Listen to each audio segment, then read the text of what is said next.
So I have to get TikTok set up, but this freaking filter that I know that they put on here, I freaking hate filters. This freaking auto filter that I know they put on here is just being a pain. I don't look like that. I don't like filters. I think that'll work. Okay. Alright. I'm gonna have to give this introduction again because this is gonna be stored on YouTube. And for me to edit later and clip, hopefully. I love this song. Okay, so I'm gonna be talking about my my Jiluka live experience, as well as bringing up some comments I've gotten under some videos. Thank God I got some more. But first, I'm gonna finish my key lime pie. At some point, I would like to get like a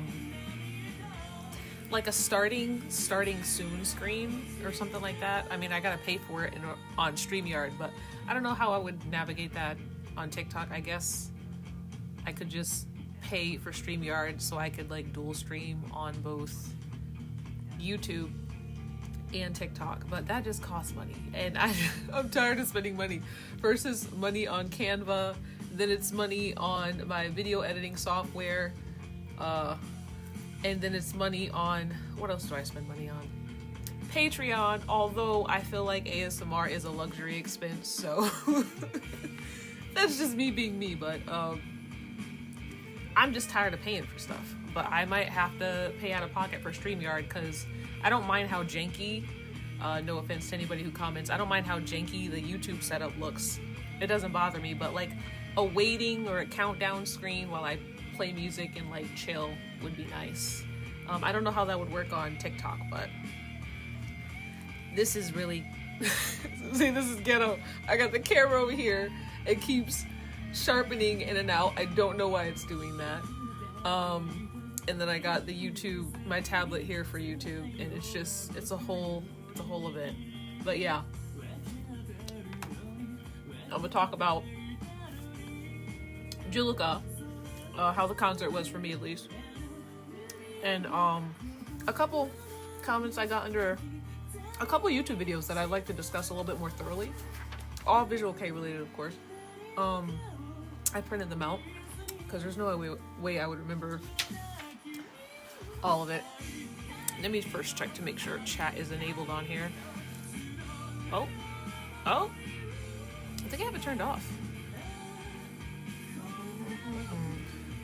Give me 1 second, guys. I'll check something real quick.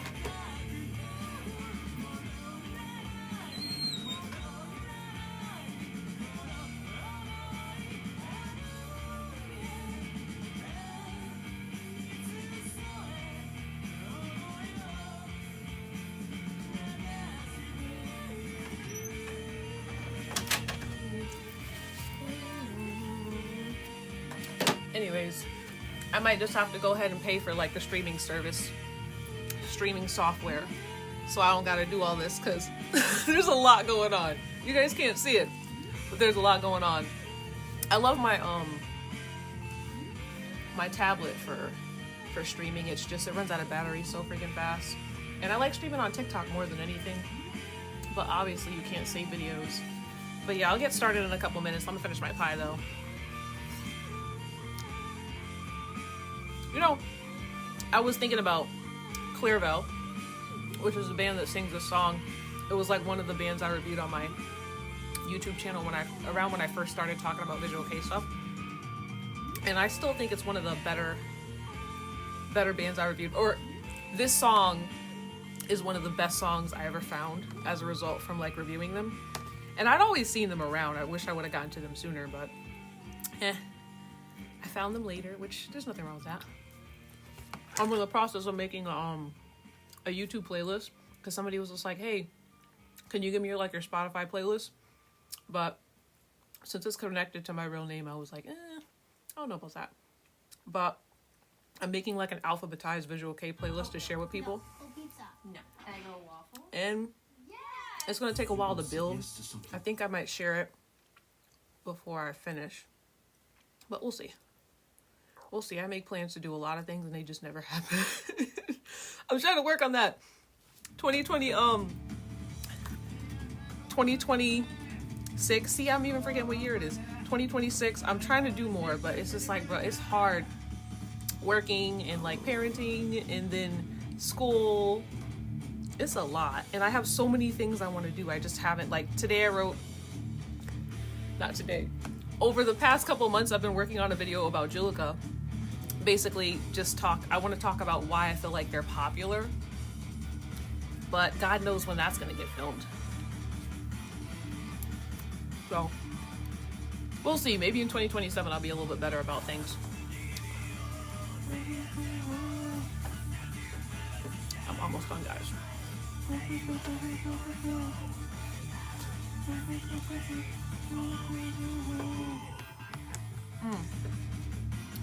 There's one thing I gotta check real quick. I got like 2 more bites.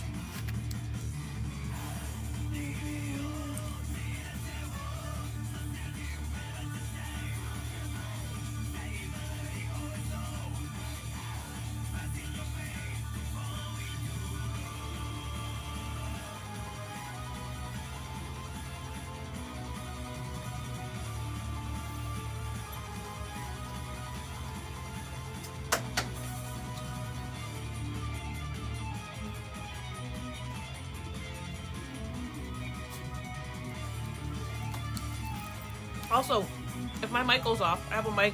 This is for TikTok. If it goes off, please let me know. If anybody's there on TikTok, please let me know. YouTube, not a problem.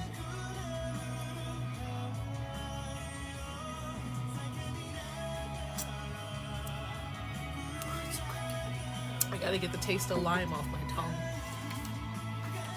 Okay.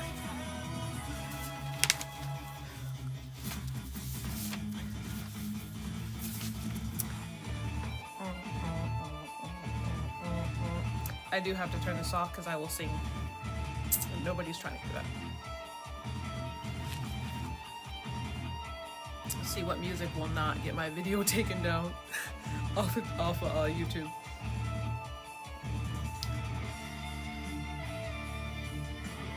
I guess we could do complete silence. Okay. Let's talk about these YouTube comments. I got a YouTube comment. I made a video about modern visual K bands that I like am really, really into right now. And I mentioned quite a few bands. I mentioned Urana, I mentioned Mamireta, I mentioned Deva Ed. What's the name of the other band that recently changed their name? For some reason I can't remember. I would like to remember though, because I would like to shout them out, but I just don't remember them right now. Maybe it'll come to me. So I mentioned couple modern visual K bands that I am like really into at this moment, or I'm like paying attention to. And this is a comment I got under that video. I'm not upset with this comment, but I do want to talk about it a little bit because I feel similarly to this person, but I also think there's something that we as like foreign visual K fans need to remember, and I will tell you guys what that is. And also my words may not be as like, how do you say, polished as usual, because it is my bedtime. I'm gonna try to stretch it. I'm gonna try to stay up later than normal, because there's no other way I'm gonna be able to do this if I wait. So this is what this person said to the 5 bands I talked about that I was really into. I can't stand 99% of modern visual K bands, and I put it in quotes because they put like visual K bands. let me just start over the whole thing. I can't stand 99% of modern visual K bands, and I put in quotes because as an old visual K fan, I think modern bands are not truly visual K. They have betrayed the style in sound, image, and concept. The only modern bands I like are obscure bands that bring back the old school visual K, also known as Kote K, such as Misanthrope and Marvelous Cruelty. So that's the comment that this person left, basically saying, hey, the visual K that's out right now is not real visual K, right? Because it doesn't mirror visual K during its early days or earlier days, which I have been there before. Some of you guys know I made a video about visual K talking about how I feel like in a way it's dead. But I remember even when I made that video, at the end of that video, I said that the only people who can say that visual K is dead are the people in Japan who are a part of the scene, are the musicians, are the performers, the people who are actually visual K in visual K bands. And I still feel the same way. Like, we as foreign visual K fans can't really make the call that visual K is dead if there are musicians like really passionate about keeping visual K alive, and they're working behind the scenes and they're working with other musicians, they're having magazine shoots. Like, we don't get to make the call that visual K is dead. They will be able to make the call that visual K is dead. So that's how I feel, especially, you know, how this comment is phrased so matter-of-factly. You know, obviously I don't have any ill will against this person. And I feel for this person because I do understand the idea that, like, hey, visual K has changed so much. It's not the way that it used to be, but also things change. Like, just because visual K is changing with time, just because the sounds that are popular are changing with time, you know, of course visual K doesn't sound the way it used to, but it also sounded different from when we were growing up. Like, my favorite era of visual K is like early 2000s. There are people who thought visual K was better in like the 80s. You know, and how many of those bands are we really listening to? Okay, people, you know, of course some, but not all of the bands made it into the playlists of millennials and Gen Z, right? So, you know, when this person says they feel like 99% of modern visual K bands aren't real visual K, you don't get to make that call. You don't get to make that call. The people in the community, the people creating the music, the people who are passionate about keeping visual K alive and, you know, flexible about its direction, they're the ones who get to make the call whether or not visual K is dead. And honestly, hate to say it because it's not my favorite sound either. Okay, I understand visual K as it is right now. We're going through a very metalcore type thing where I feel like the metalcore genre is at the forefront of what most younger VK fans are listening to. Metalcore, or whatever the heck Senketsu's making. I don't know what that would be, because whatever the heck they're making, that's what the kids are into. That's what, not just kids, but that's what people are into right now. And it's not my favorite thing ever. I get it. I understand being upset about the sound of visual K changing. And I do think it's dramatically changed a lot over the years. I do think there are some sounds that are really specific to Japan, whereas there are songs that are more specific to the West. I do think there are differences, but I just feel like, you know, you kind of got to get over it. Like, it's a part of getting older. Things change, and it's never going to be how you want it to be. And I made a whole video about this like three or 4 years ago, complaining about how like visual K sounds. Only in my opinion, visual K was worse. Okay, we're lucking out. As much as metalcore kind of gets on my nerves, like, the bands that are doing the metalcore in visual K right now are actually pretty decent. And before, when I made my video 4 years ago, I feel like even Kizu was kind of new. You know, I was a huge Kizu fan. Kizu was kind of new, but other than Kizu and, I mean, Zaza's old, so Zaza wouldn't go. Things weren't looking too good 4 or 5 years ago. Things were not looking that good visual K wise. But since then, I really need to make another video about how I am more hopeful about the trajectory of visual K right now. Whether I enjoy all of the genres that are being made or not, visual K is expanding. It has reached a generation of like new fans, and those generations are very tech savvy, or that generation is very tech savvy. You know, word is spreading about visual K, and you know, even though this person is pissed, they're like, well, visual K is dead, it doesn't exist anymore, these bands aren't considered visual K bands. Visual K is booming more than ever. So I'm sure there are a lot of visual K bands and musicians and performers who feel like we're in a really good spot and are very excited about the trajectory of visual K and adore visual K for what it is, both in the past, what it is now, and what it was in the past. Because a lot of the a lot of the bands that are playing now, a lot of the visual K bands that are playing now, they grew up listening to a lot of the same bands that we listen to. A lot of them are millennials, just like us.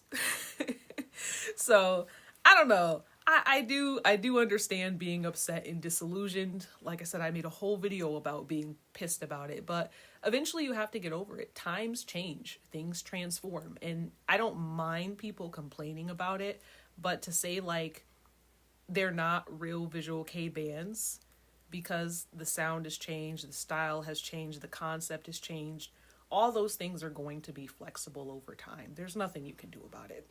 Visual K is changing, whether we like it or not. There are a couple things I have to say about how I wish visual K would be, but hey, man, we're getting old. Like, visual K is changing. It's not gonna be the way it was when we were younger. What I like to call the golden years, but even the bands that this person mentioned, I wasn't really into, like Misanthrope and Marvelous Cruelty. I don't know if these are new. These sound like newer groups, but they could just be obscure groups. And then also this person says the only modern bands I like are obscure bands. I feel like some people are just enamored with bands that nobody else knows about. So I think that's also something that should be considered. Maybe you really like these bands because nobody else knows about them. Sometimes you can be drawn into things just because nobody knows about this except me. So there's some infatuation that comes with that. But truly, the people that really like Kote K, I could see you guys being starved for the older days.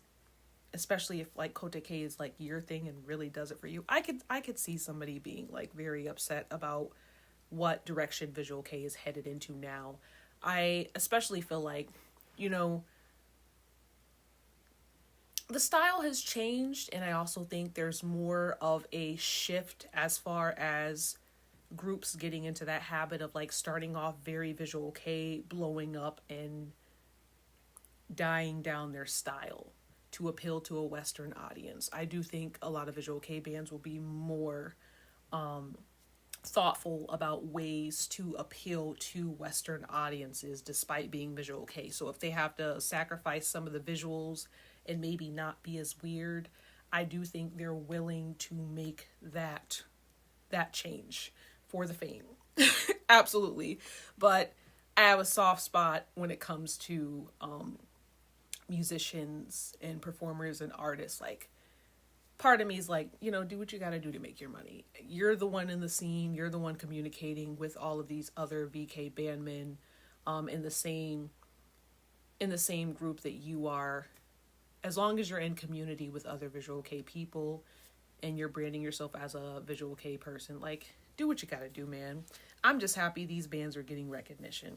But I do understand, I really need to make an updated video about my outlook on modern visual K, because I'm more positive about it all. I was like very upset like 5 or 6 years ago because I was trying to find bands to listen to and everything sucked. I kid you not, everything sucked. Everything sucked. I was like, other than Kizu, nobody is serving. What is going on? And I know some people don't like Kizu, but they are the best thing since sliced bread. I remember seeing a post where somebody was just like, why is everybody treating Lime like he is the second coming of Christ? And I was laughing so hard because that was me. I was treating Lime like he was the second coming of Christ. But Anyways, oh yeah, I probably should mention. Yeah. Okay, so somebody left a comment. I did a video long while ago, about the difference that I've noticed between American fans versus other visual kei fans. Mostly Japanese fans, I guess you could say. So I did like a comparison video completely based off of what I've seen online. And I made sure to make that disclaimer like, hey, I've been to Japan, but I've never interacted with visual kei fans in Japan like that. But here are some things that I think are major differences from what I've seen, right? And I still get comments under that video, which I'm surprised because it's kind of long. But this is a comment somebody left 5 months ago. They left this comment 5 months ago, and I am completely enthralled by this comment because I don't know much about like this type of thing. But I think it's very interesting. Give me 1 second. I'm gonna take a sip of my water.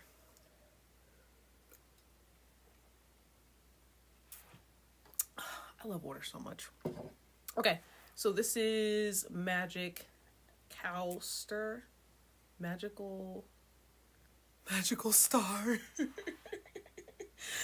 Okay, well then. Also, sorry for not liking your comment. I get in the habit of like looking at comments and being like, I'm going to comment back, and not liking it because I plan to comment back. And then I just don't. This is 5 months ago. I know this is what this person said. I no longer live in Japan, but I have several friends who do, and they're almost all Bangya. Most of them will not tell our friends in the US how much they spend on VK Merc and lives because they know it's a lot. Don't get me wrong. I love VK and the international Japanese communities, but I do worry about my foreign friends in Japan because the community there seems like a double-edged sword. I get the impression that my Bangya friends feel immense pressure to fit in with the Japanese community now that they live there. When I was there, I felt like I had to financially support my Honmei band, not just because I love them, but because everyone else expected me to. While I gotta take a breath, sorry guys, I gotta take a breath. While I worked a pretty well-paying job in Japan, most of the foreign Bangya friends were either students or English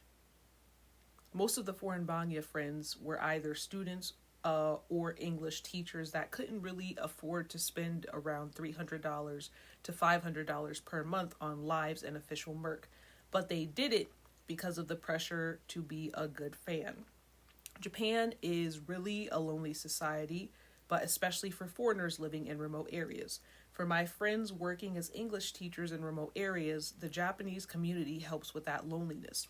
However, it also can foster a somewhat paradoxical relationship with bandmen and other fans, which seems to really hurt their financial stability. Even though I'm happy my friends have built relationships with people who share similar interests, I worry about their emotional and financial toll, the toll it has taken on them. And TLDR, the transition from the international VK community to the Japanese community can be tough because of cultural differences and pressures to give your Honmei band so much time and money. This was a very insightful comment because this is stuff I just don't think about. I'm like, listen, I will support you from afar. I am broke. I will try to buy your CDs when I can, but I feel like my way of giving back is to just talk about the band all the time. And now that I've started doing things on social media, if I really like a band, I'll just talk about them all the time so other people can discover them. And hopefully those people will be able to go to Japan. Those childless young people who have a lot of money will be able to go overseas and support the bands that I would love to support, right? You know, so obviously this is not anything I don't think about this. I don't think about making sure I save up an extra $500, $300 to support my Honmei band, but maybe if I was in Japan, that's something that I would think about. And I think it is interesting having a conversation about how you're kind of in competition with other fans, particularly Japanese fans. From what I've noticed, a lot of Japanese fans too, I mentioned this in my video where I compared foreign visual kei fans to Japanese fans, they tend to be more devoted to like particular bands. I know, not that we don't all have like favorite bands and stuff, but like I have seen Japanese Visual Kei fans only really like one band. Like, they don't like Visual Kei. They like this one particular Visual Kei band, and they don't care about anything else. So that type of devotion is really hard to match when you have a foreign Visual Kei fan going to like several different shows, and they're like, okay, I'm gonna split up my support between all of these bands and maybe give a little bit more money to this one particular band that's my homemade band. Like, they're going to like 5 different types of band shows. I don't know, I think the dynamic is a little bit different. From what I've seen, a lot of Japanese fans are really focused on particular bands, like, or maybe like 1 or 2 bands, and those are their diehard bands, so they're gonna give all their money. They're going to be really into it, versus a foreign fan who's trying to spread their money because they like multiple different bands, mostly because before they made it to Japan, they were into Visual Kei as like a full music scene. So they were interested in like consuming as much as possible versus narrowing down on just like one band. So this is very interesting. I know that a lot of people go to Japan, like especially to teach and stuff, to work in Japan, and it can be really lonely for them, particularly when finding people who have the same interests as them. And I also think there is a desire to make friends with other Japanese people. So I could see that being like a driver for like, okay, I got to keep up with this lifestyle of always financially supporting these bandmen, because all of my other sisters or brothers, there are men who are into these bands as well. All my sisters and brothers who are into this band, they be dishing out the money, and I gotta dish out the money too. I was just thinking about a band that I've heard doesn't have a lot of support. They have the potential to be like my favorite Visual Kei band of all time. They just haven't made enough freaking music. It's absolutely insane.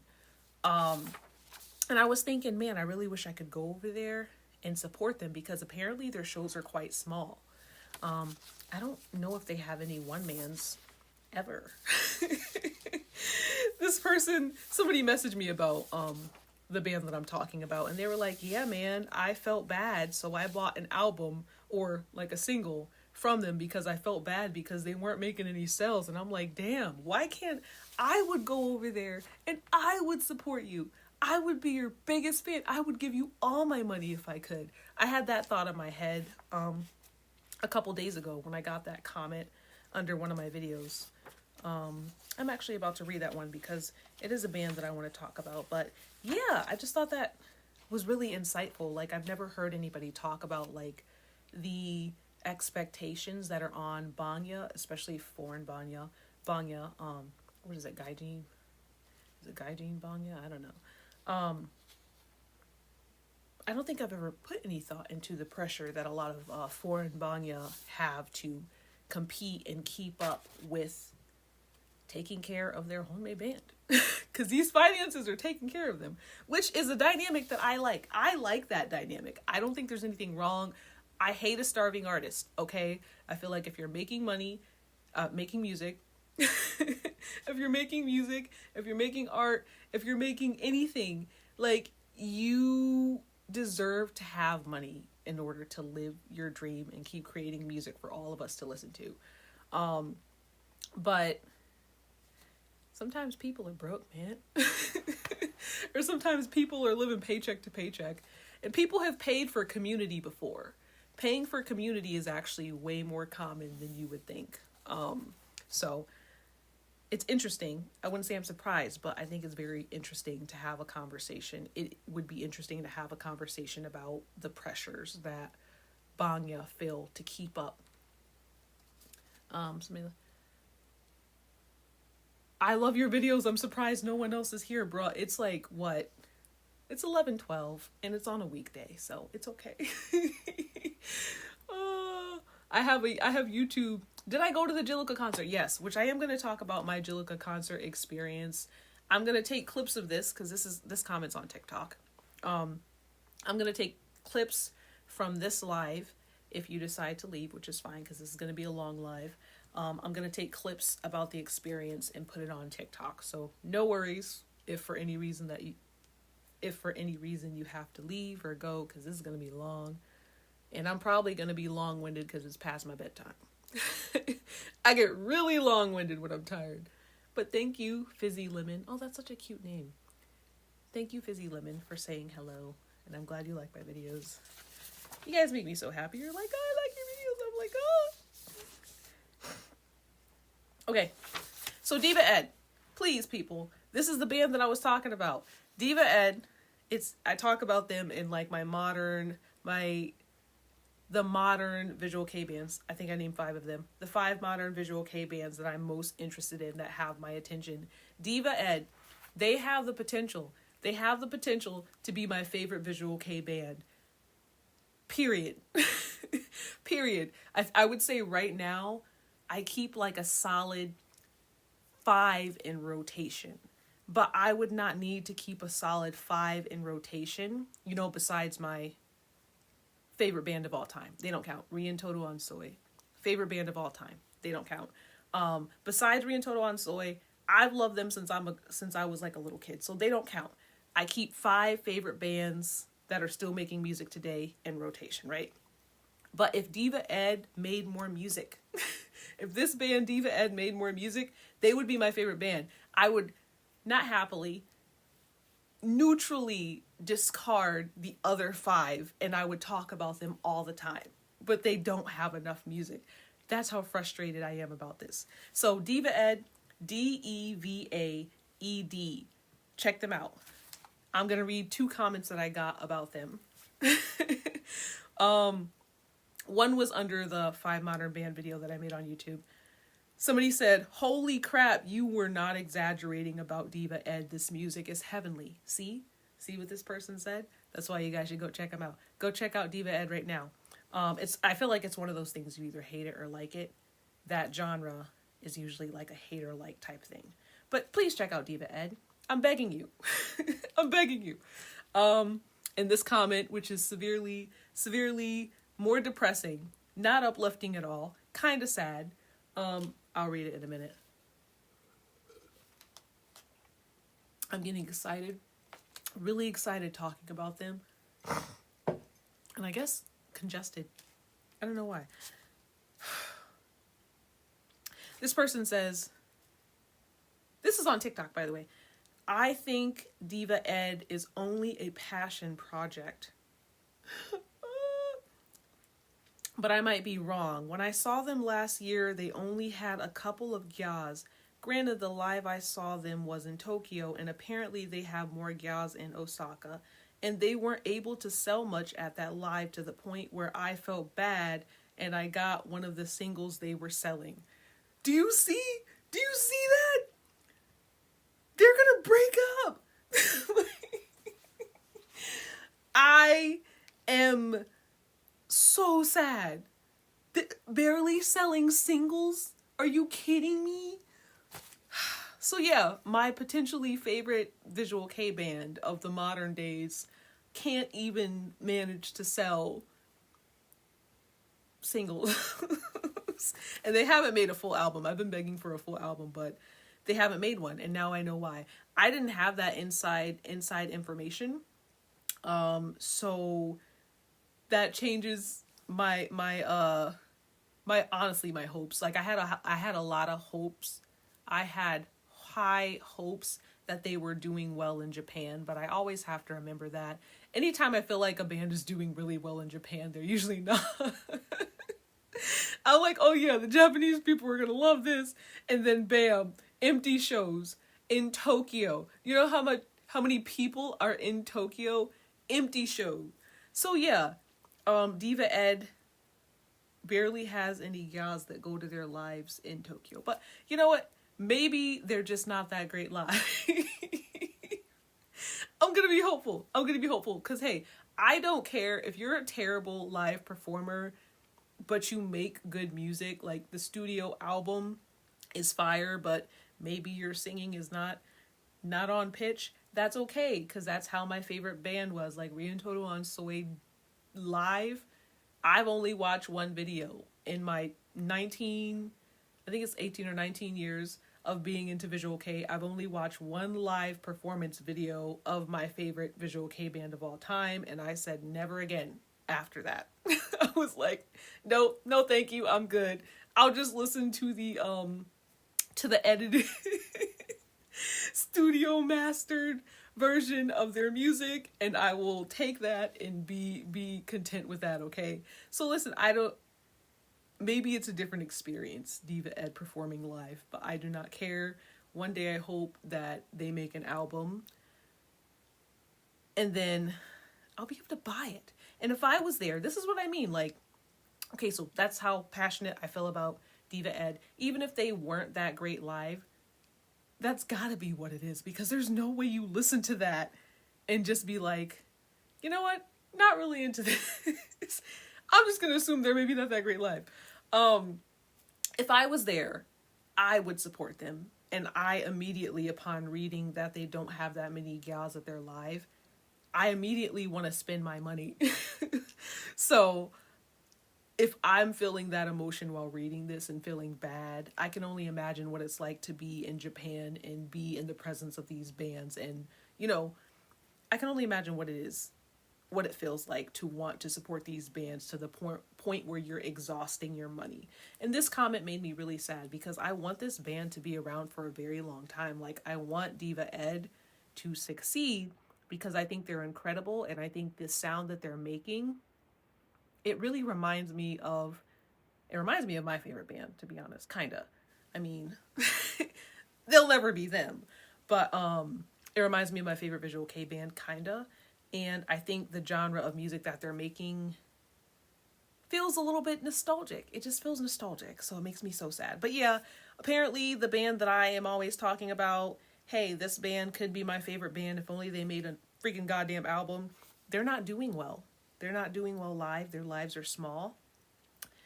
It says they have more gals in Osaka. That's what this person says. They have more support in Osaka, which, in my opinion, makes them cooler. Okay. Makes them cooler. But still, they're not selling any singles. Which means, because I'm pessimistic, they're not going to last. I don't want to speak it into existence, but man, if they're not selling any music, how long can that passion project go on, really? Go support Deva Ed, guys. Oh, it's spelled, how do you spell fizzy lemon? This is to you, by the way. How do you spell Deva Ed? D-E-V-A.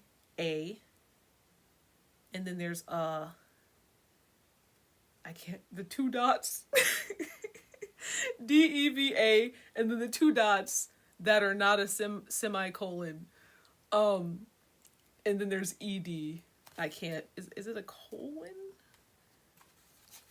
It's a colon, right? Like with the 2 dots, but not like the dot in the comma. My brain is fried from work, guys. I'm sorry. But yeah, dude, that's sad. We're moving on to talking about Jiluka. That's what we're going to talk about. We came on here to talk about Jiluka. Somebody asked me my favorite songs. They were like, "Oh, I couldn't get into Jiluka, so like, what are some of your favorite songs?" And I was gonna talk about that tonight, but nah, man. I think I'm only gonna last like maybe 1 more hour before I get unbearably tired and long-winded. So, just a heads up. If I start slurring my words and sounding kind of odd, it's because I'm tired, bro. It's because I'm tired. But if I don't do this now, I'm never gonna do it. Or I'm going to forget everything, because I be forgetting stuff. That's why I got to write everything down. That's why I got papers. Okay, I read the comments.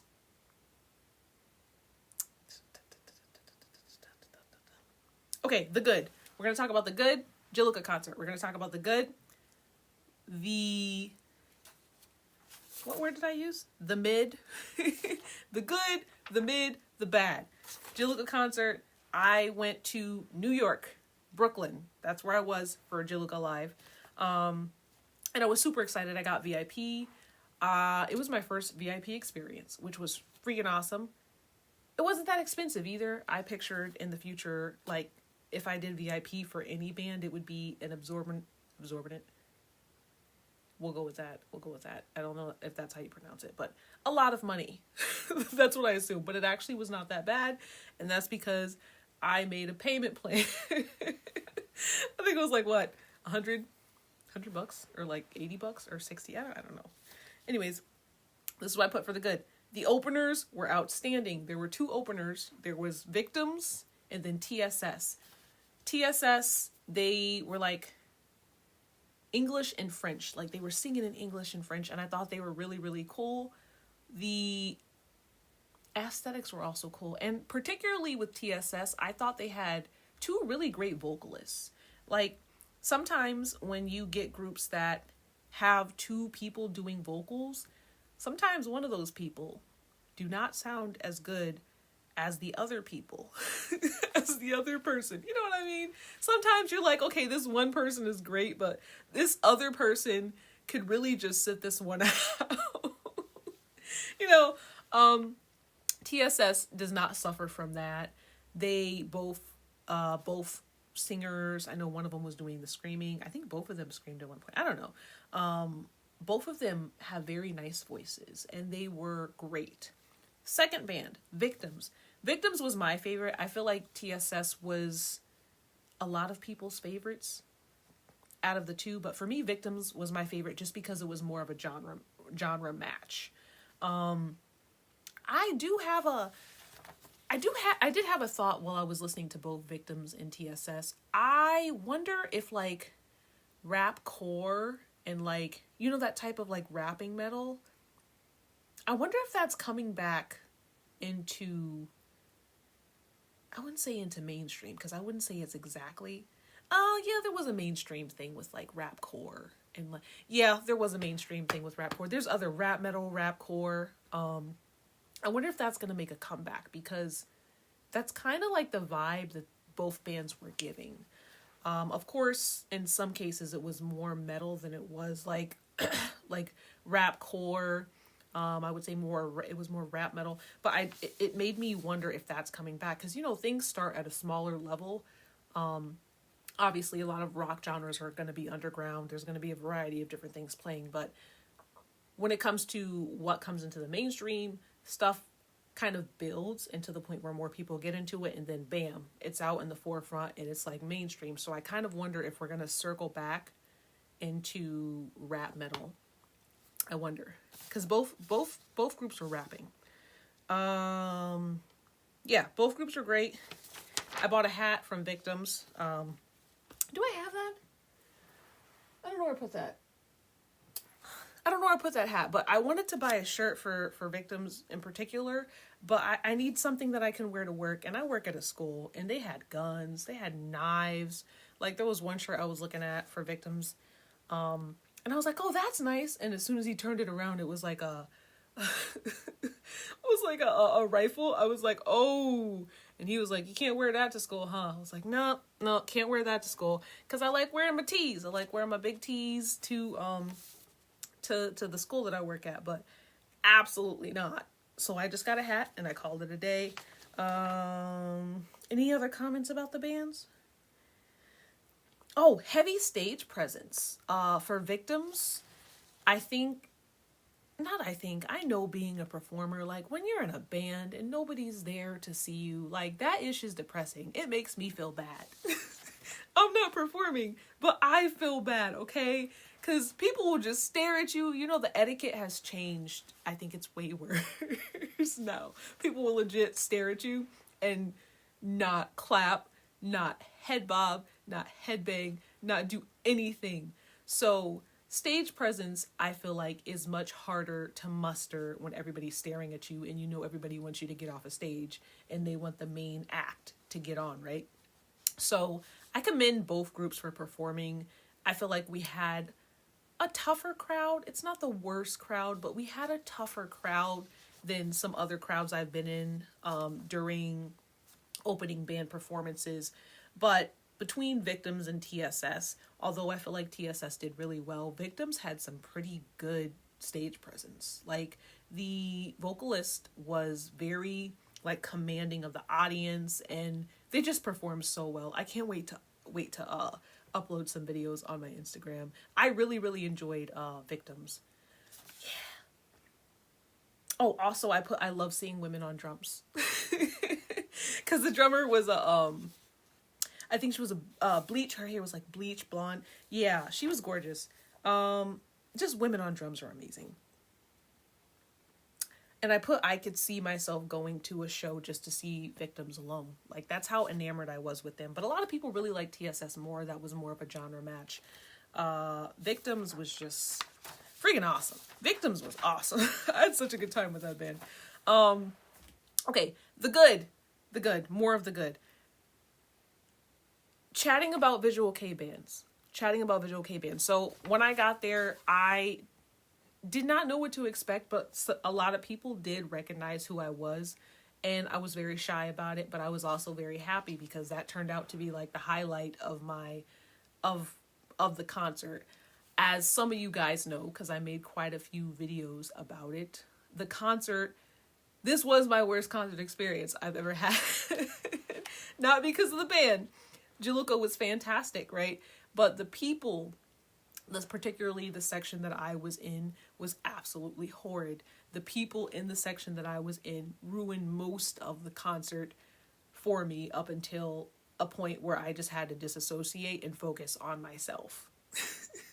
I was like, okay, you don't know if Jiluka's coming back again right after this tour, because they've been touring back to back for the past few years. Honestly, it looks like Rico needs to rest.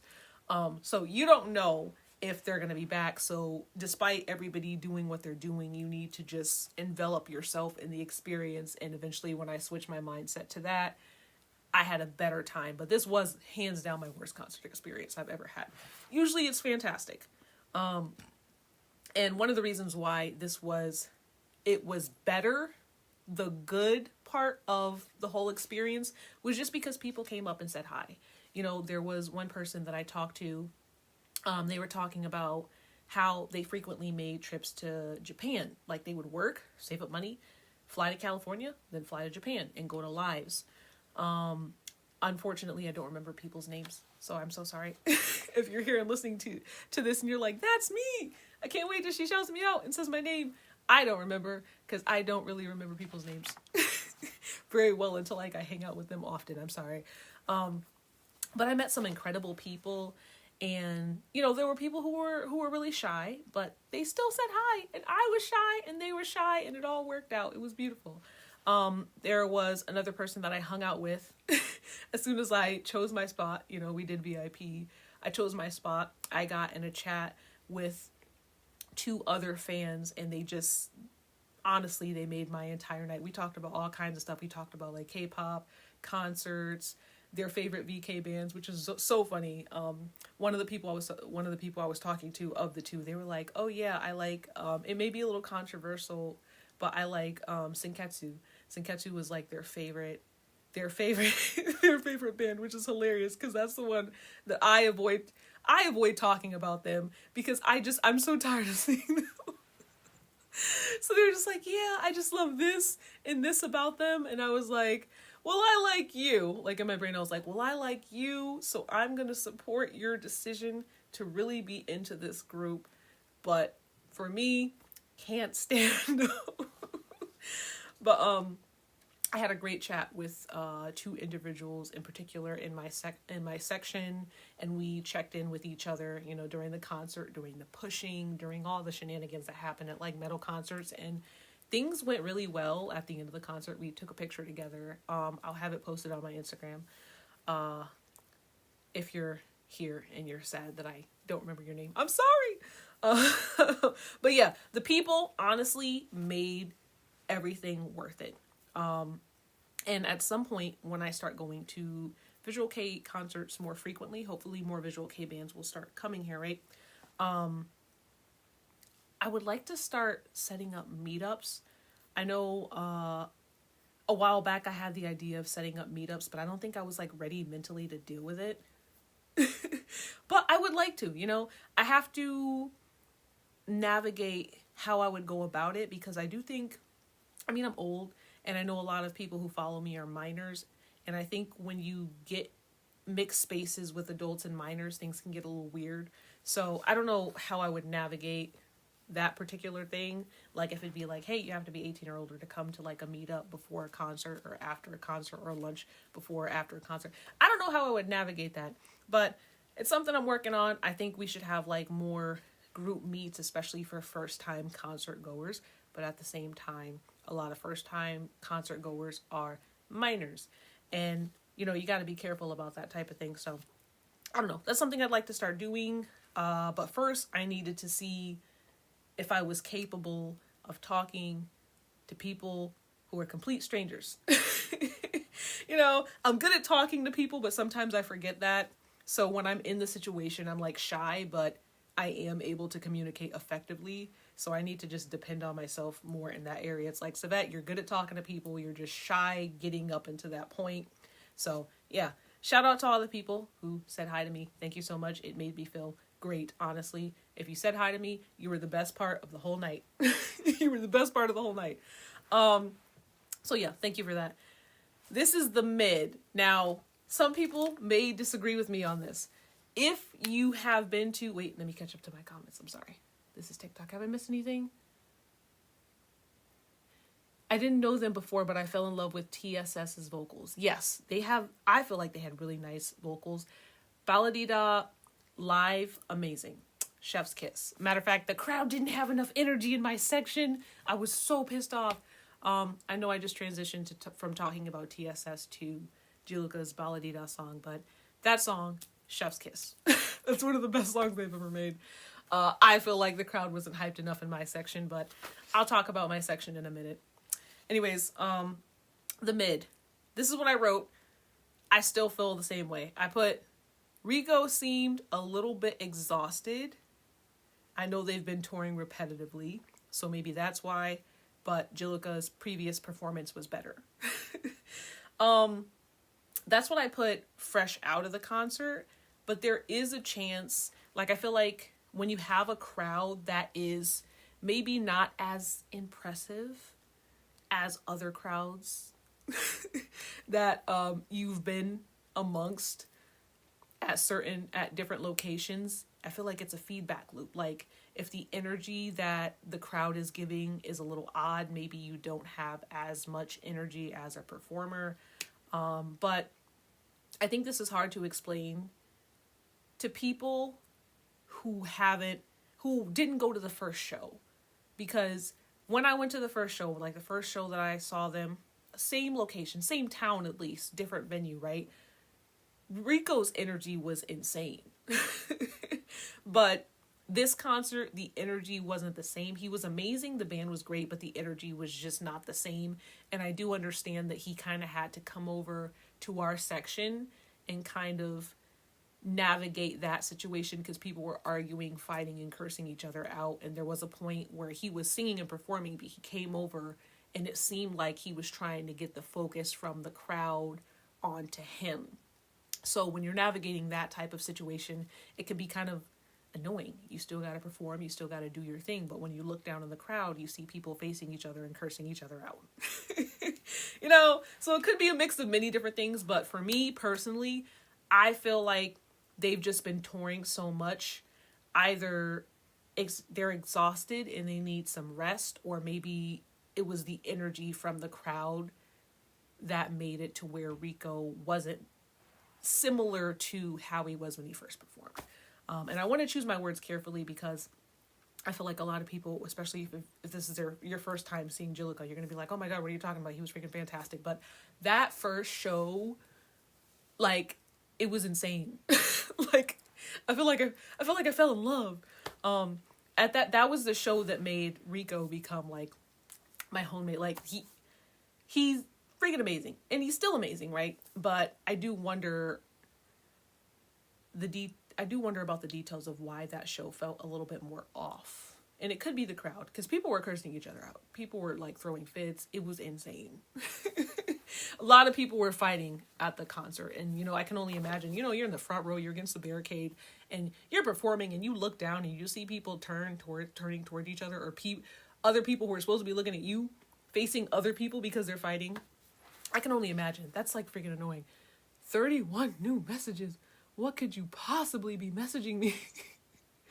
Oh, okay, cool.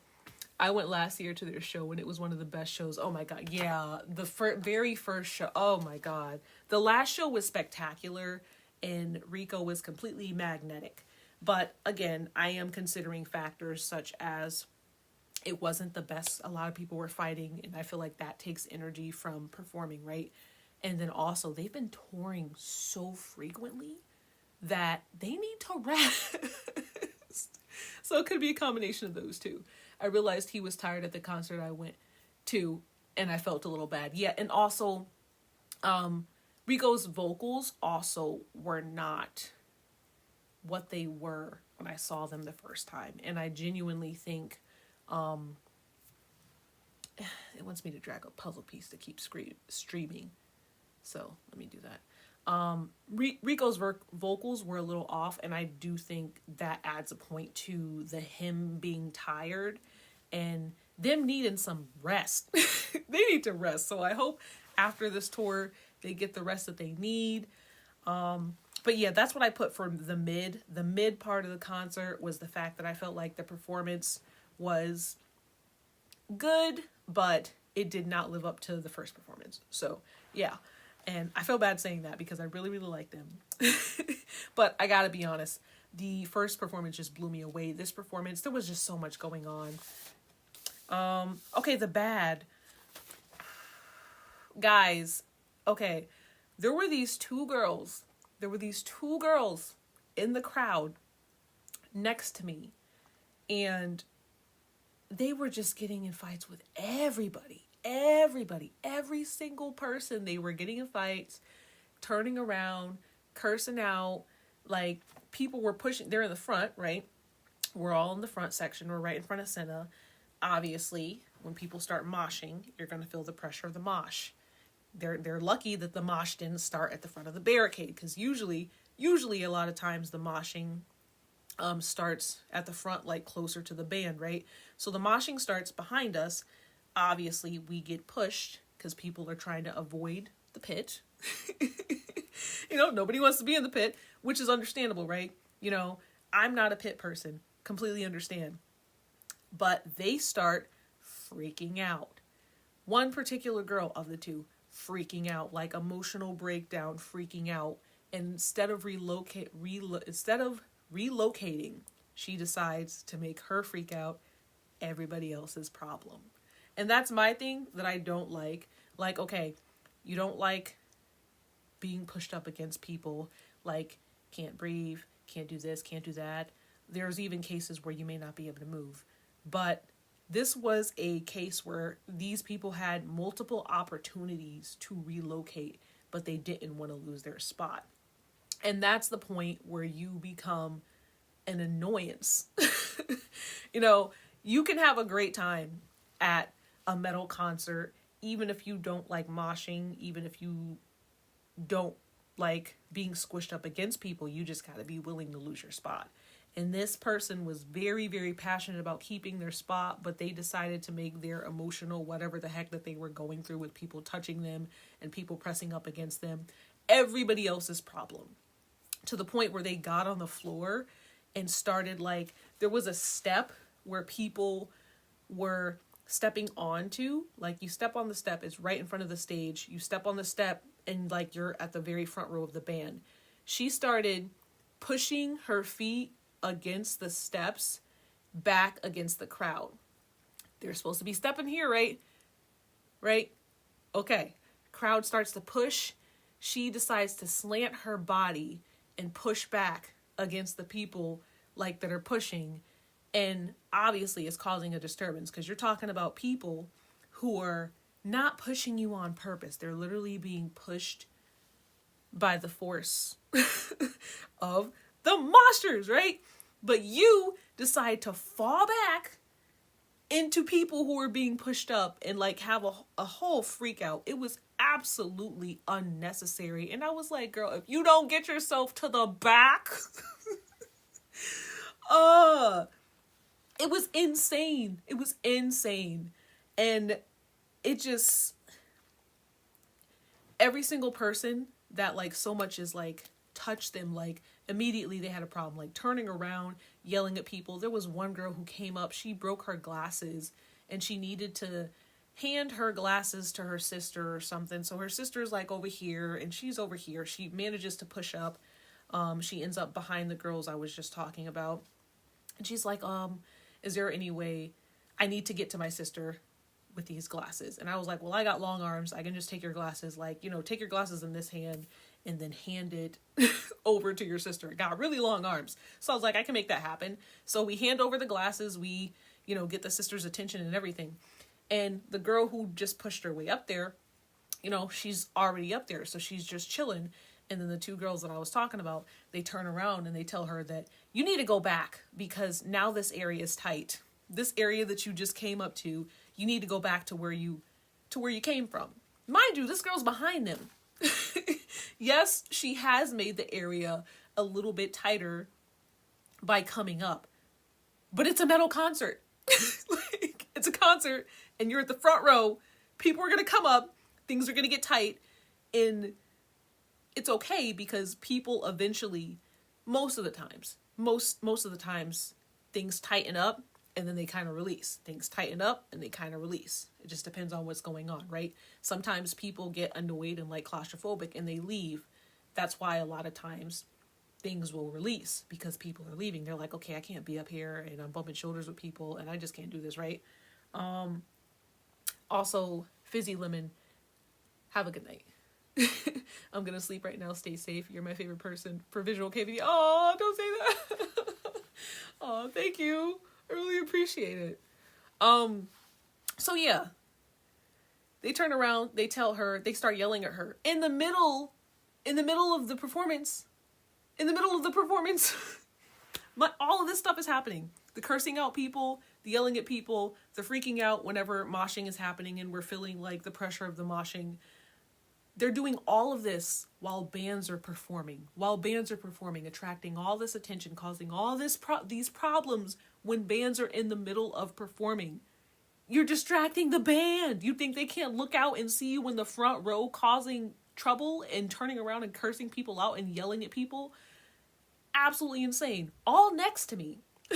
All next to me. So it's just really hard to enjoy what's happening, to pay attention to the bands, to pay attention to anything that's going on, because all you hear is people, particularly, you know, these few girls, cursing people out.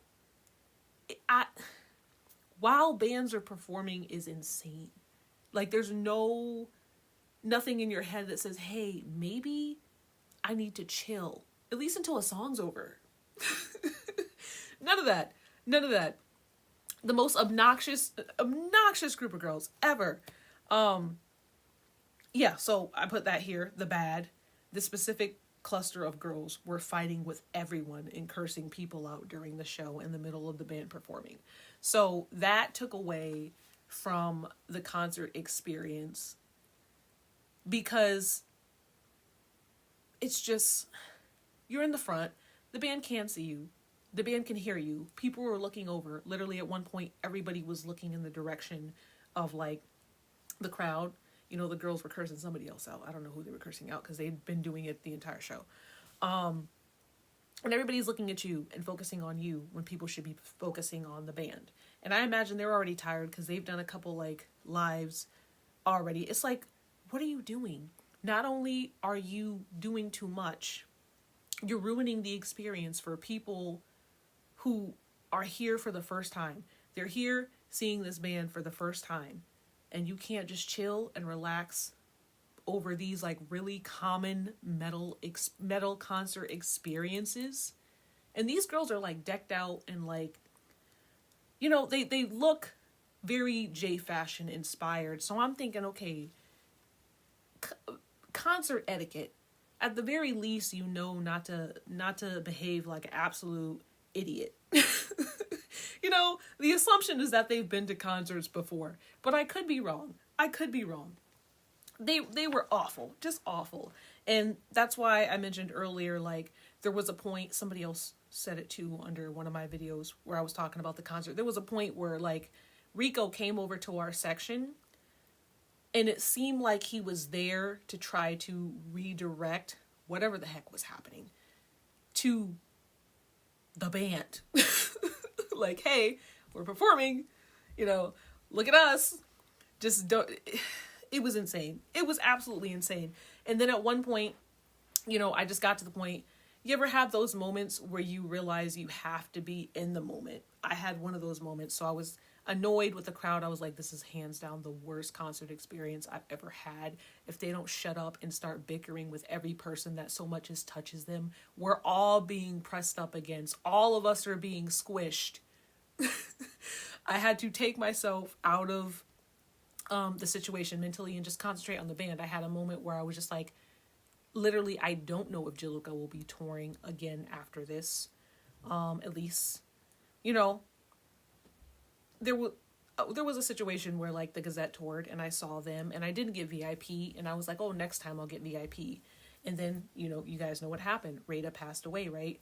So you never know, like at a concert, if you're going to see a band again, or if the band is going to be the same when you see them again. So I had a reflective moment there in the middle of the crowd. I was just like, hands down, I don't know if I will get an opportunity like this again. I know Jiluka's touring a lot, but just because Jiluka's touring a lot and they've done so many tours so far, you know, it doesn't mean that that's always going to be the case. So I either absorb this moment and ignore everybody else, or I just let everybody else ruin my time. Which by that point I was like, oh yeah, hands down, this is the worst concert experience I've ever had. But I was like, you know what? I'm just going to enjoy the remaining time that I have, right? And that's what I did. I just zoned out. I did my headbanging, and I mean, I look like a worm when I headbang. Okay, I'm not I'm not a great headbanger, right? But at least I was doing something. A couple more critiques of the crowd. Barely anybody in my section was headbanging. A lot of people were recording. I was right in front of Senna, and I get it. Senna's beautiful. Senna is heavenly. But it's just like, do you really need 3,000 pictures of Senna? Like, enjoy the concert. Enjoy the music. Like, what are you doing? And I hate to say it. I'm going to discuss it when I do finally make my Why Jiluka is Popular video. But a good portion of those people are not there because they like Jiluka's music. Because they weren't responsive to a single song. A single song. No passion, no excitement. Like I had particular songs I was like ready to hear. I was like, okay, Balladita, Overkill, Venom. Like there were songs that I was so excited to hear. And then when they came on, I'm like, oh my God, it's on. And everybody just don't care. Just recording Senna. Senna tells them to put their hands up. Then they put their hands up. I was just like, what in the robot? Like, what in the on command? Like, this is a metal concert. What are you guys doing? Meanwhile, the girls in the girls right in front of Rico locked in, headbanging. I was looking at them and I was just like, okay, even though I know I could not be over there because, listen, my neck. I would get a cramp on my neck. They were great at headbanging. Me, not the best headbanger. I just put the passion behind it. And, you know, once I put the passion there, even though I'm not that great at it, I don't care how I look, right? I would not be able to keep up with those girls, but they had it locked down. Like, right in front of Rico, they were having a blast. I couldn't see where Boogie was, but apparently Boogie's section was the place to be. Was the place to be too. Boogie's section, right in front of Rico, and also all the people behind us who couldn't see the stages clearly, they had a blast. So I was like, damn, that's where I need to be next time. But obviously it changes things because you're not close. You can't see as well, but probably the reason why people in the back are having a lot of fun is because they're not as close. Like they're concentrating on like the actual music. But yeah, I started paying attention and realizing that I need to be in the moment. So that's how I tried to solve that. And then as soon as I started getting super passionate about everything that was happening, I was headbanging. I was like, okay, fine. I guess I'm just gonna do my thing, right? Somebody tried to pull my hat off. Somebody tried to pull my hat off my head. And when that happened, I was like, seriously? And I know it was somebody because they were, I think they were just really jealous because there was a point where, you know, we're right in front of Senna. All the girls get competitive. And listen, I like Senna, but like, there's not a band person I like that much to where I'm going to curse people out over them. There's like a realistic amount of, this is a human being and a stranger that I don't know. And he sees thousands of fans within a certain period. Like, I don't expect anything from him. I just want to watch him perform. That's all, right? But there was a point where the crowd pushed, and obviously there's a redistribution system that happens. You know, when you're in a metal concert, sometimes you may end up in a location that's different than what you thought. Sometimes you go further back. And then sometimes you go further in front. So there were times where I was further back, people were in front of me, and then there was one point where all of the crowd was pushed because people started moshing. Love those guys. So I was pushed, and I was in the front, like right at the barricade, right? And I guess somebody was really, really upset about me being right in front of Senna. So while I was jamming, I was like, oh my God. At first I was gonna go further back because I get a little nervous. Like, I like for there to be some distance between musicians and me. I don't know. It's a bit too intimate for me. So, but I was just like, no, so that like, you're here, you're somebody who's actually enjoying the concert. So, you know, you're here in front. Maybe divine intervention was like, hey, since you're jamming out, since you're enjoying the music, here you go. Let's push you all the way to the front. Ended up all the way in the front, right in front of Senna. So I started jamming, doing my thing. Somebody tried to pull my hat off my head. And I was prepared because usually, you know, it's unfortunate, but it's just part of life. When you are a Black person who goes to like metal concerts or any type of rock concerts, sometimes the physical things that happen are on purpose. Like, you know, when you're moshing or you're in a pit, somebody might try to hurt you on purpose because you're Black.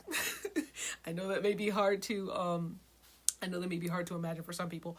Or you'll have cases where people will try to pull like your hat off or pull at your hair to see if it's a wig. Like, these are aggressions that you have to be conscious of when you're a Black person in alternative spaces at concerts. So I had my hat on extra tight for that reason. I was like, it's probably not going to happen, but you never know.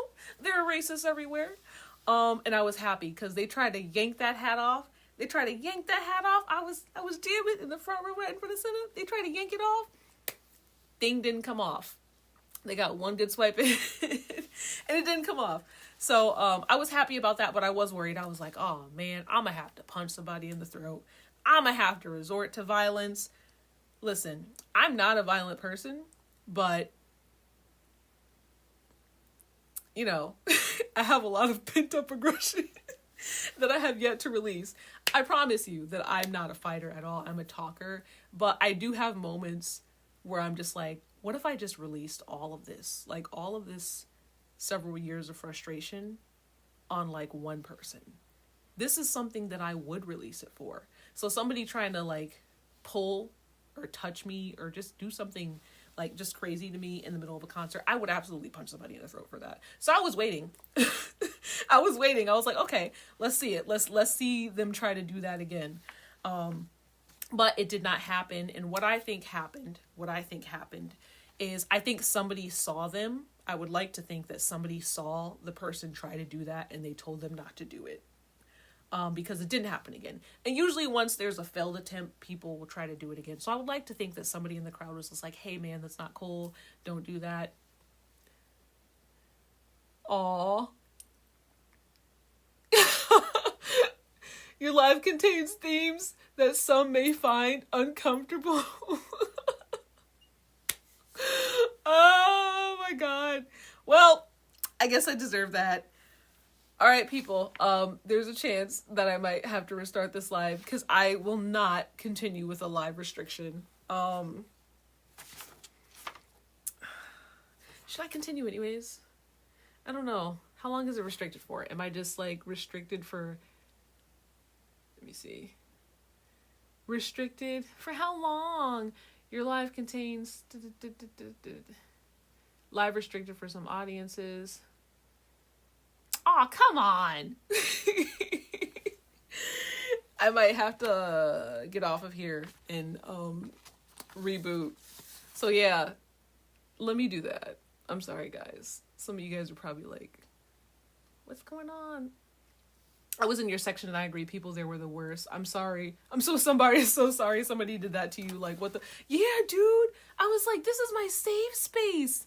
This is one of my safe spaces. And you mean to tell me I have to worry about aggressions? Like, I'm just trying to chill. And of course, Lily, I tried to make the best of it, but I was worried. I was just like, oh man, now I have to resort to violence. Now I'm going to be the one that the ban is looking at because I punched somebody. But luckily that never happened. But anyways, I'm about to hop off here and then restart it again. No worries. I'm going to put this, this full live is going to be on YouTube. If anybody misses it and they can't find me, I'm on YouTube. But yeah, Lily, I was not too happy about that. And it was the worst section to be in. Like, I feel bad for other people that were in that section, because if that was your first concert experience, it could have been so much better if the people weren't absolutely obnoxious. Like, it's not supposed to be that way. And everything could be so much better. But yeah, I'm about to hop off here and then reboot it, because I got a restriction for saying I was going to punch somebody in the throat. Of course, TikTok. Don't understand context. It's defense. I was talking about defending myself. But they don't care. They don't care. They're just like, oh, you talked about harming a person, so we're going to restrict your live. So what I'm going to do is wait. Yep, it's still restricted. All right, I'm about to hop off of here and then come back. Restricted for some audiences. I didn't even do anything. Let me see. Manage. An hour.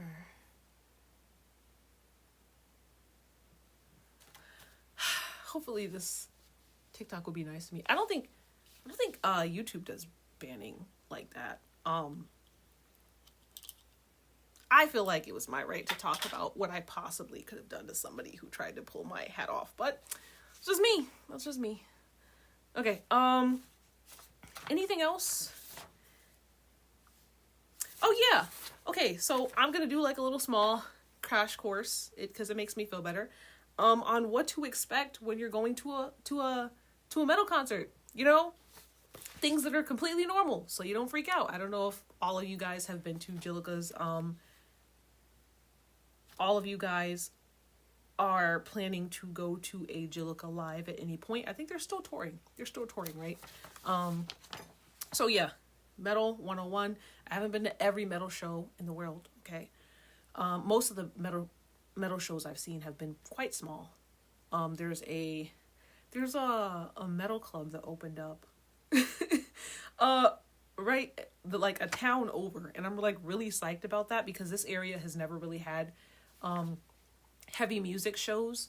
It's been like electronic music, so I'm really pumped about that. But anyways, okay, things that you should just totally get used to if you're planning on going to a metal concert of any kind, right?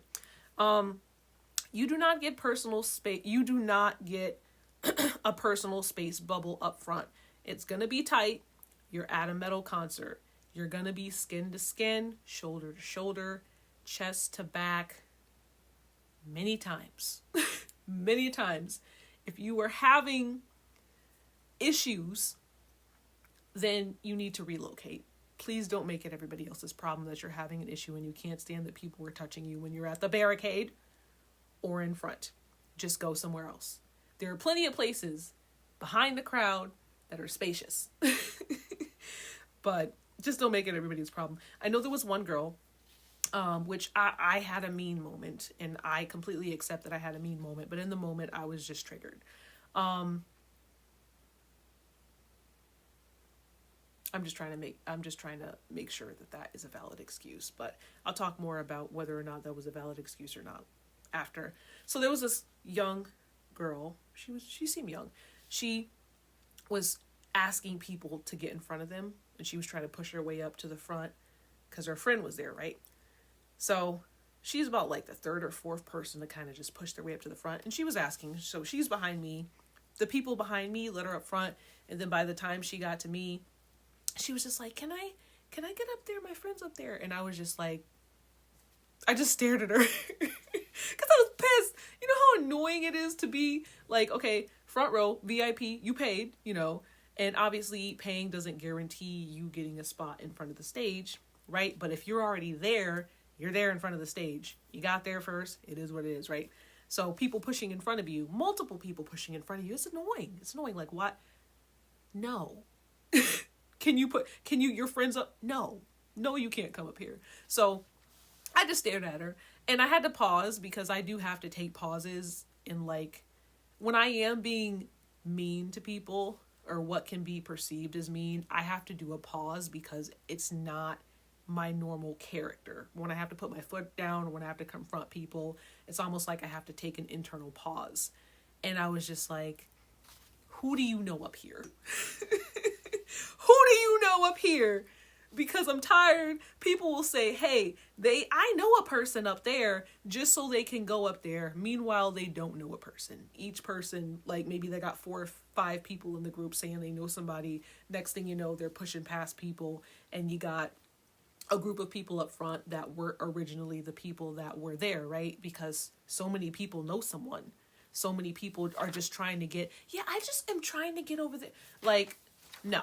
So I looked at her, and unfortunately she got the frustration that I had for the other people. I was just like, who do you know? Who do you know up here? And she was just like, she was really nervous. She was really meek. It probably was her first concert, and she absolutely did not deserve the frustration that I let out on her in particular, especially because she was short, right? So she wouldn't have been an issue because she was really short.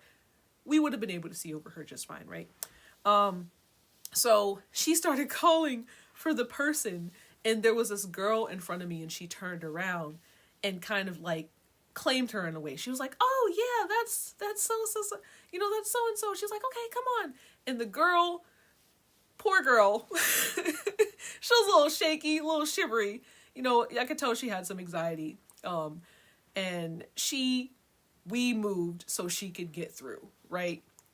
And, you know, people were looking at me some type of way, but one thing that I will accept responsibility for is being the person that puts my foot down when too many people are, like, cutting and getting in front. Like, I don't care if you know a person up there, you're not getting in front of me, you're not getting past me. Yes, I will stand still so you cannot move past me. Okay? So they're looking at me like I was the villain, but I was just like, listen, I'll accept being the villain in this case. I just wish I could have handled her in particular differently, because it was clear that she had a lot of social anxiety based on her reaction. And later on during the show, she actually could not take the pressing up. Like I said, I think it might have been her first concert.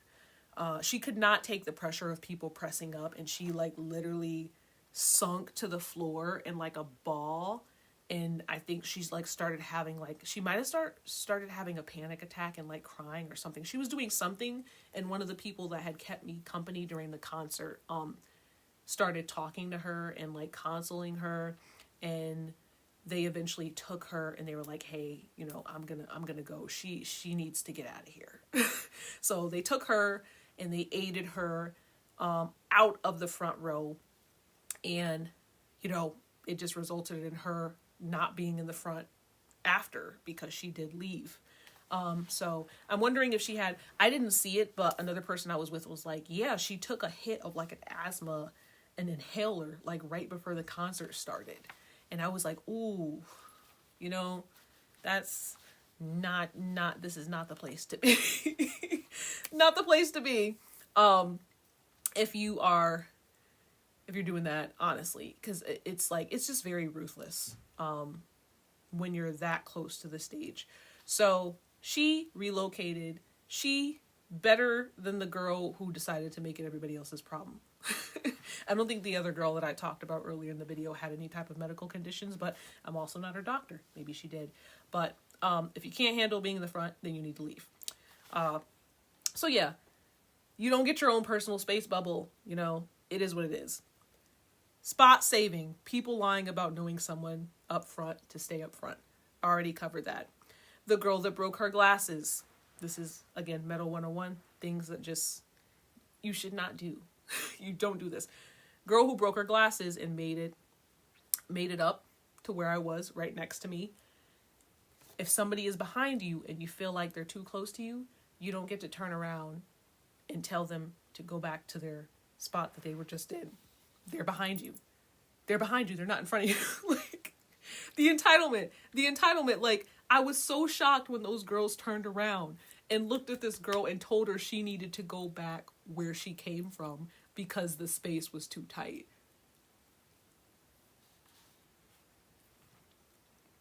I'm not going to say anything because I don't want my TikTok to get restricted again. I was going to talk about violence, but I'm not going to. Moshing, wall of death, circle pit running, push pit, slam pit. Like, there needs to be a conversation had with the younger generation of not just metal fans, rock fans. These things are not stupid. You are not above these things just because you don't participate in them. When Rico was asking for people to make like a wall of death and like do all this, these normal metal activities, right? I noticed some of the people, not all the people, but some of the people were like looking at the pit in like disgust. And you don't get to come to a metal concert and do that. Like, that is such an integral part of metal culture, if not just a huge part of metal culture, like metal concert culture. And it doesn't even matter if we're talking about small concerts. Like, even at the smallest concerts, these things are happening. Like, you don't get to look at the pit in disgust and be like, ugh, could never be me. You don't belong there. You don't belong at a metal concert if you're doing that. I get moving out the way. Me, I don't like the bodily contact. And like I said, I am a black person. And unfortunately, when you're in the pit and you're a black person, sometimes you're handled in certain rough ways on purpose because it's an opportunity to slap you around, and people are really happy to take that opportunity. So you're never going to catch me in a pit ever. Sometimes I dream about it. I'm like, oh, if I could do that, I would. But that's not the only reason. The racism thing is not the only reason. Like, I just, in general, I don't like that type of bodily contact. I'm a very peaceful person, okay? I don't like violence. Playful. It's not violent. You know what I mean? I don't like that type of contact. But yeah, you don't get to look at that. People who are doing that in like a disgusted way. And not only that, you guys got to think about the fact that a lot of these Japanese bands look forward to that. Now, when it comes to the metal scene, obviously the metal scene, I'm just pretending that the metal scene is different than the visual K scene. Just for now, just as an example. Okay. But like the metal non-visual K bands in Japan, they do moshing. Like, they do participate in some of that stuff, right? Maybe not at the same exact intensity as American metal fans do, right? But like, these bands come here and they want to see that. Like, the reason why Rico is asking for a wall of death and moshing and all of these different things is because he wants to see it.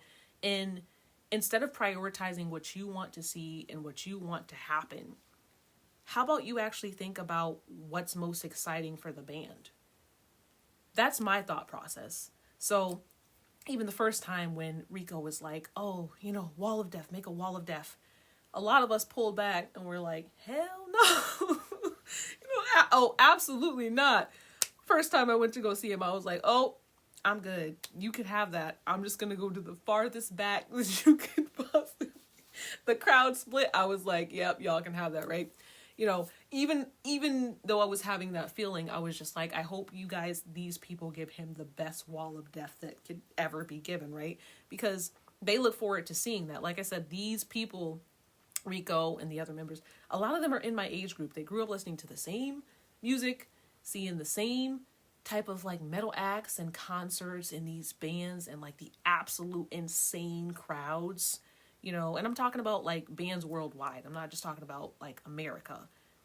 The culture of people like forming pits and just doing all kinds of stuff in the pits, it's super exciting. Like, imagine how exciting that is for a band to see people reacting that way to their music. Like, that's amazing. So, like, that's my perspective when I'm seeing all of that stuff go down. It's like, okay, the more the merrier. It could never be me. But the more people who participate in the wall of death and whatever the heck y'all got going on in the pit, the more the merrier. I love to see it. And I just feel like there's a lot of selfishness in going to a show and hoping that that doesn't happen and being annoyed or inconvenienced when it happens, especially when you could just move. There are places where you could be. I've never been to a show where there's not a place that you couldn't be to avoid, you know, being thwacked in the pressures and pushing up against people. You know, the problem is people want to save their spot. They want to have their cake and eat it too. They want to be right in front of the band, but they don't want to have to deal with the moshers. They don't want to feel the pressure from the moshers, even though they're not in the pit.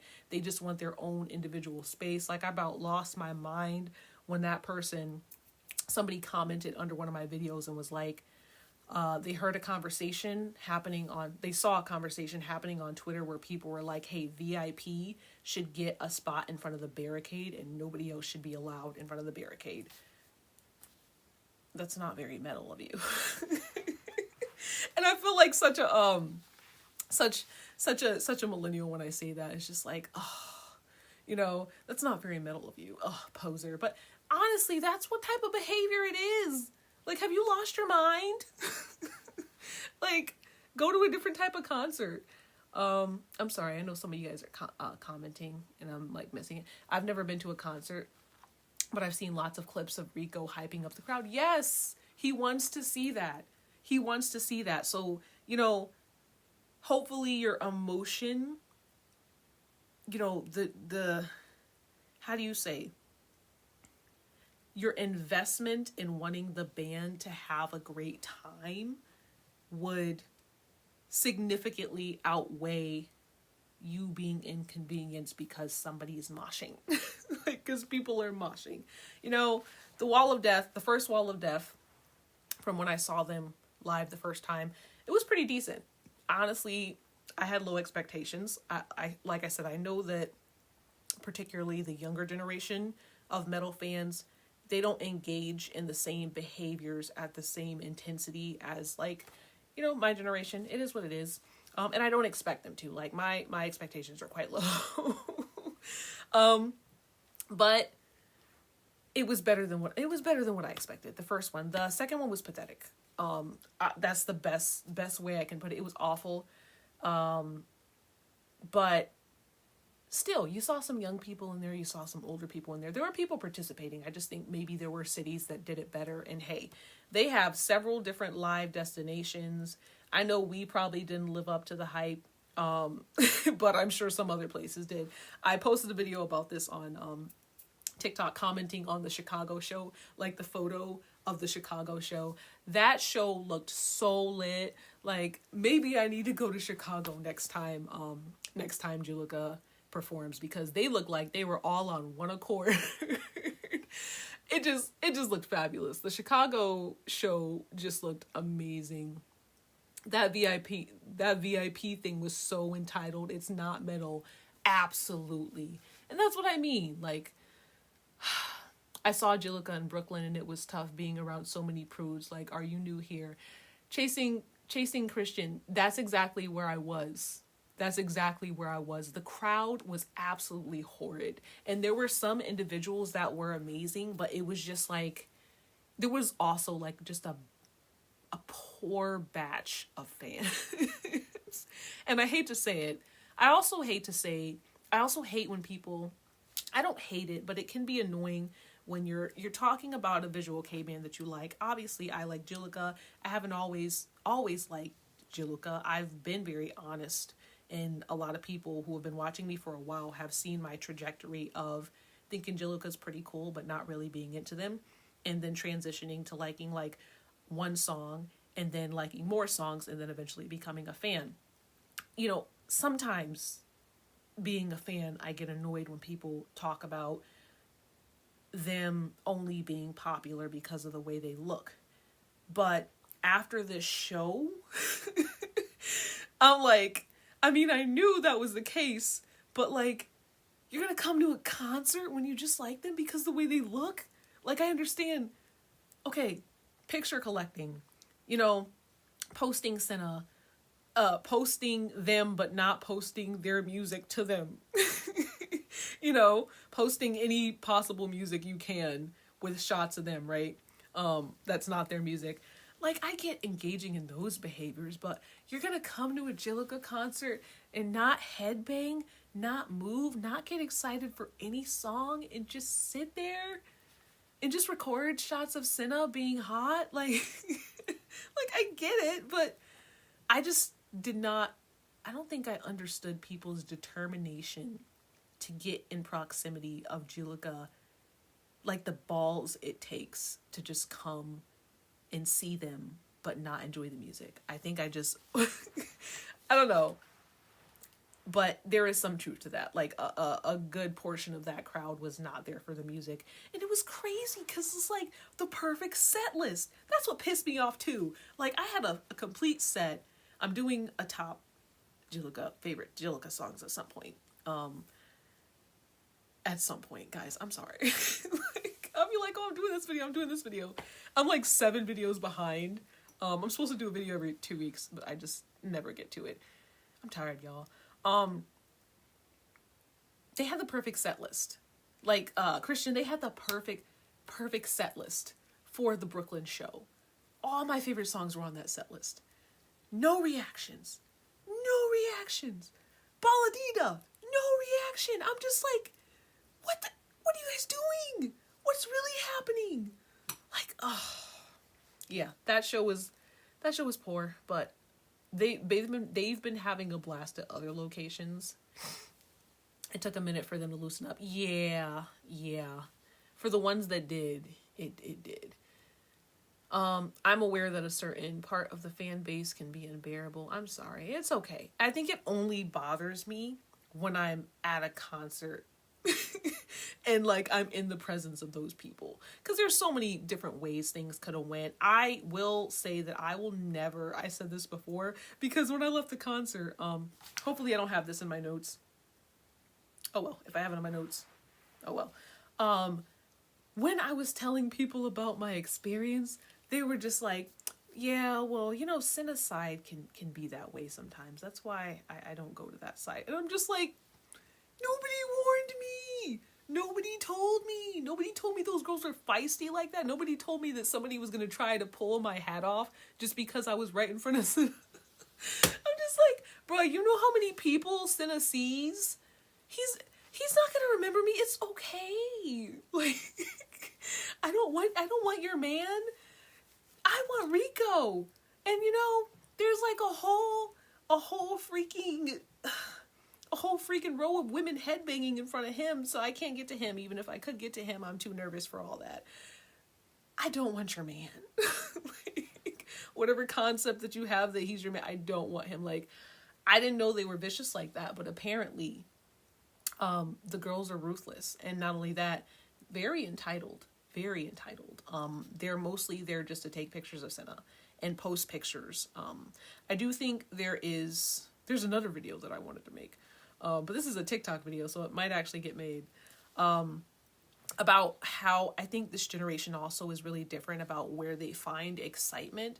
I think for them, the excitement comes after the show's already happened, and the excitement is built from how much they've collected during the show. Why are you doing this? Why are you out of focus?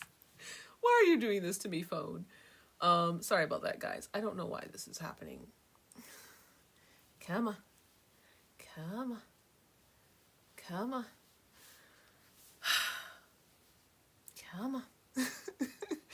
know why this is doing this. Oh, I guess I can't change filters in the middle of it. Oh well, hopefully it goes back to normal. I was gonna finish my thought. So me, I'm thinking about how can I be in the show? Like, how can I be fully in the moment, you know? I'm gonna fix this while I'm talking, hopefully. That's my main thing. I'm like, okay, how can I be in the moment? Because this moment is gonna be over. Like, the concert's gonna be over in a flash. Even though people are cursing each other out and being absolutely obnoxious, I need to focus on what's happening. Because I don't know if Jiluka's gonna be back. I don't know when they're gonna be back. I don't know if I'm gonna get to see them again. You know, what if somebody leaves the band? God forbid. What if somebody leaves the band, right? But there are other people where their excitement comes completely from collecting pictures of the band. Like, that's their thing. They aren't excited until after the event where they can gush and talk about all the things that they've collected. And I think this is a generational difference because, you know, the younger generation, for the most part, you know, obviously it's not everybody. Younger generation is really into technology. The way they get, like, validation, dopamine, it just works differently. It has to work differently. They grew up on technology all their lives. So there may be some Jiluka fans, or most likely there are Jiluka fans besides the ones that don't like the music at all and are just there for a photo op, right?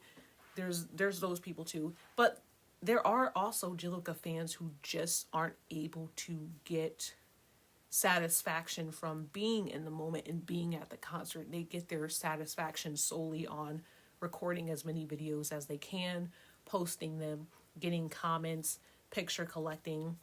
That is the excitement. Going to the concert, even taking the VIP photo, that's the excitement because they can post that Polaroid on their social media or add it to their collection of other pictures they have with the band. Like, the collecting and the showing off portion. I was here. Oh, Senna saw me.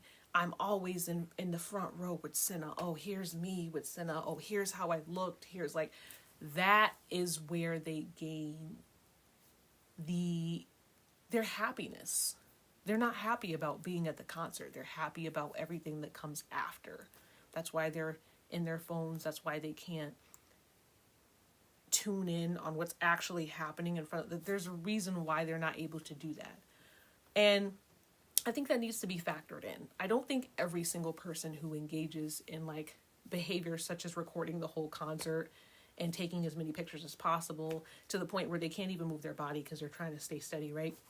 I don't think everybody engaging in those behaviors is a fake fan. I just think they can't tune in and be in the moment because they're chronically online. That's what this all builds up to, being chronically online. And it's quite sad. On one hand, I'm just like, hey, get your happiness however you want to get it. But on another hand, I'm just like, I was going to say, just don't come. That's mean. I'm not going to say that. Okay, let me catch up on this. Reen Kelly, literally, if you're going to a metal show, there is going to be metal show behavior. Oh my God, I wonder if my chat... Oh, no, okay. I'm just trying to make sure that... Is this... Guys, you guys are inspiring me to check out my chat feature on YouTube. I don't think anybody has said anything, but if somebody has said something, I'm so sorry. Like, my chat is just not here. And I don't know why. That's so weird. Oh well, we'll figure this out another time. Okay, literally, if you're going to a metal show, there's going to be metal show behavior. Chasing Christian, I saw Jiluka in Brooklyn and it was tough of being around so many prudes, blah, blah, blah, like, why are you new here, blah, blah, blah. Okay, catching up. Yeah, the edits are always with cutesy music, which is fun, but far from their actual image. Yeah, dude. And it's like, you're not going to edit any videos with, you know, Jiluka's music. I saw a joke about that, and now I can't stop telling you. I can't stop thinking about that now that somebody said it. It's like, yeah, you notice how they just never edit their videos with Jiluka's actual music? And I was like, oh, yeah, you're right. No reaction to Baladita. Yes. The song is such a banger. Matter of fact, I remember the first time I saw Jiluka, the crowd went wild. I'm pretty sure I went to New York to see them. I don't think I was in Boston.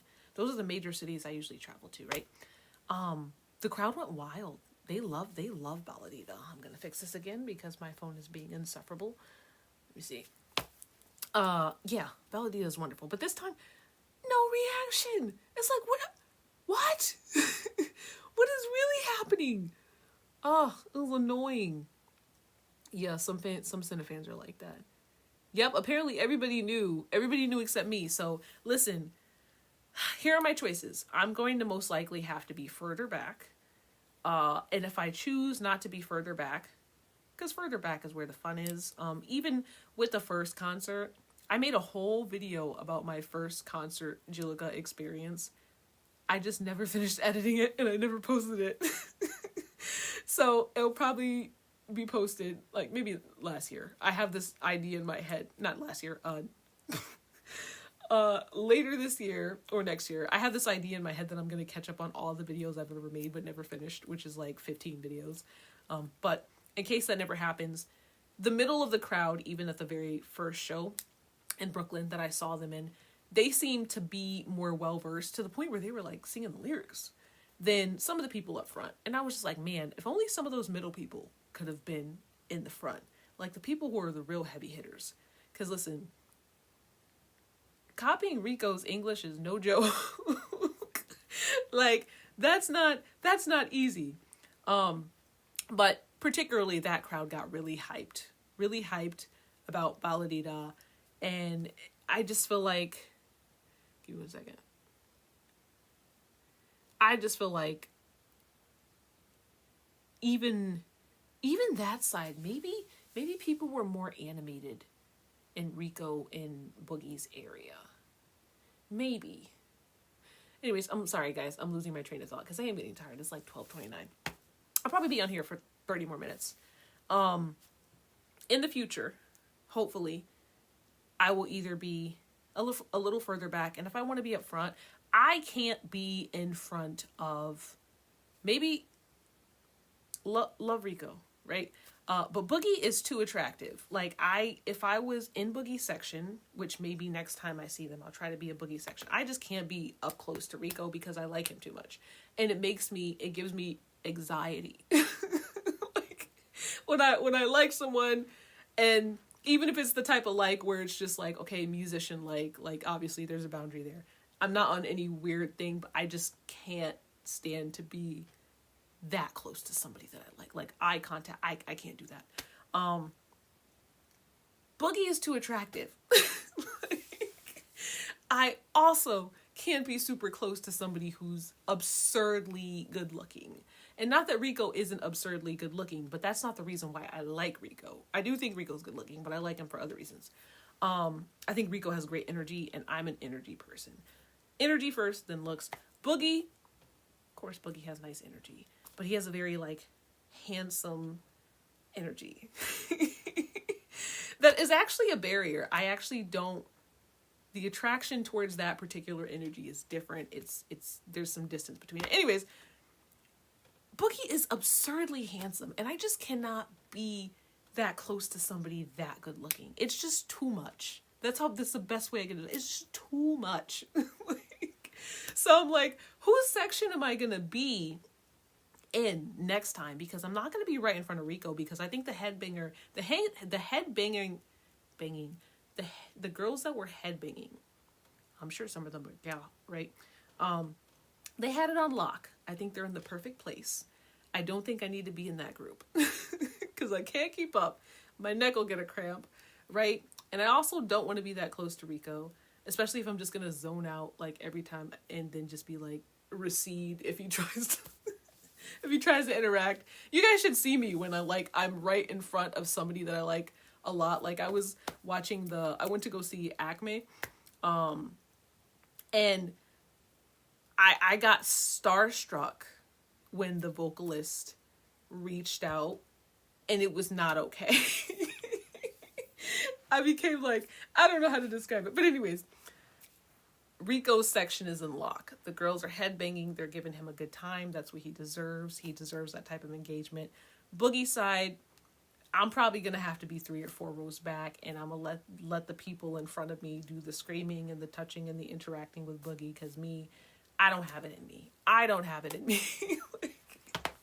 I don't have it in me. I just can't. Some people are just too good looking, and I just need to be a distance away from them. So, we're looking to be in Boogie section next time with a good maybe 4 or 5 rows in front of me. Maybe 3, because it's weird. I do want to see him, but I don't want to see him. I don't want to see him at the same time. I'm shy, y'all, okay? Like, I'm just a stand there and gawk type of person, and I look weird while doing it. So he doesn't need to see that. Nobody needs to see that. I gotta strategize. I would like to be up close to Rico, but I trust in the girlies. They got it. There was no Balladita on Cinna's side when I saw them a couple days ago, and what? Other than that's what I mean. That's what I mean. That's like one of their best songs. I've gone to see Jiluka, Ring Kelly. This is Ring Kelly. I'm just naming the people for YouTube stream. I've gone to see Jiluka 2 times. The other one was in Finland in maybe 2024, and the other was in Denmark. Which is really freaking cool that they came to, somebody mentioned, like, Finland in particular. I was like, bands coming to Finland? Like, Visual K bands coming to Finland? No offense to the people who live in Finland, but I know you guys are starving out there. You guys have to be starving. Who goes to Finland?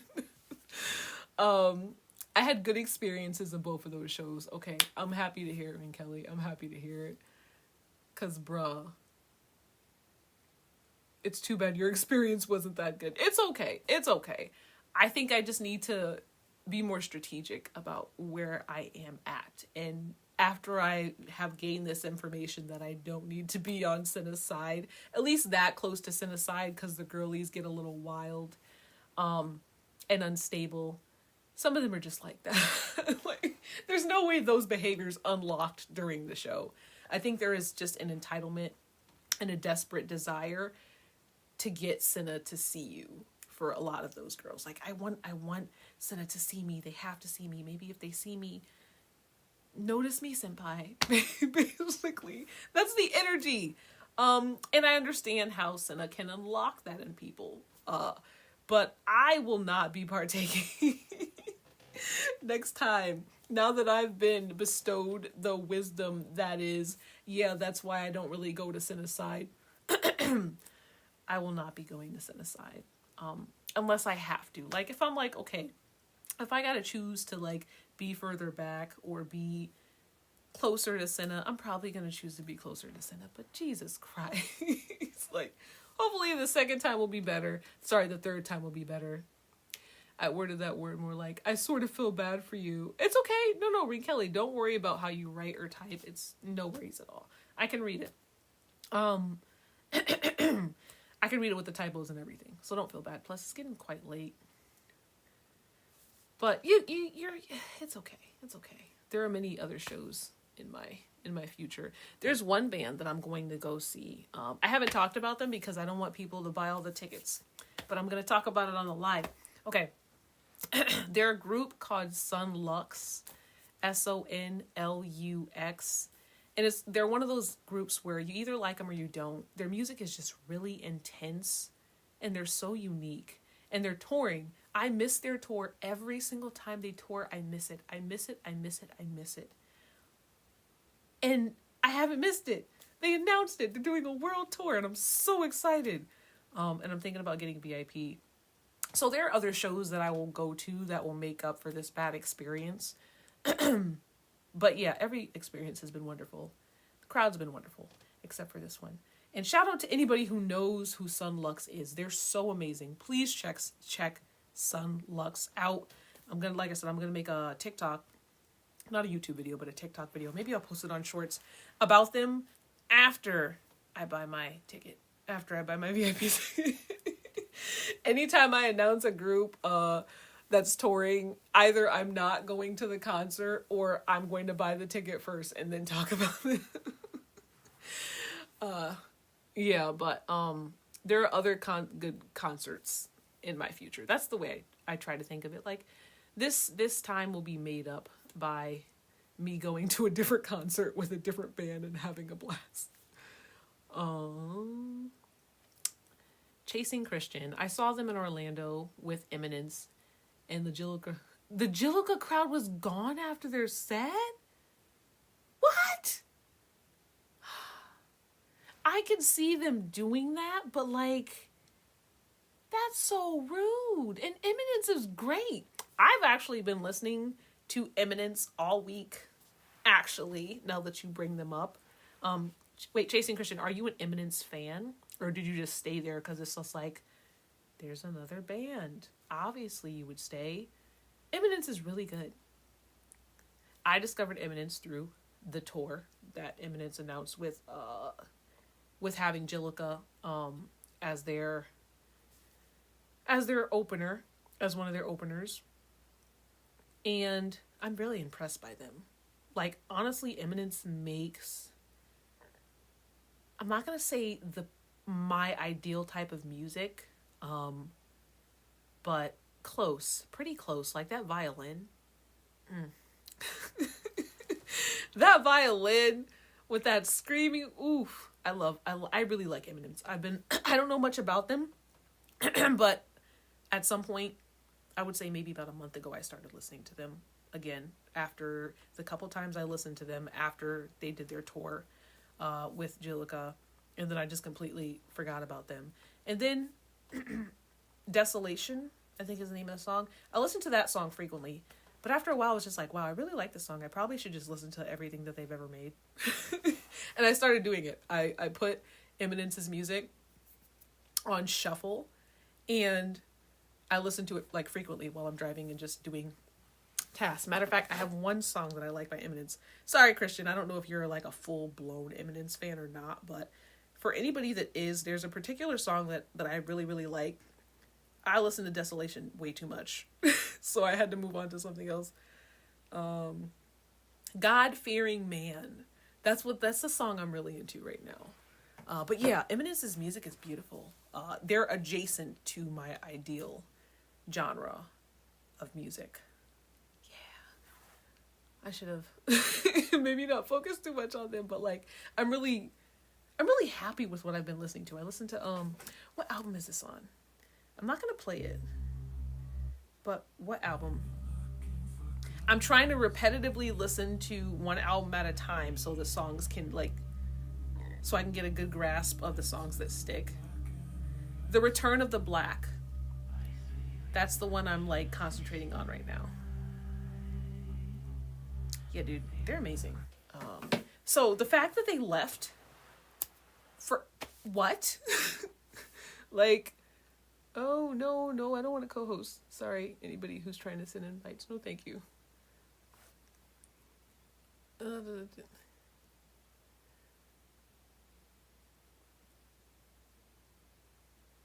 Liking things that way sounds depressing as hell. That's just sad. Yeah, guys. Sounds like a parasocial thing. Yeah. The liking to see the after effects of being at a concert.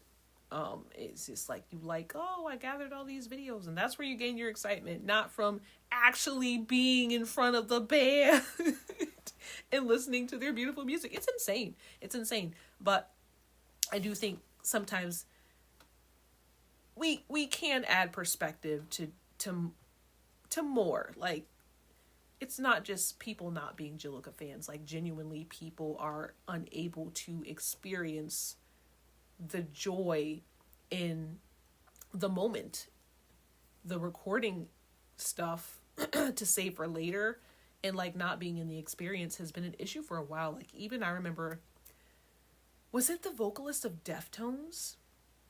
No, it wasn't the vocalist of Deftones. It was something else.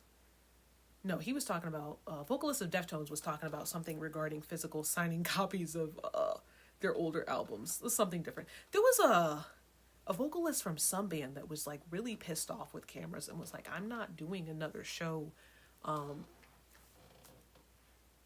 with people putting cameras in my face. Like, that's gotta be surreal.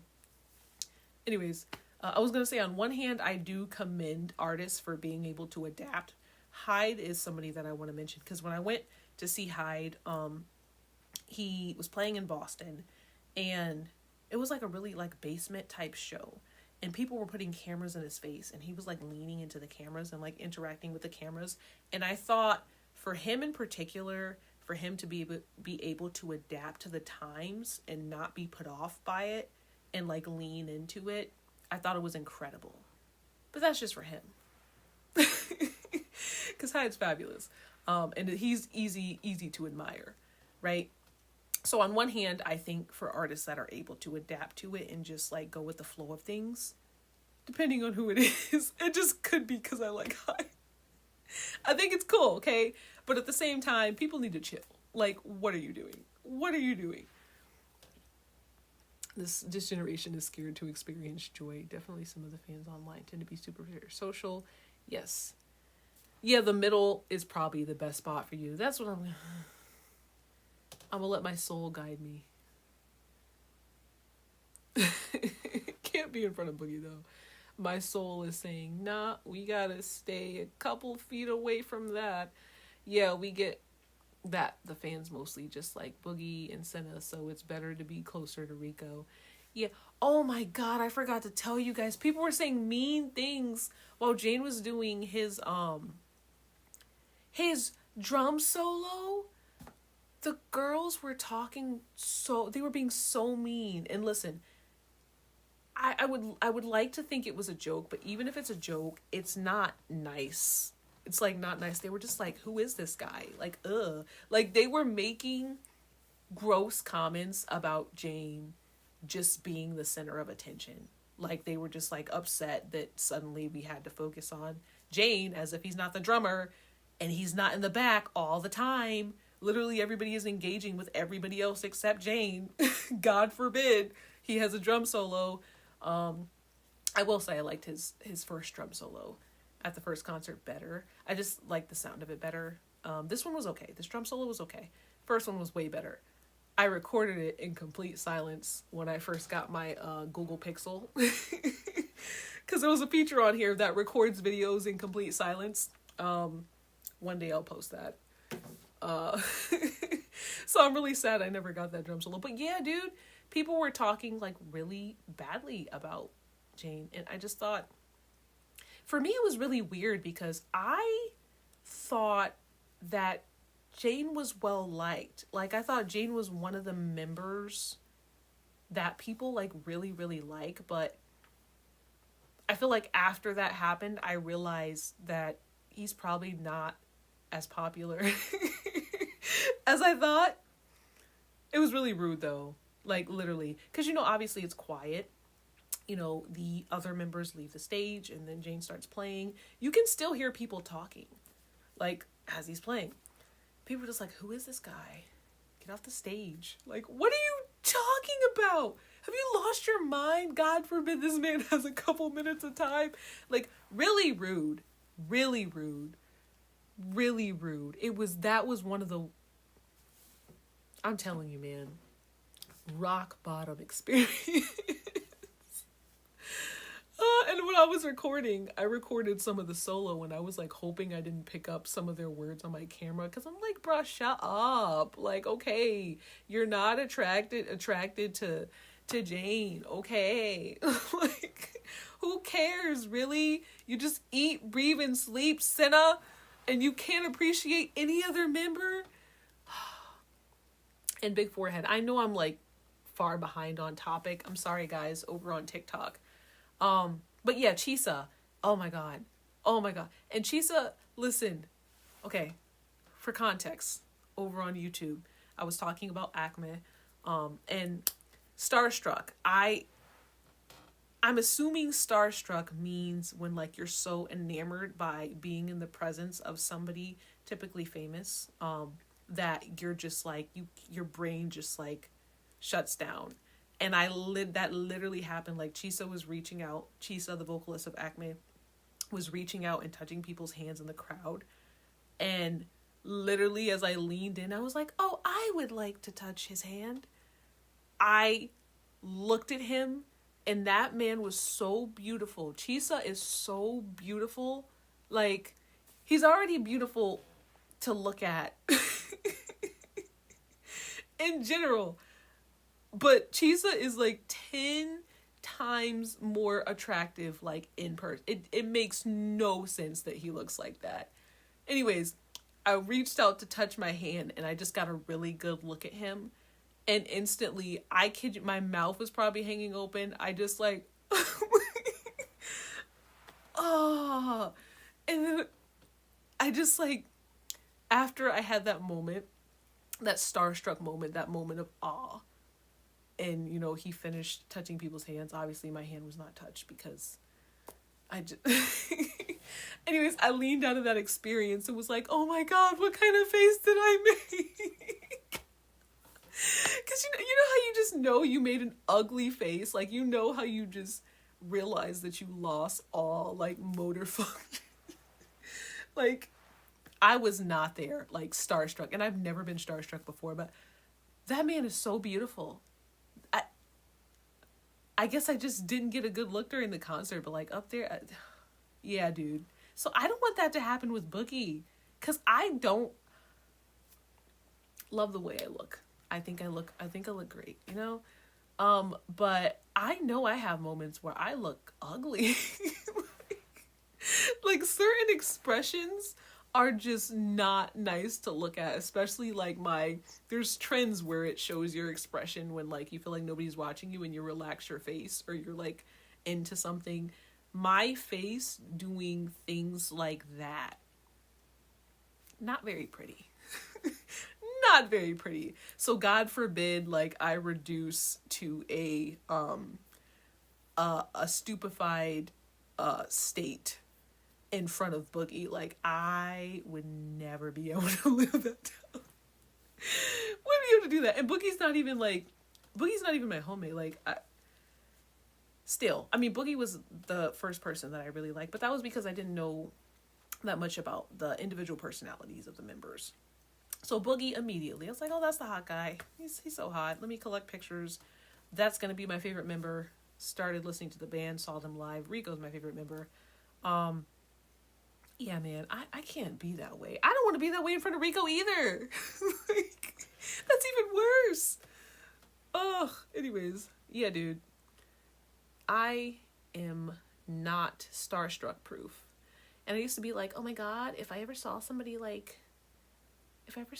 in person that's famous, they're just a regular person. I would never be that way. They're just a person. No. Apparently Chisa's not just a person. And Chisa's not even like super duper famous. I mean, maybe by Visual K standards, because, you know, he's in 2 bands, right? But if I can be that way with Chisa, I think I could be starstruck by... No, that's not... I was going to say something, but it sounded mean, even though I'm not trying to be mean. I saw Jiluka recently with my grandma. It was amazing. Seeing the mosh pit was super fun. Oh, yay! Gyoza Bear, I'm happy you had a good time and you brought your grandmother. I think, did you comment on one of my videos about going with your grandma? Because somebody said that, and I was like, that's super cool. Like, my grandma would never. I mean, my grandma is not alive. Oh, I gotta choose my words wisely because I'm on TikTok. But if she were, that would be a no. So yeah, your grandma's cool. Your grandma's super cool.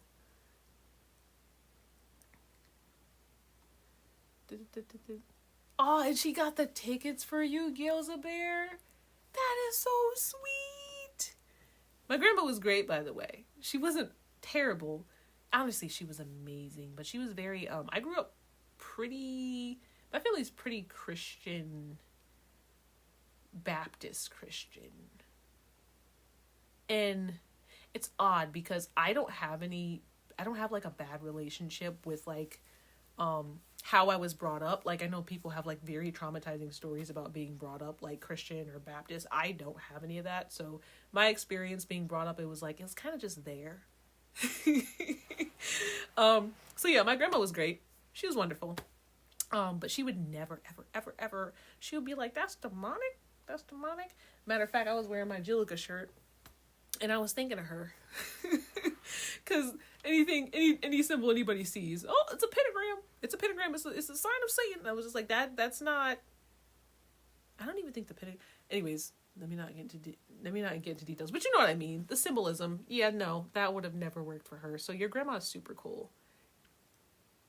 Fox McMeme. That's a funny name. What? I loved Jane's drum solo. Me too. Big forehead. Who's dissing? There's somebody named Big Forehead. I always have to give that disclaimer. There's somebody named Big Forehead on TikTok. Big fan of them. They're always on my lives, and they interact with chat and they give me a good time, but that's just the context for YouTube. I'm not calling anybody, not saying anybody has a big forehead, because I have a big forehead, so that wouldn't work. Who's dissing Jane? Stop, no, he deserves so much more attention, right? And it blew my mind. I was like, there are people who don't like Jane, and it can't be like a looks thing, because he's hot. Like, honestly, all the members are good looking. So I just think they're just so far up Senna's, like, it's insane. And I hate to say it, because I really like Senna. Like, I think Senna is such a huge part of Jiluka, and as a person who, like, composes the music and is learning English, like, Senna's amazing. But the fans, oh my god. Like, you know the band likes each other, right? Like, what are we doing here? Why are we dissing individual members? You don't gotta like the drum solo, but Jesus. He's actually pretty underrated. Most people tend to care about Senna and Boogie, which is sad. Jane is my favorite in the band. Gyoza Bear. Good taste. Jane is my favorite in the band. He's so cool. Yeah, I think Jane is really cool too. I've been seeing some posts of his on Instagram, and I think he's interesting. Like, I think he's interesting. Now, to me, not as interesting as Rico, because Rico is the most interesting person in the band. Because I love people that are full of life. I will literally go on a tangent about Jane right now. I did in my first review video that I never posted about my first Jiluka concert. I just went on a long tangent about how much I liked Rico. So, I'm not going to do it here.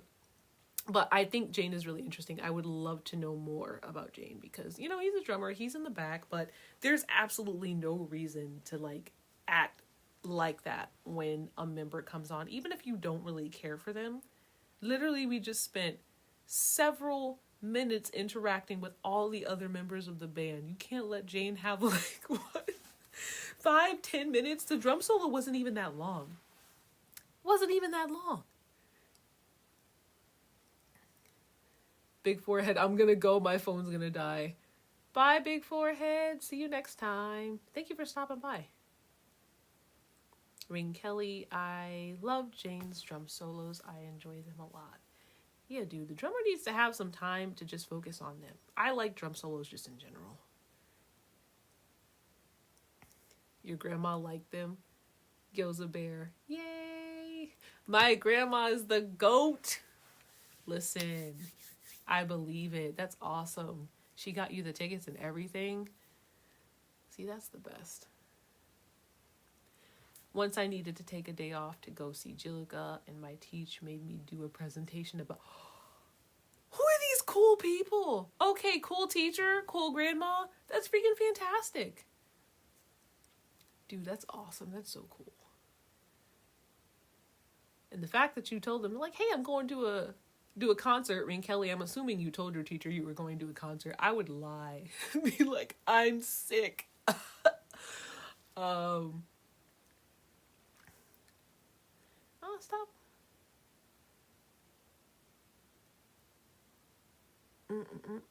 Just catching up with messages, guys. My teacher is very chill and nice. Oh, that's wonderful. See, look at all these supportive adults. These supportive older adults. Let me see. All right, let me get this. I caught up with all my messages, guys. Sorry, I got a little behind. I'm gonna cover the rest of these points. I gotta wake up for my job tomorrow, which is at a school, meaning that I will have to wake up at 6 o'clock in the morning. But it's worth it. It's totally worth it. Because, guys, I was going to forget my entire experience. Like, when I tell you, a lot of the reason why I make these videos, which I've probably already said this before, but I forgot. A lot of the reason why I make the videos that I make, some of the drive is me trying to document, like, points in my life, in my thoughts, because I don't retain information very well, depending on what it is. Depends on what it is. Depends on how much I interact with whatever I'm talking about. Because there are certain things that stick, but certain things that don't. But as far as like feelings, my feelings don't stick. That's why I journaled so much when I was a kid. It's because I needed to remember my feelings during certain points, or I would I would completely forget my feelings and then probably end up doing the same thing over again, over and over again, and forgetting my feelings after I've done whatever the heck. So that's why I needed to do this now. Because the upset, the rant that I went on at the beginning talking about the absolutely obnoxious people that were in my vicinity at the concert, I would not have had that rant in me a week from now. Okay, so Metal 101. You cannot turn around and tell the people behind you to leave your section because the section is too tight. That's absolutely insane. Distribution system. There is a distribution system during concerts. When things start moving around, there's a chance that you may be closer to the band. When things start moving around, there's a chance you might be pushed back. It is the distribution system. Some people might slip in front of you. It just happens. It just happens, okay? Sure, you can go about things in a manner where you're like, hey, you're in front of me and you guys can have your little back and forth, but just try not to have it distract from the actual band performance. Like, I understand people being defensive when people cut in front of them, but if somebody is pushed and they accidentally go in front of you, maybe consider not cursing them out. So yeah, distribution system, you're going to move around. Sometimes it'll benefit you. Sometimes it won't. Like, I mentioned in one of the TikTok videos that I made, these two Japanese, not Japanese. I keep saying Japanese. I'm talking about Japan right now, but they were Asian. I don't know if they were Japanese. These two Asian girls slipped right in front of me. Like, the crowd moved. I blinked and they were there in front of me, and they had their phones. They just wanted to record Senna. They had really pretty nails. That's one distinct feature that I remember. And they were perfectly still. Perfectly still. To the point where I was just like, well, damn. Did you guys... That's why I said Japanese. Because I was wondering if they maybe flew in to follow them from Japan. Maybe that's why I had the nationality as Japanese in my mind. For some reason, that thought... I don't know if it was just like the way they were behaving. For some reason, the thought that maybe they were from Japan and just following Jiluka on their American tours. For some reason, that came to mind. But that's probably not the case at all. Anyways, perfectly still, kind of short. One girl, her friend was kind of on this side, and then she slipped right in front of me. Didn't even see her. Blinked, she was there. Like, that is one of the situations where you cannot just start cursing somebody out because, oh, suddenly you're further back. Like, there is a distribution system that happens naturally. Naturally. I don't mean somebody shoving past you. I mean, it just naturally happens, right? And you gotta be okay with it. Like, everybody is going to have, not everybody, many people are going to have different chances to get closer and further back from the band. Like, it's just... let people have their time, you know? Let me see. I'll write that down. What kind of genre, Gyoza Bear? What kind of genre is that? I can't say that on here. Thank you for having the asterisk. Asterisk? That's how you pronounce that, right? Thank you for adding that. Because I don't want TikTok to be like, restricted. I've never heard of that band, though. Oh, Ring Kelly. I have heard about hardcore Visual K fans who follow their favorite bands everywhere and are pretty rude too. Like people around them, they feel entitled to be in front. Yeah, that definitely happens. So I was wondering if that was them, but they weren't rude. They just popped up. They didn't shove their way. Like, I feel like they were really strategic about, the crowd is moving. Let me just squeeze my way. And I would prefer you do that. I'm not going to like confront you and be rude because you're in front of me unless you're super tall. If you slip in front of me and you're super tall and I can no longer see the stage, I will complain. I will make it a problem. I won't distract from the band, but I'll be like, hey dude, I literally can't see. So I'll make a valid argument and then we can go from there. Be like, so hey, I noticed you got in front of me and listen, I can't see. So can you scoot over? We can negotiate. Like, you're going to have to do something, buddy, because I can't. But I'm tall, so that rarely happens. But yeah, dude, distribution system, and you can't, it's different than shoving. It's not the same as shoving. It's people ending up in spots that were in front of you, but maybe not intentionally. You can't take that out on. Emotionless, the next Metalhead 101, which is insane. Emotionless reactions to music. Why? Like, what? Okay, there have been shows where I've stood still because I'm enamored with what's happening. Like when I went to go see Hyde, I feel like I could have like emoted or like done more when he was performing. But one, I did not know the songs to his newer album. I'm sorry. But I'm going to go to his concert every time he comes. Even though I'm mostly into like Hyde's older stuff. So there was one thing. That was probably the major reason why I wasn't moving. Is because I wasn't really familiar with the music, the album he was promoting.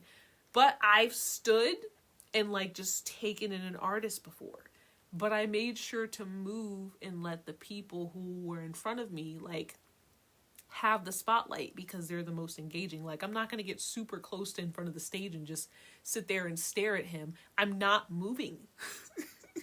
That isn't the best experience for a performer. Like, they want an engaging crowd. So I get gawking and like standing there, but then you can't be defensive about people like pushing you or like headbanging. Like, oh, your hair's in the way. Like, ugh, get it together. Emotionless reactions to the music. But we've already talked about this. I think the emotionless reactions to the music is because people were either too focused on gathering pictures and videos, and or just not really that into the music. And when you're not into the music, like I said earlier, I went to that Hyde concert. I was standing and gawking at him because, you know, he's a fantastic performer and he's just so beautiful. Hyde's just beautiful. Like spiritually, it just seems like he's like an amazing person. So I was enamored by the essence of Hyde, which is why I was reacting that way. But also, I did not know any of the songs he was singing. So I think that played a part in being emotionless. So, you know, maybe the music, in this case with Jiluka, also plays a part in why people weren't emoting. Because they didn't know any of the songs, didn't care about the music. Okay, let me see. I put also that I know I look like a worm when I headbang. So anybody who saw me headbanging, like, wow, that is not that appealing to look at. I'm aware, okay? I'm not the best headbanger. I do my little 1-2, you know, and get absorbed in the music. And after that, I don't care what anybody thinks because I'm here. I'm living. Before I just went headbanging and all, but I was like, I gotta do that. I like metal. I should probably start doing that. Put blah, blah, blah because they're not fans of the music. Like the music alone does nothing for them. Overkill. The underreaction. Okay, Overkill right now is my favorite song. My favorite Jiluka song. I'm very fixated on that. So I have particular Jiluka songs, or just in general with most bands, I have particular songs that I just narrow in and become super fascinated with for a certain period of time. Right now it's Overkill, right? So when Overkill came on, I was so excited. So excited to react, to headbang, to see if the crowd reacts. Because when everybody's on the same accord, when everybody is syncing on a spiritual level because they love a song, like Baladida, the first time I saw Jiluka, like the whole crowd in sync was loving it, right? So I'm expecting that with Overkill. I'm like, okay, we're gonna do it. It came on, complete underreaction. Complete underreaction until like Senna was like, lift up your hands. So, no, we're gonna lift up our hands now. Clap. You know, the instructionals, because that's the only way anybody's gonna emote with instructionals given to them by the band. Yeah, Overkill came on and that was a big disappointment because I really liked Overkill, but I enjoyed myself. I do admit I zoned in with Overkill. I was just like, screw you guys. Like, I love this song. It's here. It's being performed live right in front of me. I'm going in.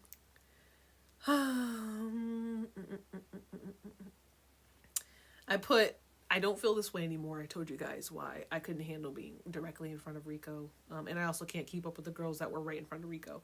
This was my section. Annoying. The girls in front of Rico were going in. I wish I could have been there. Which, after much reflection, I wouldn't have been able to handle. Like I said, the girls that were in front of Rico, you guys, shout out to you guys. You guys had it on lock. They were all headbanging at the same time. It was magnificent. I was watching and I was just like, that is beautiful. I put that damn phone. That damn phone. Is a problem, but we've already discussed that.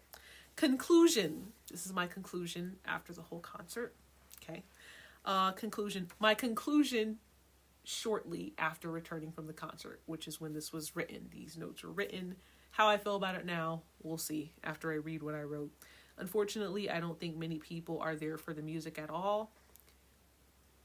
The music teacher, I have a coworker. He's a music teacher. He has a class where he talks about like the history of metal and rock and roll and just basically goes through all the phases of like rock music, like grunge, like he covers the whole nine. And I had a conversation with him about how the etiquette is just very different. With the younger generation in particular, it's just completely different. And my notes that I wrote here after having the conversation with him, he said, these kids, these darn kids, I didn't even finish it. Well then, we can only speculate. Nah, I can remember what he said, thankfully. He was talking about how these, like, even the concerts he goes to, because he goes to rock shows, he says the concerts he goes to, he's like, these kids, they don't move. He was like, they don't move to the music. It's just, like, very different. He was like, they don't headbang. He's like, they don't headbang, they don't mosh. He's like, they just don't. He's like, you'll have some that are doing it, but very clearly they'll be, like, the odd ones out. And it's, like, really, unless it's, you know, they have the underground, like the raw underground shows where it's just like a person who just came out of nowhere, a person's friend of a friend of a friend told you about it, and it's like in some, I don't know, danky warehouse or something. Like, you know, when you're in those places, of course they're gonna be emoting. They're gonna be emoting on the ceiling, on like old furniture, like there's certain settings where it's just like, listen, you're not going to even be there unless you know what it is, right? But when it comes to like maybe some of the bigger shows, the shows that have caught on, the kids they're not reacting the same way to the music. And I really feel like it's again a collective issue of which, listen, some millennials are not immune to. Some millennials are not immune to this. But there's a collective group of people who aren't able to gain joy from the concert experience by itself. Like I said, the joy comes after once you've collected all the pictures, once you've posted, once you've taken a picture of your outfit and posted that, and like posted your Polaroids with a band, or like typed on Twitter, oh, Cinna saw me, we made eye contact, like that's when the joy really takes effect. And like I said, it's kind of sad, but when it comes to technology and its effects on the younger generation, I am a little bit gracious. Like, you know, it's not that they chose to grow up that way. And I was raised by the internet for like half of my life, so there are certain habits that I have, but it is absolutely insane and does make for a less enjoyable experience when you're amongst, like, in the middle of that crowd.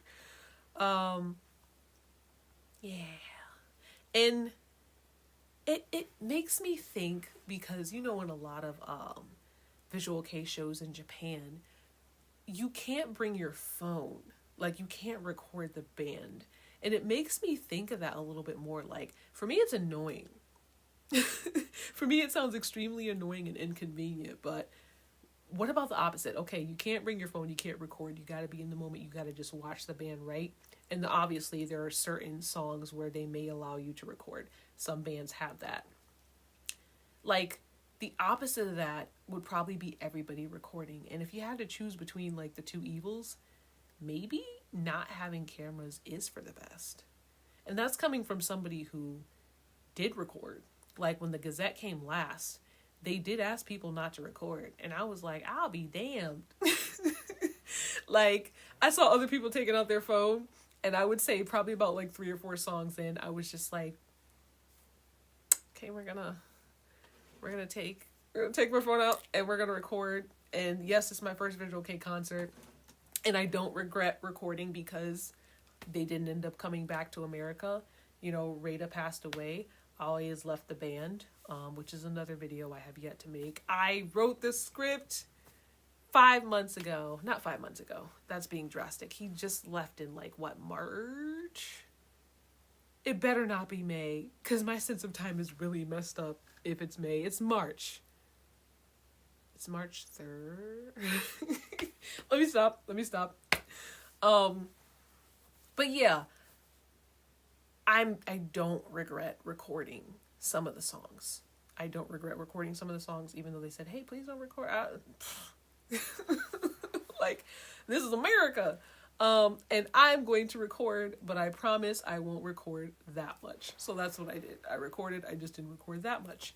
And I was happy with that decision. But I do think having concerts where it's just like, hey, no phones allowed, makes way more sense to me now after what I saw, because you can't be that obsessed with getting pictures and photos. And, like, come on, you've gotten like several hundred already within the span of 2 songs. You can't, like, put the phone down and, like, headbang for a little bit, or, like, ride the wave of the crowd. There was one point, like I said, I had to remove myself from the situation I was in, and then at some point I started enjoying, really enjoying and taking in the concert, especially when Overkill came on.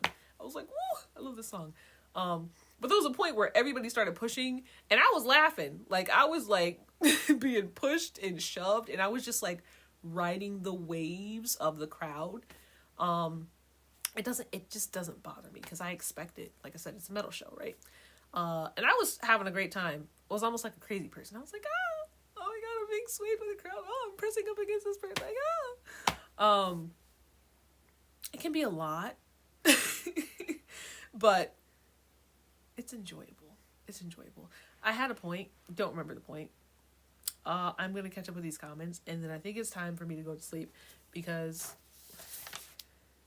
I can hear it in my voice. I'm getting a little loopy.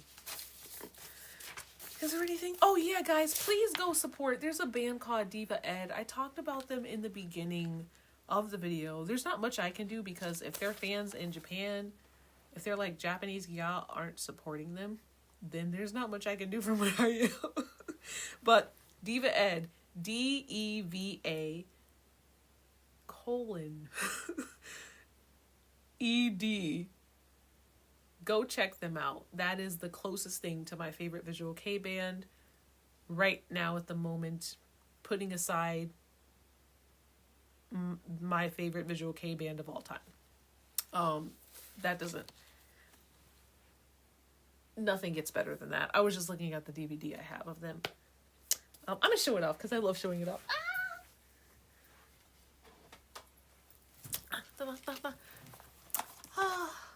They're amazing and I love them and I'll never see them again. And that's for YouTube. This is like a prized possession. And I just never open it and never use it. I know, I get it. I shouldn't do that, but don't care. Never playing it on DVD. I just can't. I'll just play the copy of the videos I have on my flash drive, and that's just a relic. It's just a relic. And I only have one relic, so it's okay. One relic so far. Oh, for the people waiting for, if you're waiting for my JP Fans haul, it did come in. I have to make a video to show you guys what I got. Everything came in safe and sound. I'll probably record that tomorrow. We'll see how much time I have. I'm excited to show you guys what CDs I got. A lot of these albums I've wanted since I was a kid, and like my mind is blown. Like, it's, the box is right here. Oh, sorry guys. The box is right here. Up like at my ceiling. You probably can't. It's this gray thing. Brown. It's this brown thing right here. And I can't wait to show you guys what I got. I can hardly believe those albums are in there. I haven't put my hand in the box because I'm still kind of shocked. So when I do the haul, I'm actually going to do it like on camera. I haven't opened the box or taken anything out. And to be honest, I forgot what I ordered. It's been a couple weeks. It's been about 3 or 4 weeks. So I'm going to be just as surprised as you guys are. Okay, maybe not a surprise, but like, I don't remember what I bought. I mean, it's been, what, 4 or 5 weeks? That's so long. I don't know what I bought.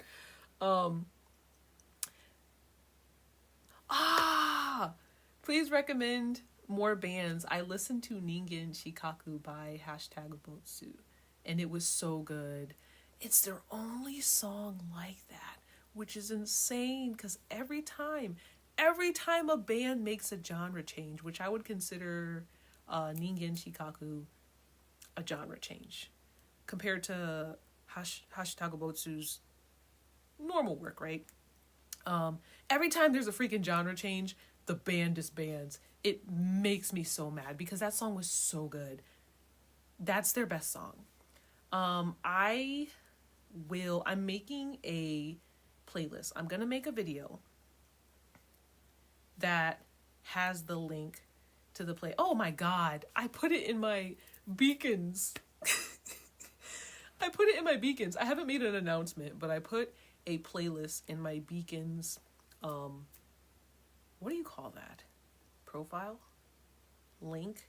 Anyways, in my beacons link, I have a link to my YouTube playlist. I'm still constructing it, so it doesn't have a whole bunch of Visual K songs on there. But if you want to discover new Visual K bands, if you want to listen to music, a lot of it's old. I've been going through the old groups, but if you want to check it out, it's in my beacons bio. I just haven't announced it yet. I'm going to make a video about it. Dude, there's so many videos I have to make. I'm so hungry. I've been talking for a while. I haven't eaten anything. I ate like a whole pie while at the beginning of recording this, and I'm hungry again. I've been eating a lot. Okay, I'm gonna read some of these.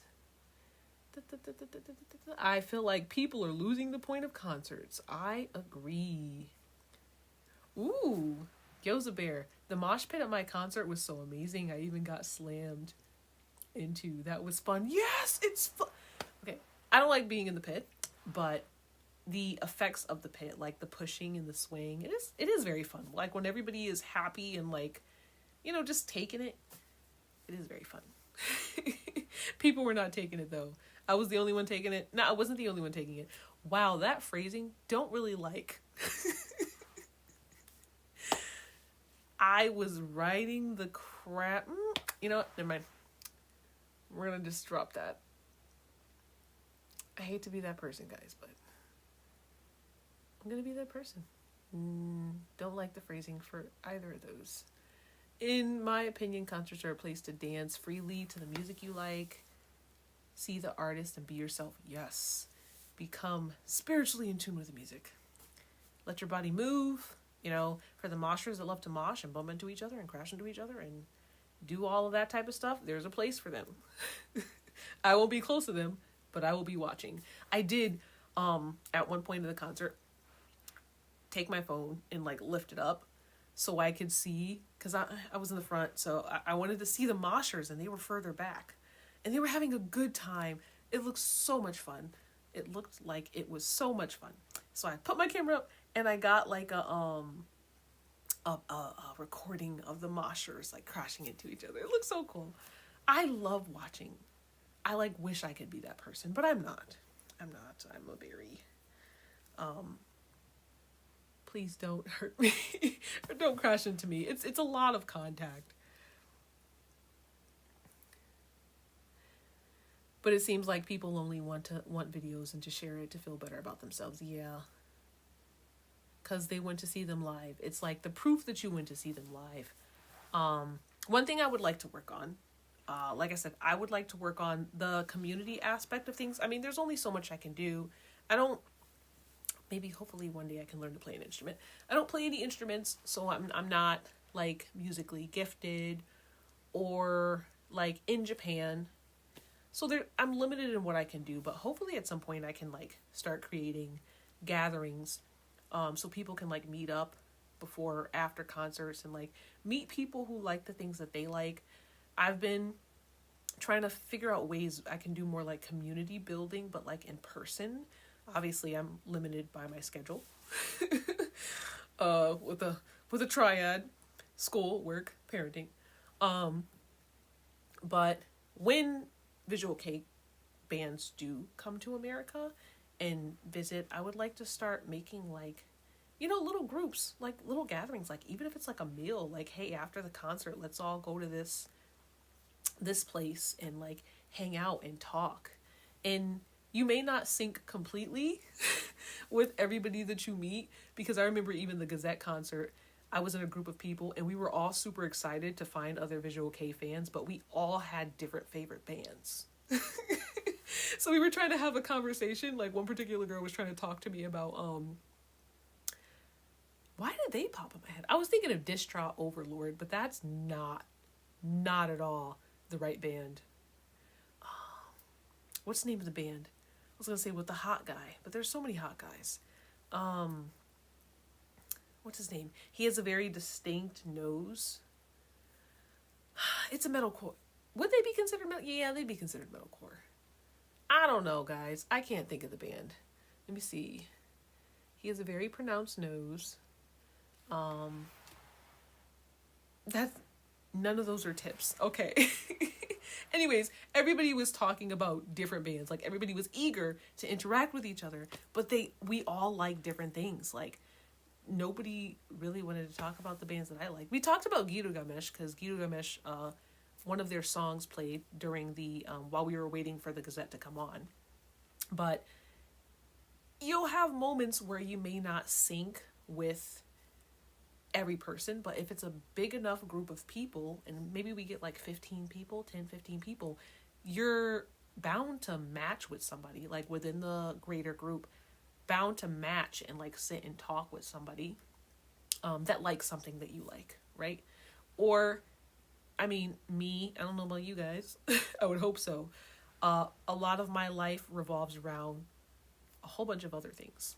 Love visual kei, love anime, love K-pop, all the other music, but I have so many subjects that I'm able to carry a conversation about other than visual kei.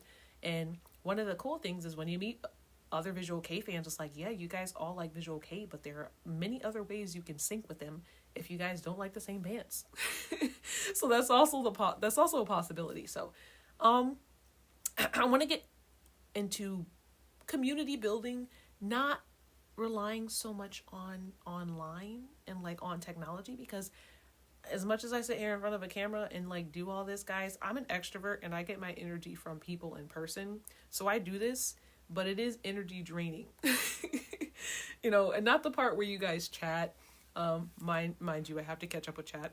Not the part where you guys chat, but when it comes to like getting back to messages, like getting back on my phone and like responding to messages that people left, like not in real time, editing, all that stuff. I do love editing, but it doesn't give me the same energy as talking to a person in real life. Like, I don't think you guys understand. I love people. Like, my general outlook on people is good, even though I know there are a lot of evil people. And I love small talk. I'm your worst nightmare. I love customer service. You know, provided it's not somebody obnoxious. But I like talking to people. So I'm like, okay, how can I give myself more opportunities to talk to people? And have it be in real life about visual K. So that's what I'm trying to transition to. I don't know how I'm going to make that happen. But yeah, this is just a disclaimer. Don't ask me to make a Discord. Because it's life absorbing. Discord is life absorbing. I'm going to save that for my VTubers that I follow.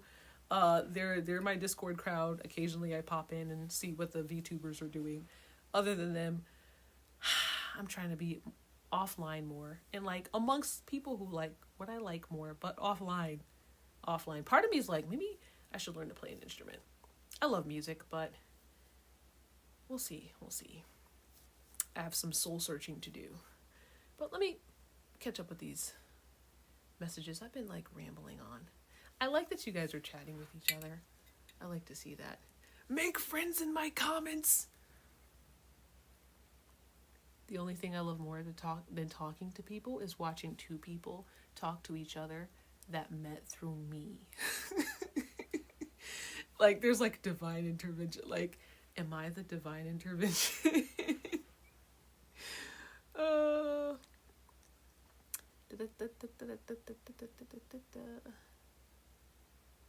Ringen Shinkaku is such a good song. I heard a fight argument during Jiluka's New York show, and I was like, oh no, yes, Wolfx Adventure. I heard it too. And it's like, why would you do that? We're in the middle of a concert. I did my whole rant on that, but insanity. I hope you guys can hear me. I'm sorry if the mic is like tapping. I'm surprised this thing has not ran out of battery because woo, I've recorded videos and this thing has been off and blinking and I've just like not even known. I remember I recorded a whole day's worth of videos and complete silence, just me like and I found out after. Wasn't funny then. Very funny now. I love mosh. I love the mosh pit, but it can be very scary as a small girl like me. Which is valid. Because, you know, some mosh pits, especially if it's like, there are not so good parts of metal. There are men who will, like, absolutely see, like, a small girl and be like, I'm gonna elbow her in her spine. Like, there are those types of people in mosh pits. Ooh, do you have any tips on how to be more involved in the visual K community? Go to Japan. Nah, man, I don't. There's some expertise that I just don't have. The only the audience that I think I serve best is the audience that's hungry for bands and music to listen to. And you could do that and it's privately. And I think it's because I've spent most of my life, not that I haven't had interactions with Visual K fans in real life, but most of my life has been spent consuming Visual K solo, you know, while not being in community with other people. So this is like new territory for me. I don't think I'll ever become a person who like goes to Japan and becomes like a Bangya who like is always going to shows all the time. I don't see it for myself because first of all, I was going to say, I like a lot of other things and I just can't imagine having the time to do that. Like, I'm trying to move out the country one day, y'all, and I was thinking maybe Vietnam. And like, there's so many other places I like to travel to. So, how do I put this? There are certain things I don't see for myself, but if you want to get involved in the visual kei community, the best thing to do would be to just go to Japan. Honestly, do what you can, especially if you're like single, no kids, young, like do what you can, work a job, go to Japan. It'd be even better if you like started traveling and just started traveling through Southeast Asian cultures to save money, and then go to Japan occasionally. See, even my desire for my life is like infiltrating that, because I just want to travel through Southeast Asia, because traveling is another passion of mine. But the place where you're going to get the visual kei community is actually in Japan. And if you can't do that, online has its downsides, but that's what we got, you know, online and at these small amount of concerts that these bands have over here. They're coming over more frequently, so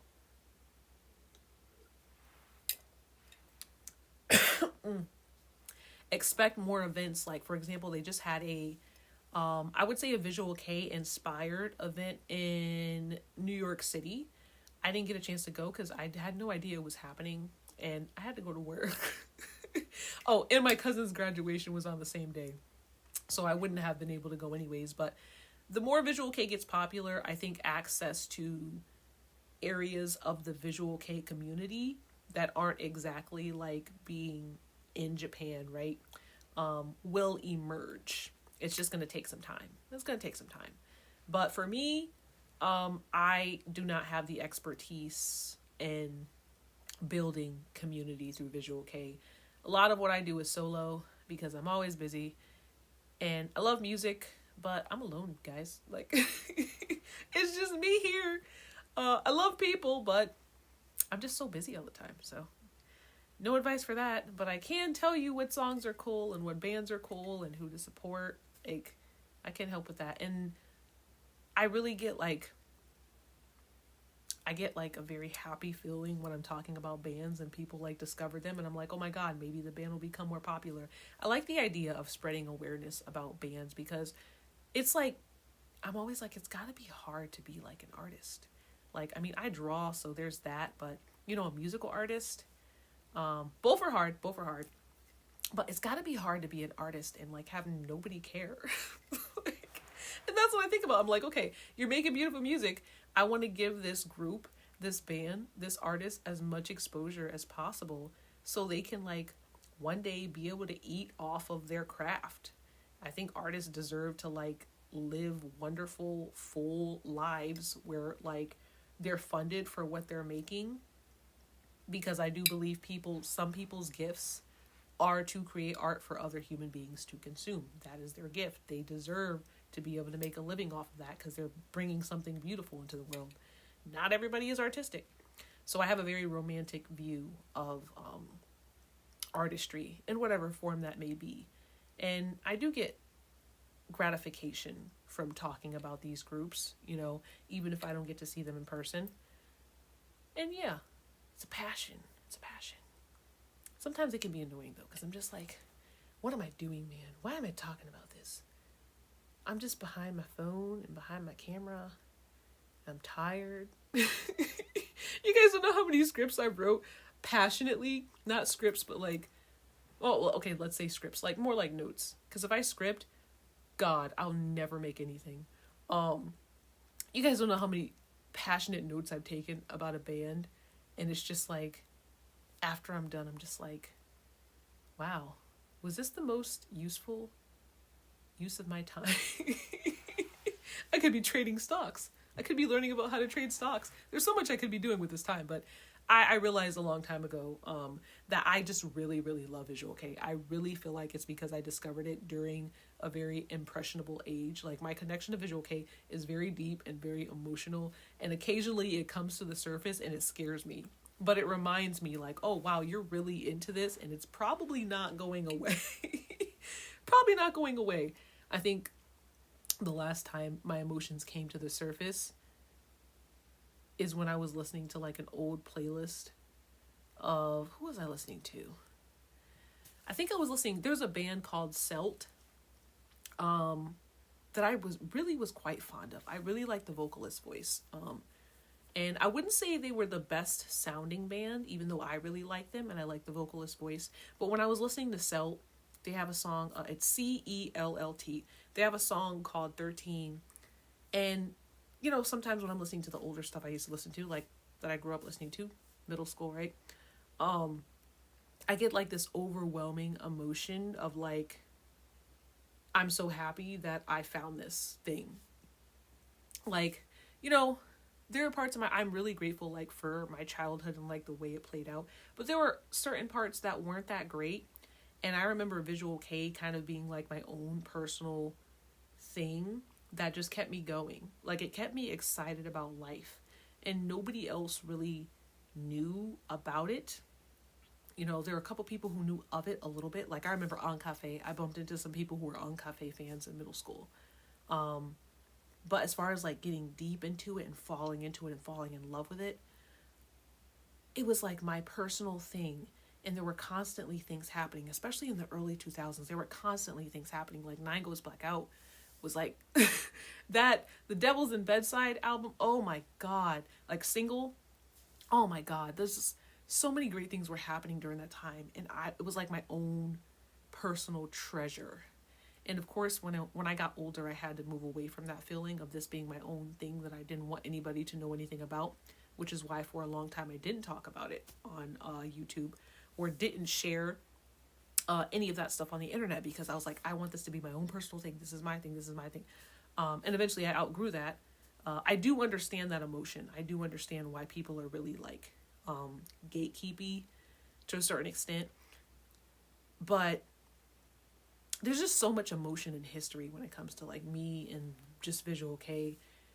And that's why I talk about it, because it truly is like a connection to my childhood. Like even my bridge piercing I got because of like Hitsugi from Nightmare. Like I remember seeing him and being like, that is the most beautiful person I've ever seen. And not in like a lusty way. Because I did have those big feelings for some members. But with him, I was like, that is so beautiful. Like, I want that. So even my bridge piercing is like a connection to my younger self. And I've had it for like, since I was like early 20s. So maybe like, it's about 10 years, 11 years. Maybe more than that. I don't know. But yeah, I love Visual K, you know, and I'm going to continue to talk about it, but it is very personal. The only thing that's more personal than my connection to Visual K is my connection to K-pop.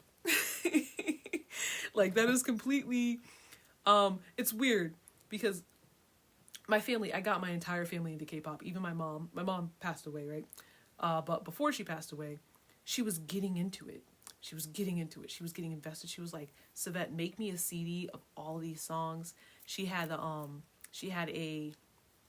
what's the song? Replay by, I can't believe I forgot their name. Taemin was in the group. I forgot the name. I can't be that bad. Starts on the S. Shiny. There we go, Shiny. She really loved that song. That was one of her favorite songs. K-pop is weird because I have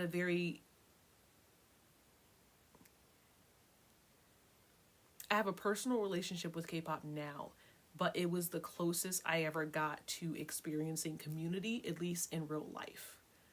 That's the best way to put it. I never had any interaction with like a K-pop community online, but in my real life, it was way, way more. There was way more contact with people who liked that in comparison to Visual K. Which I get it. I understand. But I also think it was the best time to be a K-pop fan too, when I did finally become a K-pop fan, which was like 2000, the 2010s. Oh, it was great. It was fantastic. Yeah, dude. I love Visual K. I'm sorry I went on a whole rant. A very passionate rant. Let's see.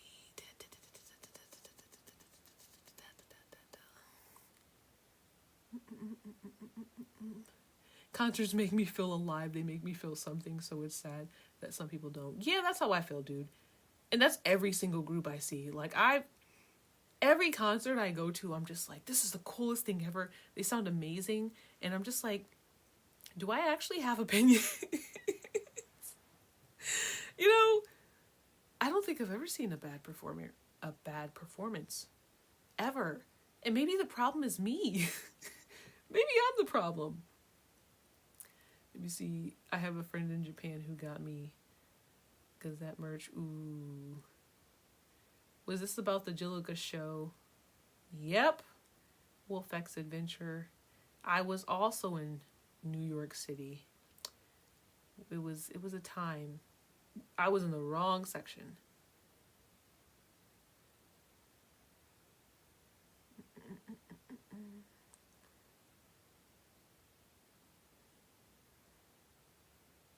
Give me a second, guys. I'm always afraid some big guy is gonna target me. From the pits that I've seen, recently everybody's been really nice. Honestly, the nicest people have been the ones in the pits. You know, it's crazy how things change, how that would be the case. But the nicer, more open people who are like used to concert etiquette are usually the ones you're gonna find in the pits nowadays, depending on the concert, depending on the artist, depending on the fan base, because you know metal.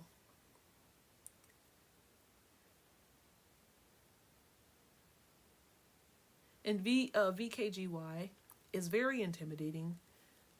It is very extensive, but you know, one thing I've been trying to do, because some of y'all know, I don't like getting into the different types of Ks, because for me it's overwhelming, and it's like, I don't care.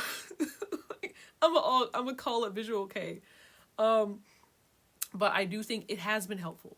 It has been helpful. I've been, because VKGY separates things multiple ways. Artists, it's alphabetized.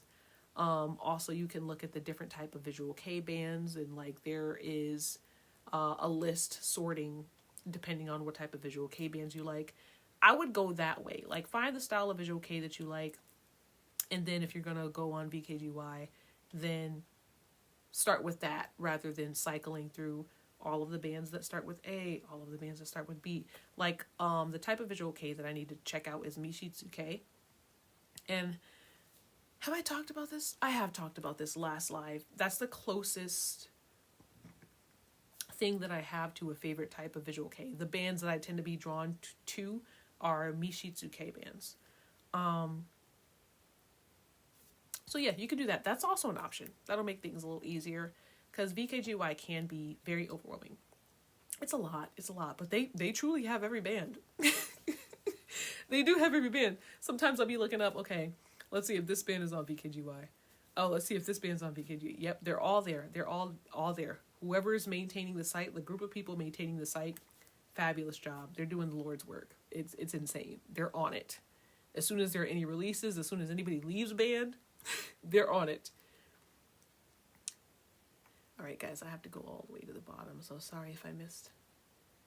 I like Manhattan K. Of course you do. But the fans in it are annoying. Of course they are. Yep. That's why not a big... There are a lot of bands I just won't listen to because of the fans. And I hate it because with... We're going to switch topic briefly. With anime, I used to be the person when people were like, hey, I don't watch this anime because the fan base is annoying, or I don't engage with this anime because the fan base is annoying. I used to be like, why would you let that stop you? But I'm going to contradict myself. Contradict myself. And I'm okay with that. Perfectly okay with that. I feel that way about anime, but with visual K, I absolutely have been put off by bands because of fans. But in my defense, some of those bands have very unsavory things going on to begin with. So that's all I'm going to say. There's specific bands in mind that I have mentioned. Fans get crazy sometimes. Like, actually, sometimes the fan base just ruins the whole show for me. I can only imagine. Like, music/anime is great, but the community. Yeah, so I'm perfectly fine being somebody who cannot be ruined when it comes to, like, anime. If I like anime, I'm just going to engage in it, and I'll just avoid the fan base. But with visual K, especially the Minheta K bands, they're just fans that are just obnoxious and they're awful, and it just makes you be like, I don't want to get into this band, because then every time I look up this band, I'ma see you guys. Right? And also, when bandmen and women, when they do things that aren't that great, I want to be in community with people who are like, hey, that wasn't cool. Not people that are like, hey, my homemade can't do anything wrong. Like, this band can get away with anything and I will support them. I'm not that person. As an example, I've mentioned some of my my gripes, because around when Kizu first, I'd say maybe 2 years after Kizu formed, I was a huge Kizu fan, but there were some things I didn't like about Kyonosuke's dressing choices, and I've mentioned it on here, and I don't know if you guys noticed, I don't talk about Kizu as much. You know, I like Kizu. There was a long period I went through where they were my favorite visual K band, but there are certain things that I do not play, and I don't care about anybody else's perspective on the situation. Like, if I feel like, not a fan of that, I'm gonna speak my piece, depending on what it is, and I'm gonna keep my distance, okay? Love Kizu down. I think they're one of the greatest visual K bands of this generation, right? But listen, when stuff goes down and it's not the greatest stuff, and you know, that's not even as bad as some other things, like some things regarding children. Like, there's certain things where I'm just like, oh yeah, I like a song from this band, but you guys are pushing it, and I'm going to be frank about that. I'm not going to pretend, oh, I love this band so much so they can do anything they want to. Nah, could never be me. Could never be me. I usually, like, when bands do things that I don't like and I really like them, I just won't talk about them. I just won't talk about them anymore, or won't talk about them as much. There's one band that did something that I didn't like, and I hate it because I get a craving to talk about them all the time because I love them so much. But also, that's not that cool. That's not cool that you did that. I'm not going to say what band it is. But it bothers, it's like a reflex that I have to, like, not a reflex that I have to stop, because that's like an oxymoron. It's like an urge that I have where I'm like, I really want to just dedicate a whole video to this band. But then I'm just like, but that one thing, yeah, dude, I have my gripes. And some of it, you know, some things that bands do, it just annoys you personally. So you can, like, pull out and be like, hey, I'm not engaging with the band in this way, but it's okay if you guys do it. That's where I am with Kizu. And then there are some bands where they just do certain things and it's like, y'all good? Like, oh, wow, y'all really don't care. This band can do anything. Yeah, especially when it comes to, like, lyrical stuff. Like, oh, it's shock value. Like, I get it, but, you know, that's not that shocking when it's 25 songs talking about the same very concerning things. We're not shocked anymore. We're kind of just like, oh, wow, this is a trend.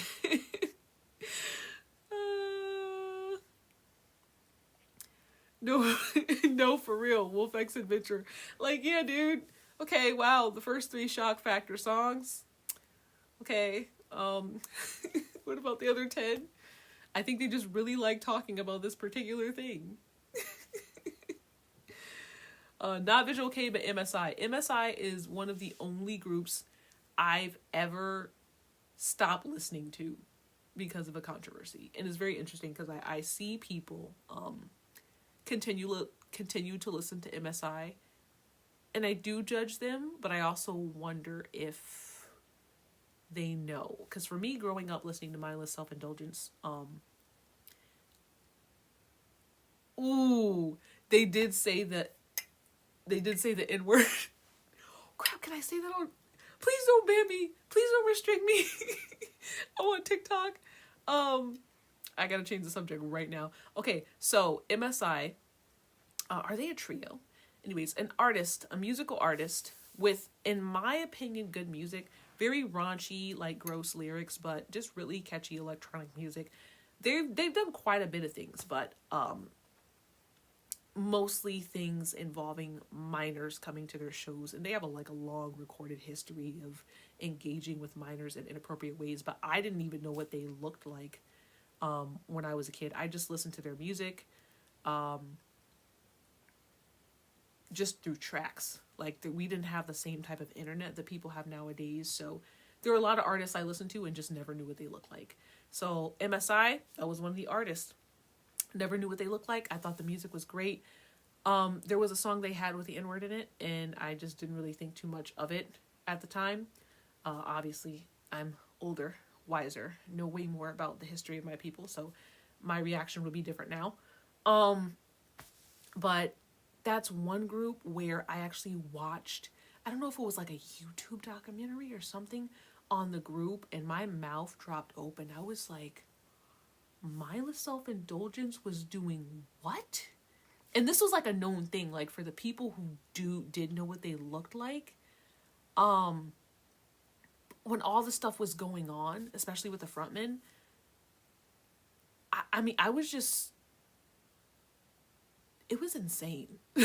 And I was disgusted. I was grossed out. I removed every single Mindless Self-Indulgence song from my playlist. And guys, I have like this thing in my head where it's like the songs that I grew up listening to, if they're problematic, like if the band is problematic, I will give myself a free pass to listen to stuff I grew up listening to. Like CELLT is problematic, but I'll be damned if I don't still listen to CELLT. Okay, I grew up listening to CELLT, was really into them.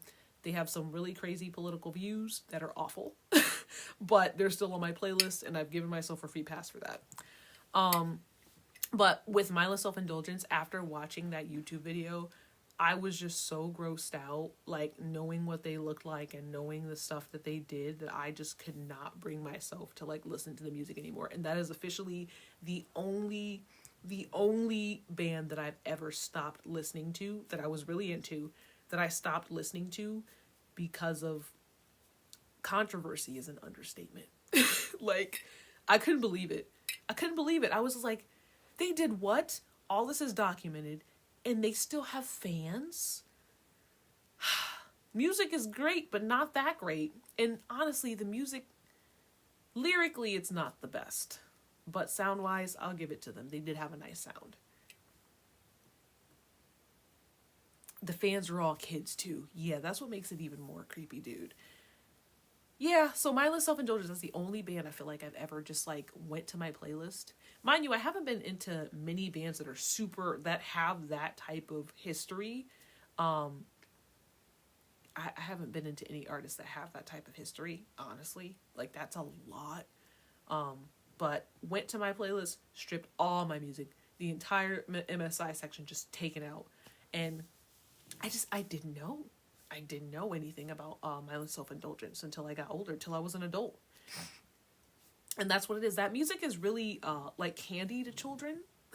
Because I was there, especially with like Zyean on MySpace and stuff like that. Like that type of music, that type of electronic, like just saying the most absurd, wild, like raunchy and like crazy things over electronic music. That was like a really big thing. So that music is very attractive to children, especially angsty, like teenage wannabe cool children, shock value children.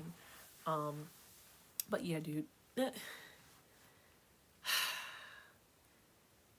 Blood on the Dance Floor. I was obsessed with Blood on the Dance Floor when I was little. Yep.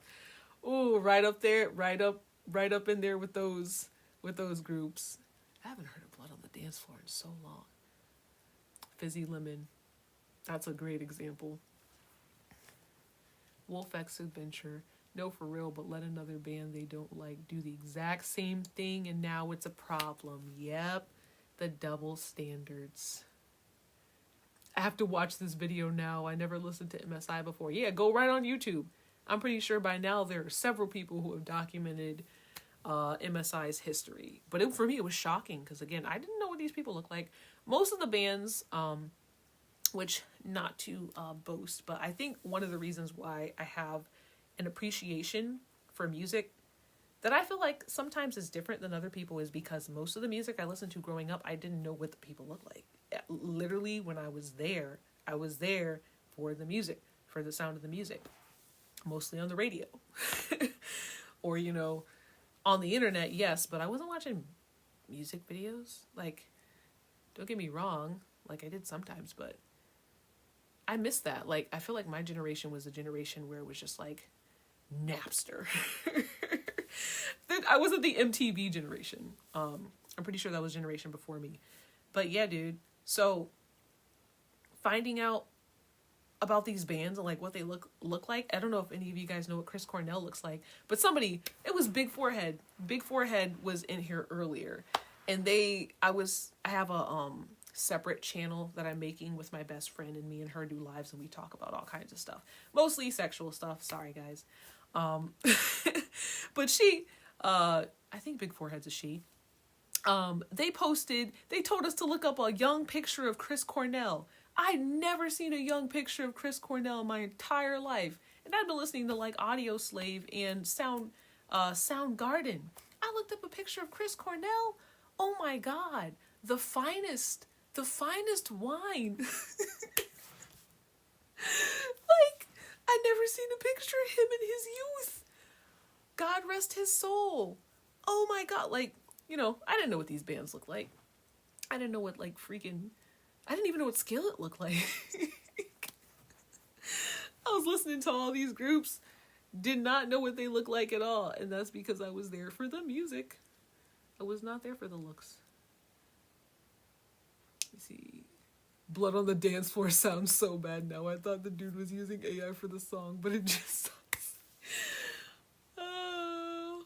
If you were trying to come up with a song that AI has made, you'd probably come up with a song by Blood on the Dance Floor.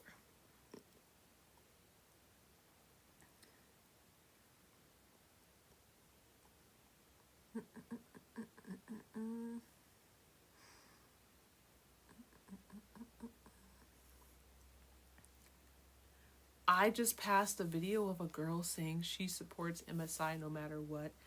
Ooh, that's not a good thing to say. Is she sure she knows what she's saying?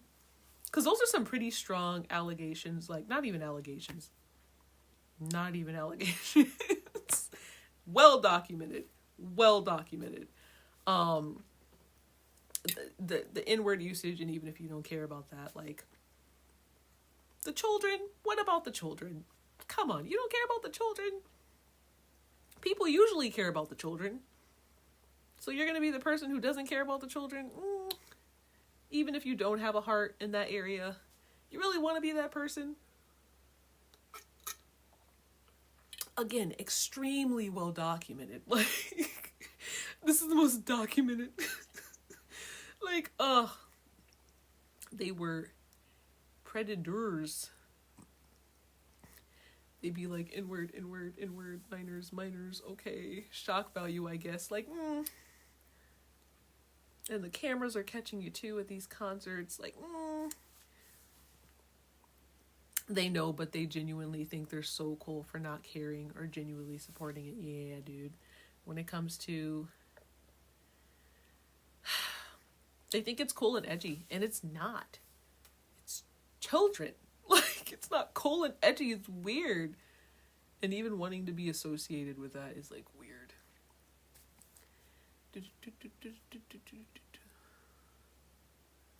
Okay, guys. Shirt from H&M. Absolutely, Trav. It is from H&M. Is it from H&M?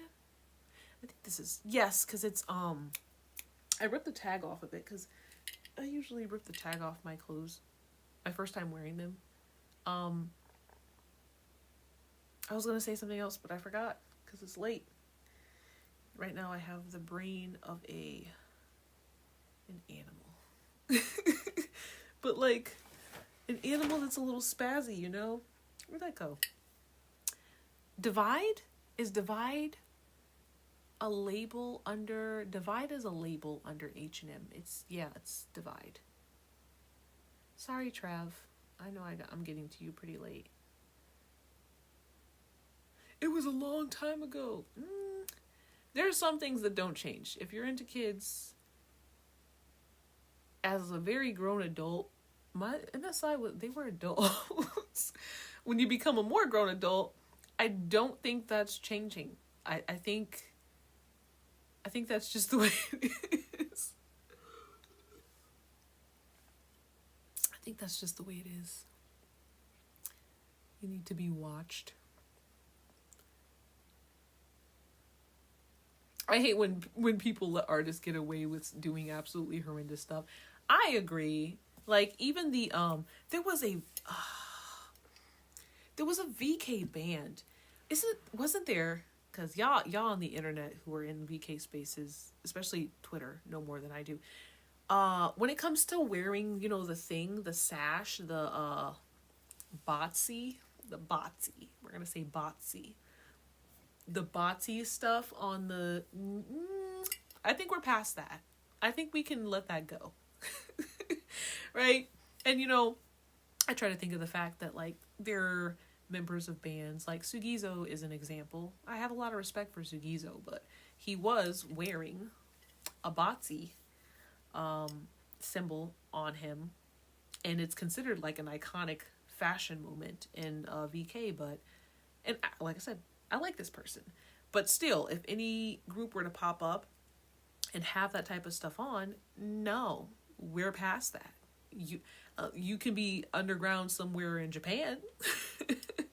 One time I accidentally, when I was in, me and my cousin were in Tokyo, we accidentally went to a store with a whole bunch of botsy memorabilia, and we didn't even know, because it was unlabeled. It said no cameras allowed, but I didn't see that it said that. So I was recording. I'm like, oh, I'm in a military merch store, because I love them stores. There's a word for it, a tactical, whatever the heck store. I like those stores because they have stuff with lots of pockets, and I love pockets, and I love like. Do I have my bag on me? You see, like stuff like this. I love that. You see how many pockets this has? You probably can't. But this thing, like, I like that type of stuff. So I'm thinking I'm in a regular, like, military... Sorry, guys. I'm thinking I'm in, like, a regular, like, military store. And no. My cousin whispers to me. She's like, Savannah, this is a botsy store. And then she points. And I'm recording, and I turn with the phone. And I see, like, the symbol. And I'm like, oh! And I put my camera phone down. I'm like, we gotta get the hell out of here. Because, they also did not like my people. They were also killing some of my people. Oh, crap, I can't say that on here. Damn it. So, yeah, dude. Not a big fan, but they're really into that.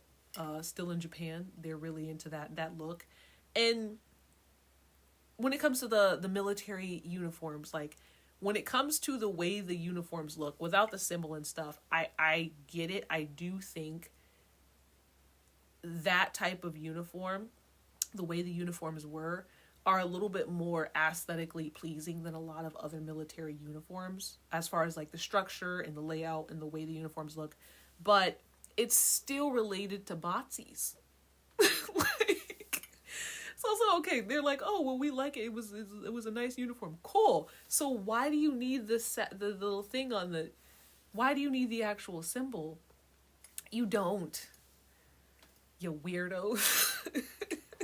You don't. I think we've passed that, and we don't need to do that anymore. But hey, I don't get to make those decisions. I just get to poke fun and type long thought pieces about the bandmen who decide to still do that.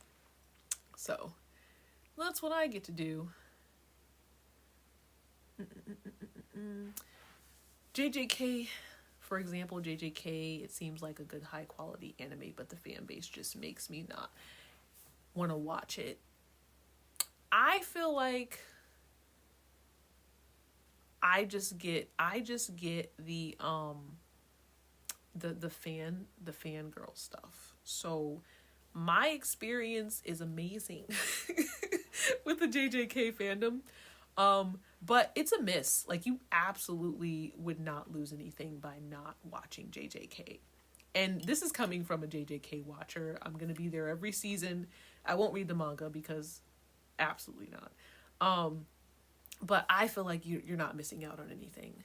It's fun, though, when you're on the fangirl side, fan service side, edits side, the Toji side. It is fun. But that's because that's my algorithm, man. I got issues. I got issues.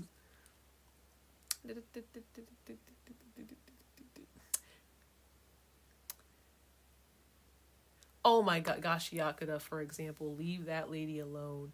Yeah, it's really crazy to live in a time where creators of anime and manga series are interacting with fans so often.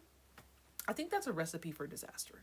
Like, I think if there's like a thrill behind it because you're like, wow, these people are consuming the things that I make and I get to interact with them directly.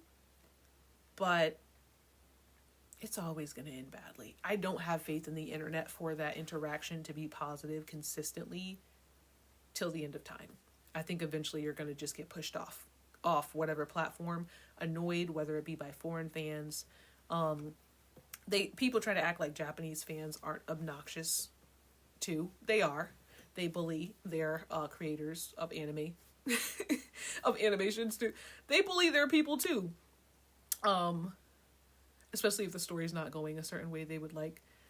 I just think artists shouldn't engage. There should be a boundary between artists, creators, animators, mangakas. There should be a boundary between them and the public. Maybe that's just my paranoia. Or they just need to stay off of Twitter. That would solve so many problems. Just stay off of Twitter. I understand. Big, beautiful Twitter. Everybody loves it. Just stay off of Twitter. That'll solve most of your problems. Like, I have a Twitter, but you're probably never going to see me on there.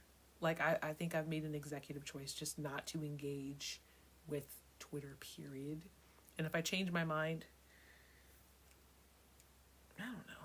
I don't know what circumstances would present themselves for me to change my mind.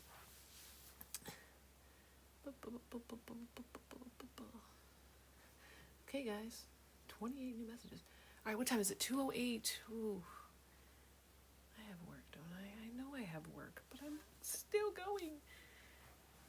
It's not you guys. I just like being on live, and I like talking to you guys. Oh my god. Gyoza Bear, it low-key also sucks because, like, interacting with fans seems fun, but people ruin it. Yeah, especially when you make videos on TikTok. You make videos discussing a specific point targeted to a specific type of people, and then a whole flood of other people come in, and you're like, first of all, who invited you here? This is not the video. If you're not into what I'm talking about specifically, why are you here? Like, there are individual groups within fandom.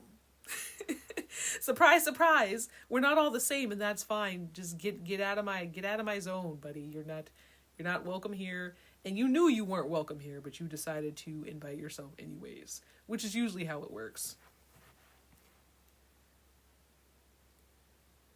Yes. Oh my god, they love taking advantage of people as soon as they give them a lick of attention.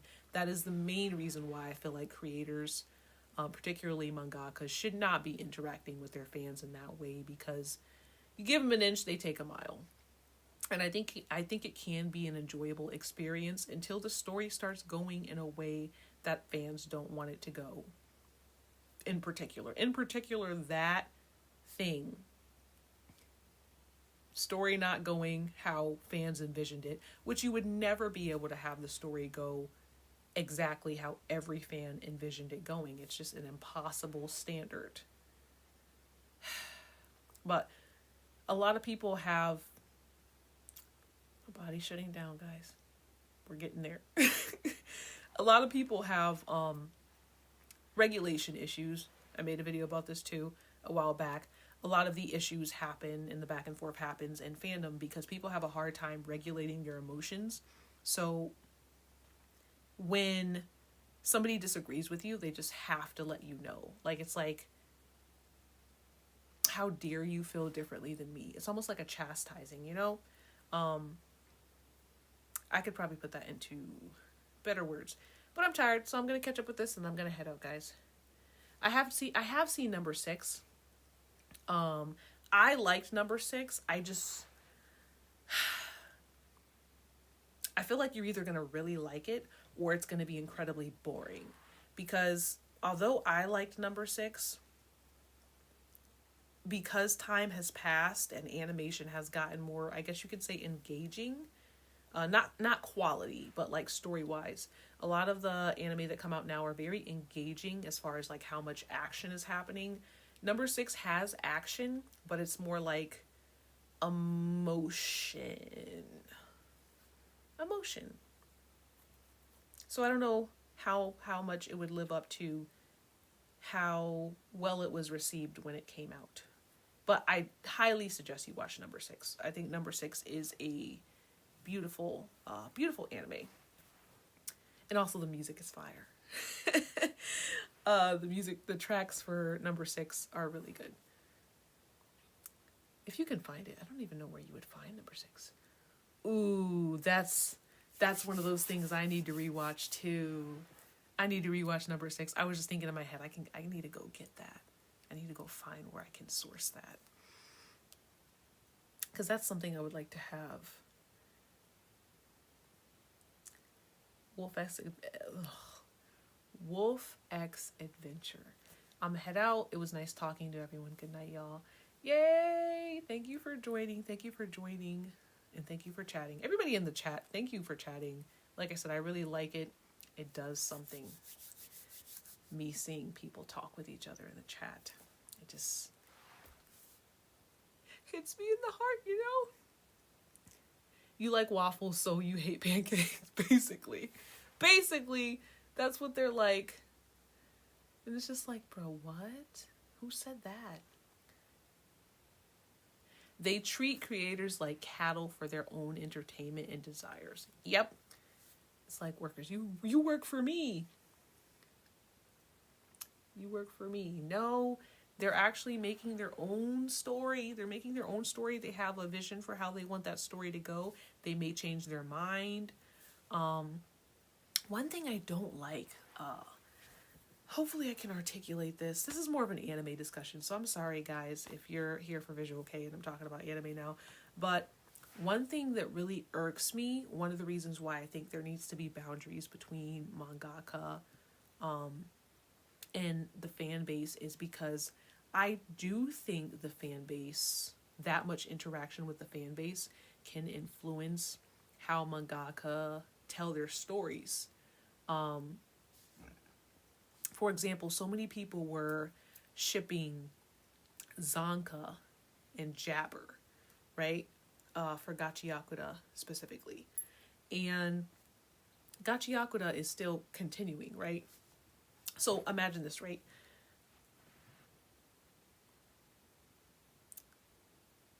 Creator gets upset because she's tired of people shipping the two.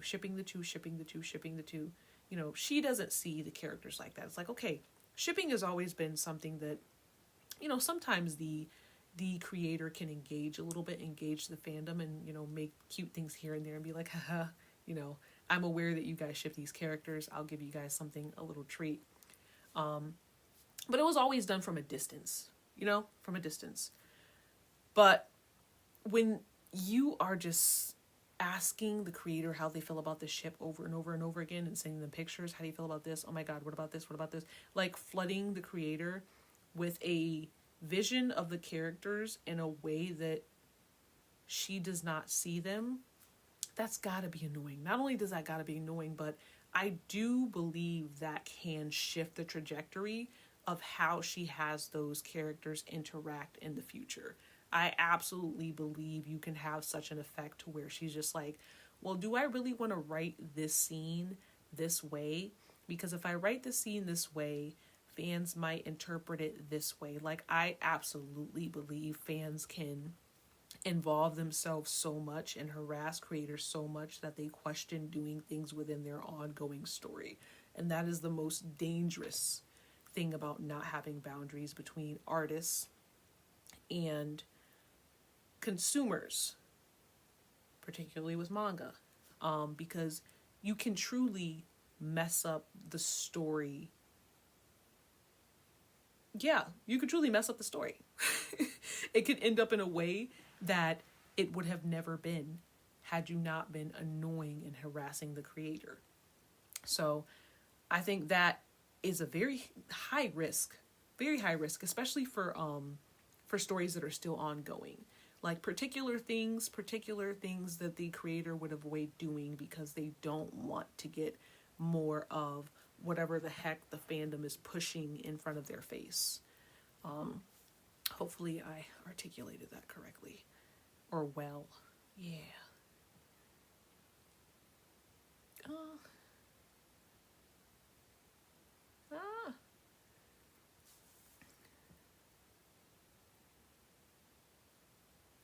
I hate people who feel like Gyoza Bear.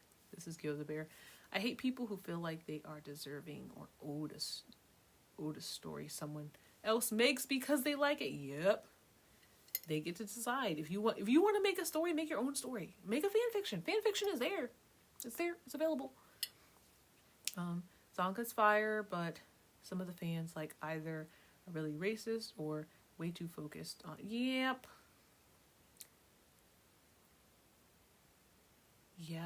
See them as not two separate characters, but rather a whole you can't separate. Yeah, that's also a thing. It's just like the characters exist separately and they have separate things going on. You're only interested in one character if it pertains to the other character. There's endless issues with, like, particularly fans pushing their vision onto the creator. The creator has their own separate vision. And I think in order to become a mangaka, it does require a certain strength. But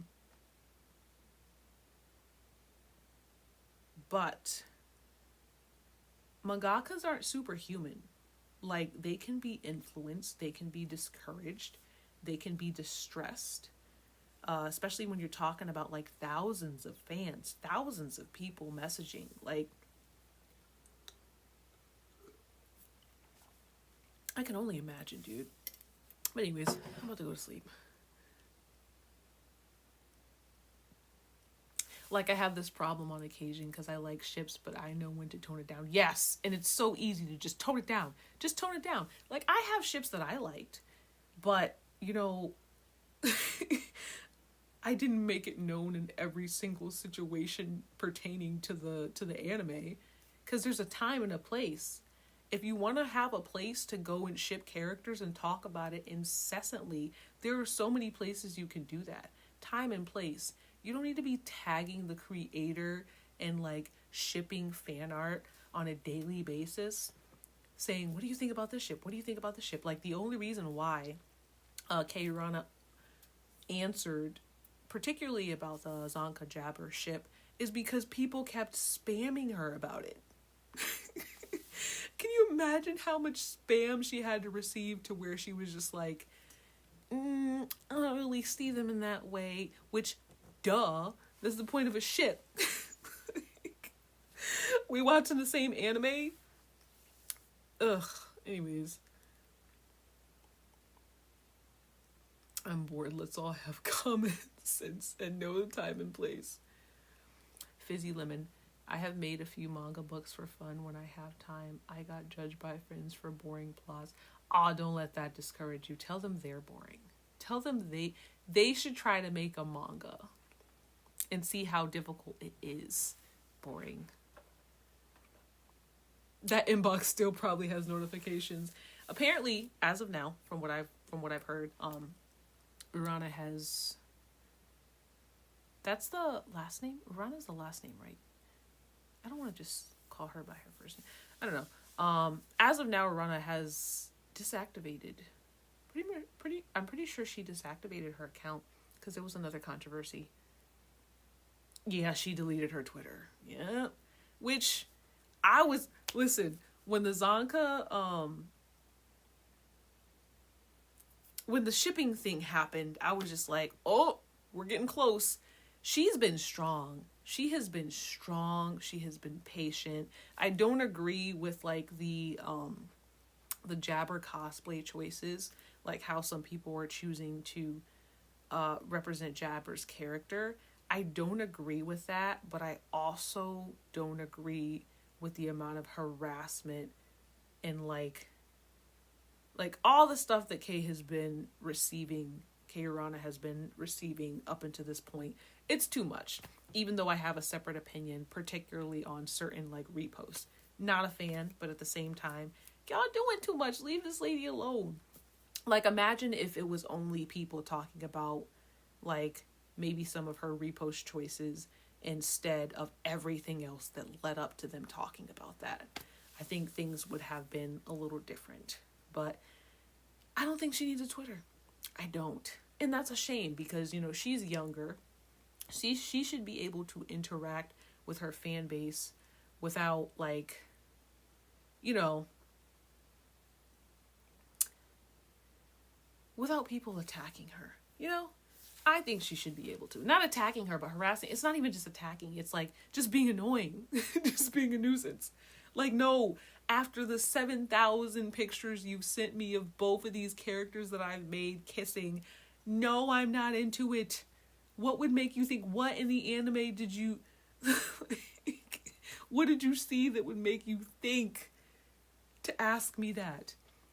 Go ship and do your thing that they've always been doing since the beginning of time, separately, alone in your room, or amongst a community of other men and women. Not with me.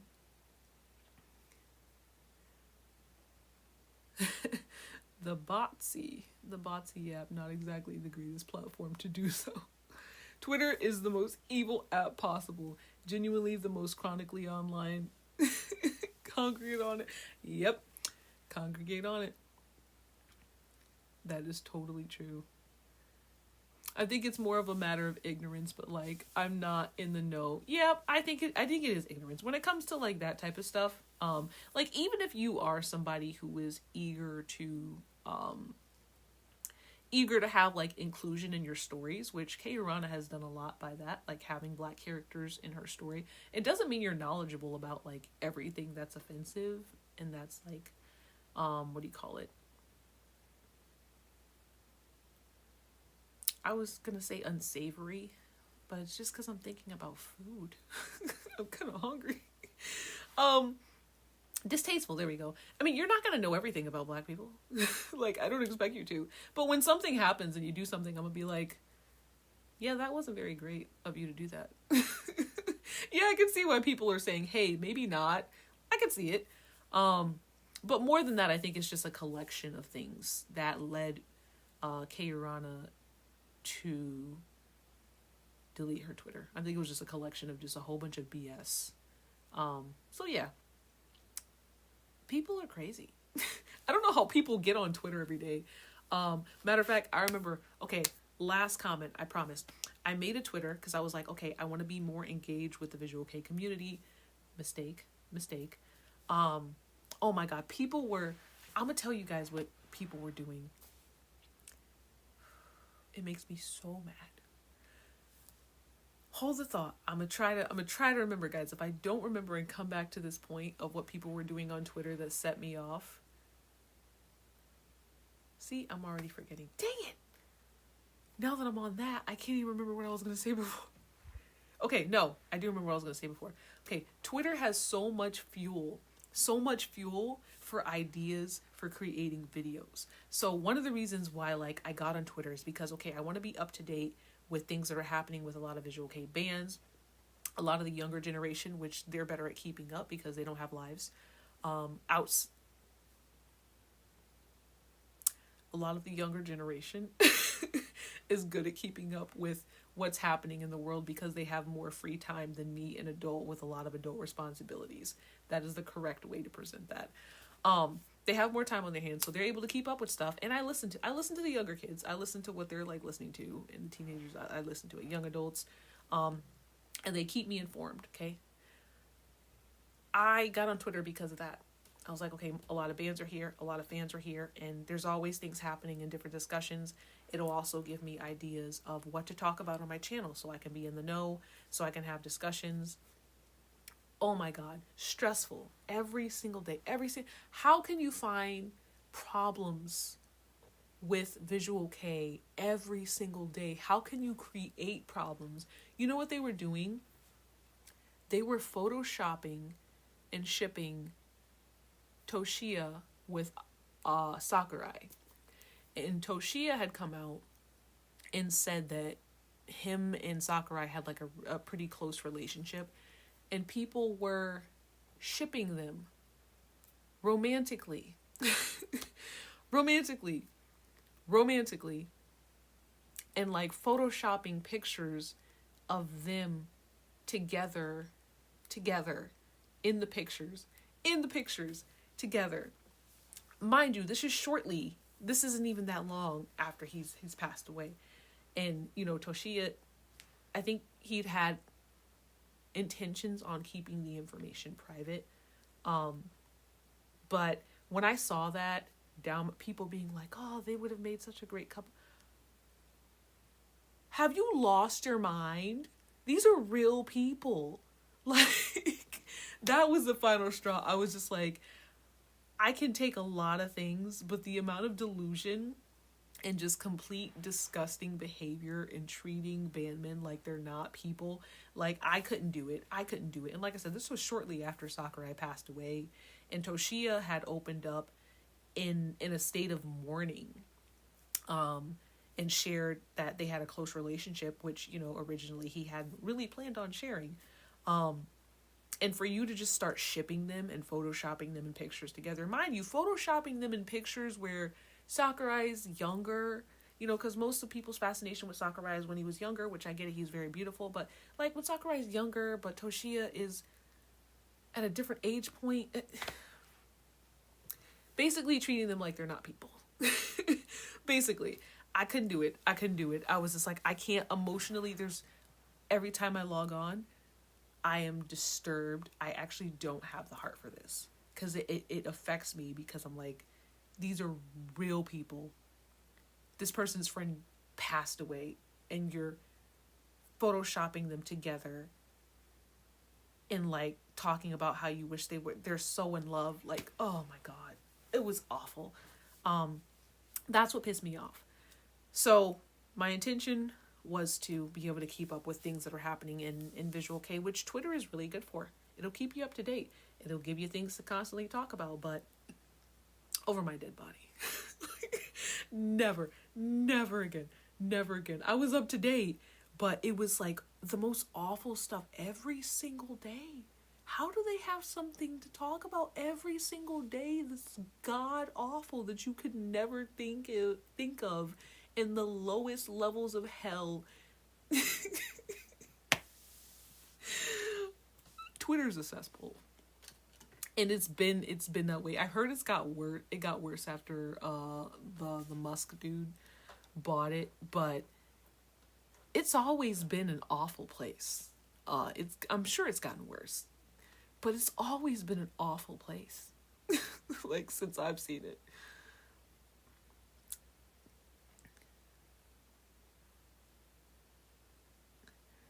Twitter is just a negative cesspool. Like, genuinely, can we be a little bit more chipper? It's depressing. And it was depressing me, but I had so much to talk about. I was like, okay, this is great. You know, once I scroll through like these 75 posts about how this bandman is ugly and they don't understand why they're in the band and they need to get to the back and they deserve not to be in the, like, just the most awful stuff. And that's where posts like the comment about VIP, the barricade should only be available to people who like are VIP because you're tired of people pressing up against you when the moshers start moshing. Like, that's where you get that type of behavior, and that's tame. That's absurd. This is a metal concert, but that's pretty tame compared to some of the things that I've seen. And they be acting like you're the one who's crazy. Like, well, what do you mean? I paid more money than everybody else, so I think I should deserve, nobody should touch me. Like, I deserve to have a personal space You don't know what trauma that I've been through. Get to the back. Like, shut up. Oh, I can imagine like the stuff they would make up now. And that's what it makes you it makes you feel like, am I the insane one? And the answer is no. But you go on Twitter and it makes you feel like your very normal reactions, like, hey, maybe shipping these people together when one person is in mourning and the other one just passed away, maybe that's an awful thing to do. And they make it seem like you're insane.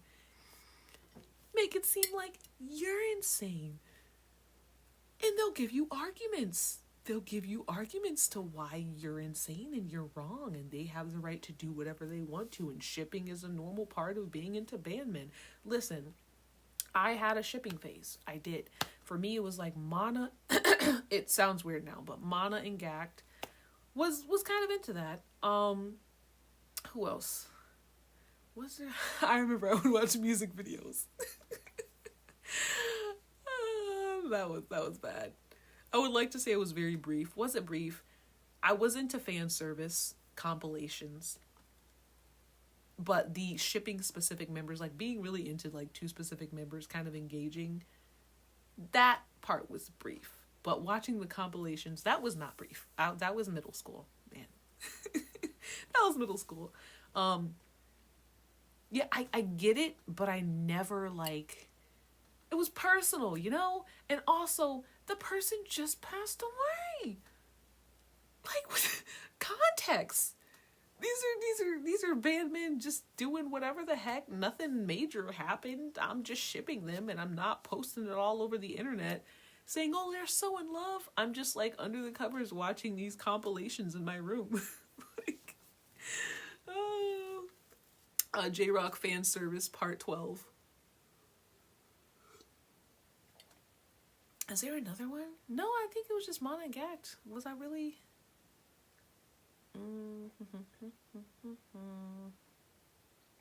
Nope. Nobody else did it for me, apparently.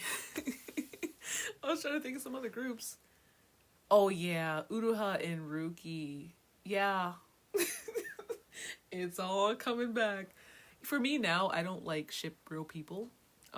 It's just, I think it's something that has changed with age. I think some people don't go through that phase, period. But the ones that go through the phase, it does fade with age. I feel like it fades with age. I can't imagine anybody my age like hardcore shipping two real life people. Yeah, I can't imagine it.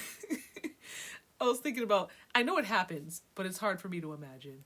Like, maybe liking two people together, but like being emotionally invested in like them being together no matter what. I just thought of like Nicolandria. That's an example of that, isn't it? But I feel like more people are into Elandria than they are Nick and Elandria. Bro, I don't be watching that show. I just be watching people talk about that show. I forgot the name of it. Why does this sound like a lie? I'm not lying, by the way. I'll be watching, what is the name of that show? Any dating shows, all of the dating shows. I watch people talk about each episode, but I never watch the episodes. And part of me is like, should I watch episodes of this stuff and like do commentary on it? But then I think about all the several other things that I haven't watched. I haven't watched any anime for this season. I haven't watched any of the new movies I want to watch. Yeah, so that's probably never going to happen. But anyways, people are obsessed with couples and like shipping, but like, I think it's different. Like, I don't think anybody's watching compilations of like Zendaya and what's the name of that guy? what's the short white dude? I don't think people are watching compilations of them being intimate, like holding hands, and they're pretty private, so I guess you wouldn't get that. I don't think people are watching compilations of stuff like that. Like, that's what I'm trying to picture, like, something that's adjacent to watching compilations of two bandmen interact in a very fan servicey way. I feel like you age out of that, even if you really like two people together as a couple and, like, respect their relationship. Yeah, that's what I was trying to say. Hopefully nobody's doing that. Those old Character X character videos on YouTube. Now, when it comes to anime, Tom Holland, yeah. Yeah, there are people who like Zendaya and Tom Holland together, and there's like little compilations of them doing cute stuff. But like, when I'm talking about shipping people, I mean like you want them to be in bed together, and you want to make like an hour compilation of them being in bed together and holding hands and every little intimate detail you can find. I feel like you age out of that after a while. It's not just liking couples and liking seeing people together. It's wanting them to get down, wanting them to do some things. That was me with Gact and Mana. I was just like, oh yeah, we're in this. my little 12-year-old self. That video, what is it? Is it Illuminati? Is it Illuminati? The Illuminati video?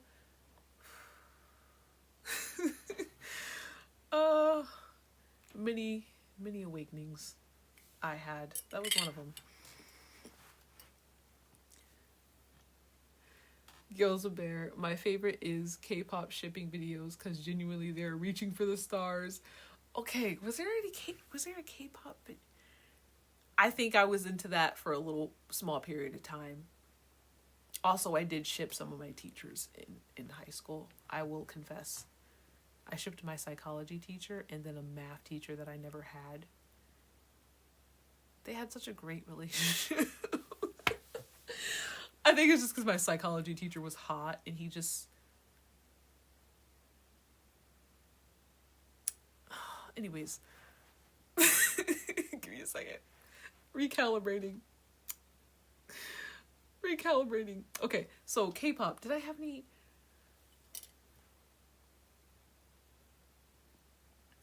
I feel like I just liked Kai and Taemin's friendship. I don't think I shipped them together. I watched those type of compilations too. I wasn't particular about like any... I was a One Direction shipper. Real people. Niall. I don't remember how to pronounce his name. I did ship 2 people in One Direction. It's the what's the one that everybody's crazy about, which I completely understand. The curly hair, I think it was brown. He had a nice smile. They were so young. Guys, help me out. I know one of y'all gotta be into One Direction. Like, one of y'all had to be into One Direction at one point. The Niall, I'm gonna say Niall, whatever his name, Niall, the blonde one, and the one with the really curly hair who had a very nice smile. I can't remember his name. He was the best looking one to me. But I did read fan fiction with them in it a few times. I don't think I ever reached fan fiction level with any other any other real people. I think that was the other One Direction. Teen Wolf doesn't count. Teen Wolf is a TV show, and those are characters. So that's a little different than shipping real performers and real teachers. Okay? So yeah, those are my confessions, but I did age out of it. It was very quick, and I did age out of it very fast. I don't think I stuck into shipping the real people thing as long as some of my other counterparts. And now I'm completely disinterested. My bias is your 2 teachers, they're the best if they break up. I don't believe it. I don't believe in love anymore. Dude. They were... Okay, so listen to me. Okay, so there's... My psychology teacher, super hot. And it made no sense. I was not into older men at all. I was in high school, okay? But you know how there's like a seasoned older man look? My psychology teacher had that look, and I hope he never sees this video. But part of me actually hopes he sees the video. That's weird. He was my psychology teacher. I take that back.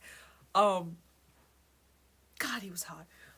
He was like an older, like a seasoned, like an older man, but he was hot, and it confused me because I thought older men were ugly when I was young, as I should. But sometimes you get those girls who are just like, oh, like my Hollywood crush is like this old man, like, I don't know, Robert Downey Jr. or something like that. I'm just trying to think who was old back then. I don't even think he was that old. Anyways, he was like like an older, fine man, and I'd never seen that in real life. And he was just so hot. He had to be like in his 50s when I was in, okay, maybe I'm pushing it, like 40, 49. And he was just really good looking. And he had a really great relationship with the math teacher. Math teacher had to be in his maybe late 20s. Very weird. I know. Maybe he was a little older. I don't know. Nah, he had to be young. Yeah. And I just thought they were talking to each other one time. And I was just like, oh yeah, man. Wow, high schooler, me around the corner like, oh yeah, man. I'm gonna write that someday. They were just having a chat and I was just like, I think I can make this work. The freaking thing weird that children think about, like, it's just crazy. Yeah, man, that, I think they reminded me of a couple. They reminded me of a archetype, because, you know, like in, because I was watching gay television. I was watching like the gay channel, whatever the heck, like Queer as Folk and stuff like that. They were almost like two archetypes coming together. This is gonna sound really crazy. They were like two archetypes of people coming together that seemed to complement each other well in a very gay way. Even though they weren't. I don't think they were. One of them ended up getting married to a teacher, female, of course. And the other one, the hot psychology teacher, he was already married with some pretty young kids. Anyways, guys, my phone battery is dying, so I wish I could talk more. Eventually, I will talk more. It was totally worth it. Thank you guys for coming and listening to me rant about a variety of different things. I don't know when I'm going to be posting. Hopefully, the next video that I have out, at least on YouTube, is the Aoi video. I have to, about him being expelled from the Gazette. I get it. I'm late. But I was very emotional about that. So I'm happy that I'm recording it late. Anyways, low-key 4-year-old me was watching RuPaul's Drag Race. I was obsessed. Gil's a bear. I'm sure someone else thought the same thing. Great minds think alike. I hope so. See, psychology teacher. Yeah, man. I didn't even like the other teacher. Anyways, oh my god, this is about to shut off. Good night, guys. Bye-bye. Bye-bye, bye-bye, bye-bye. My tablet has more battery, but this does not. Thank you guys for keeping me company. You guys are great.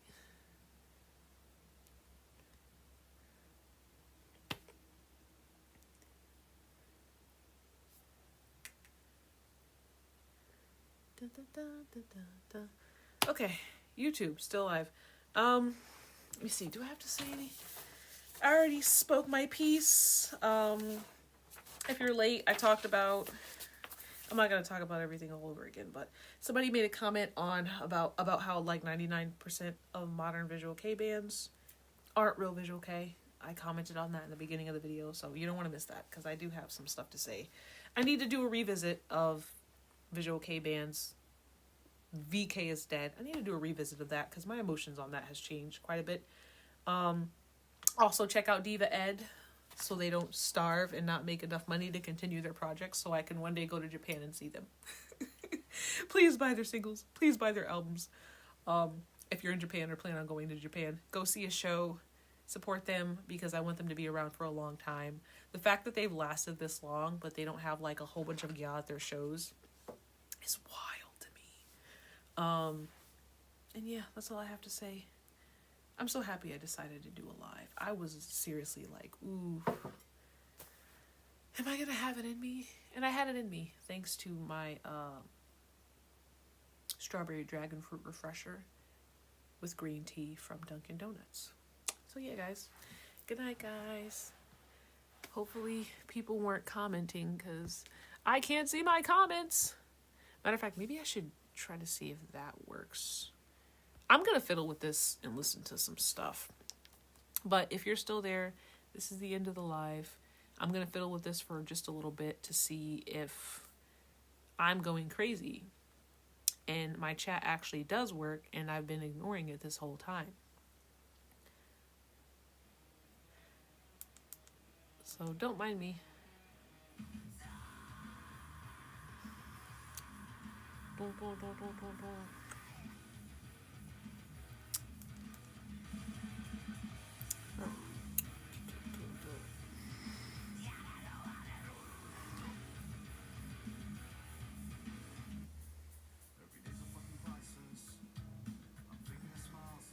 I be listening to this song way too much.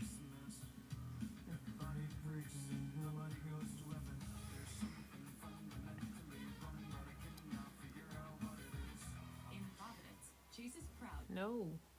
When we hit the pothole, I was worried we'd be stranded for hours. Okay. Am I tripping? I know I am not tripping. This is like... Okay, that's camera. Scene. See, if I was paying, I wouldn't have these issues, I bet. Okay, stream settings.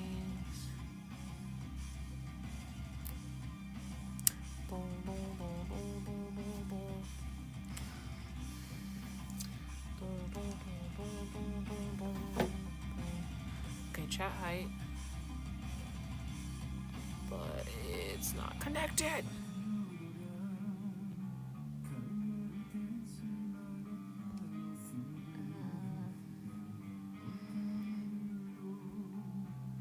Maybe I just didn't connect it this time. Nope. Ah! Wait.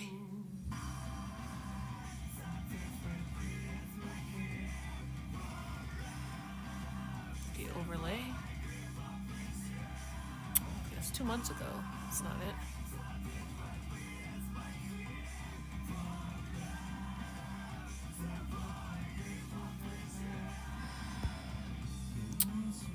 Okay. I'm losing steam. Themes. Nope, no themes.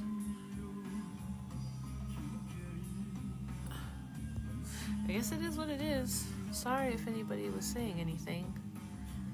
I don't know why this is not working.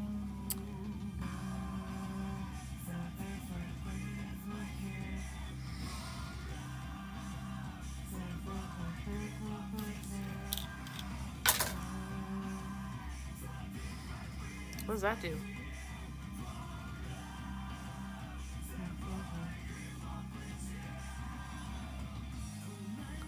No, no, I don't want that.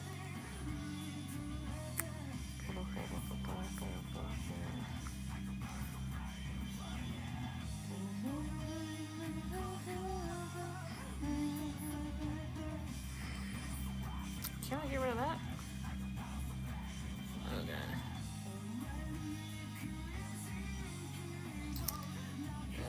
Same person. Oh, what'd I do? Oh. Bruh. What the heck? I guess that didn't work. Nee, nee, nee, nee, nee, nee, nee.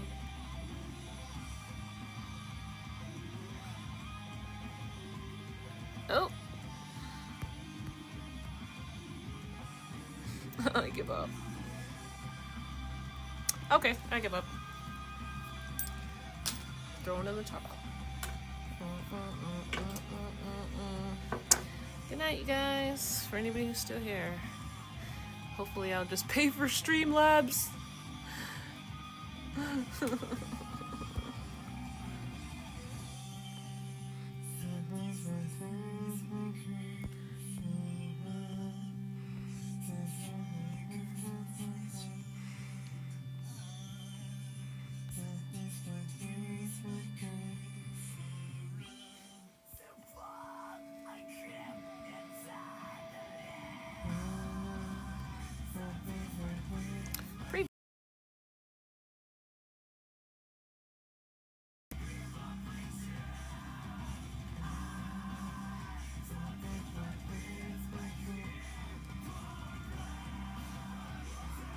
I don't want that. I just want the chat. Okay.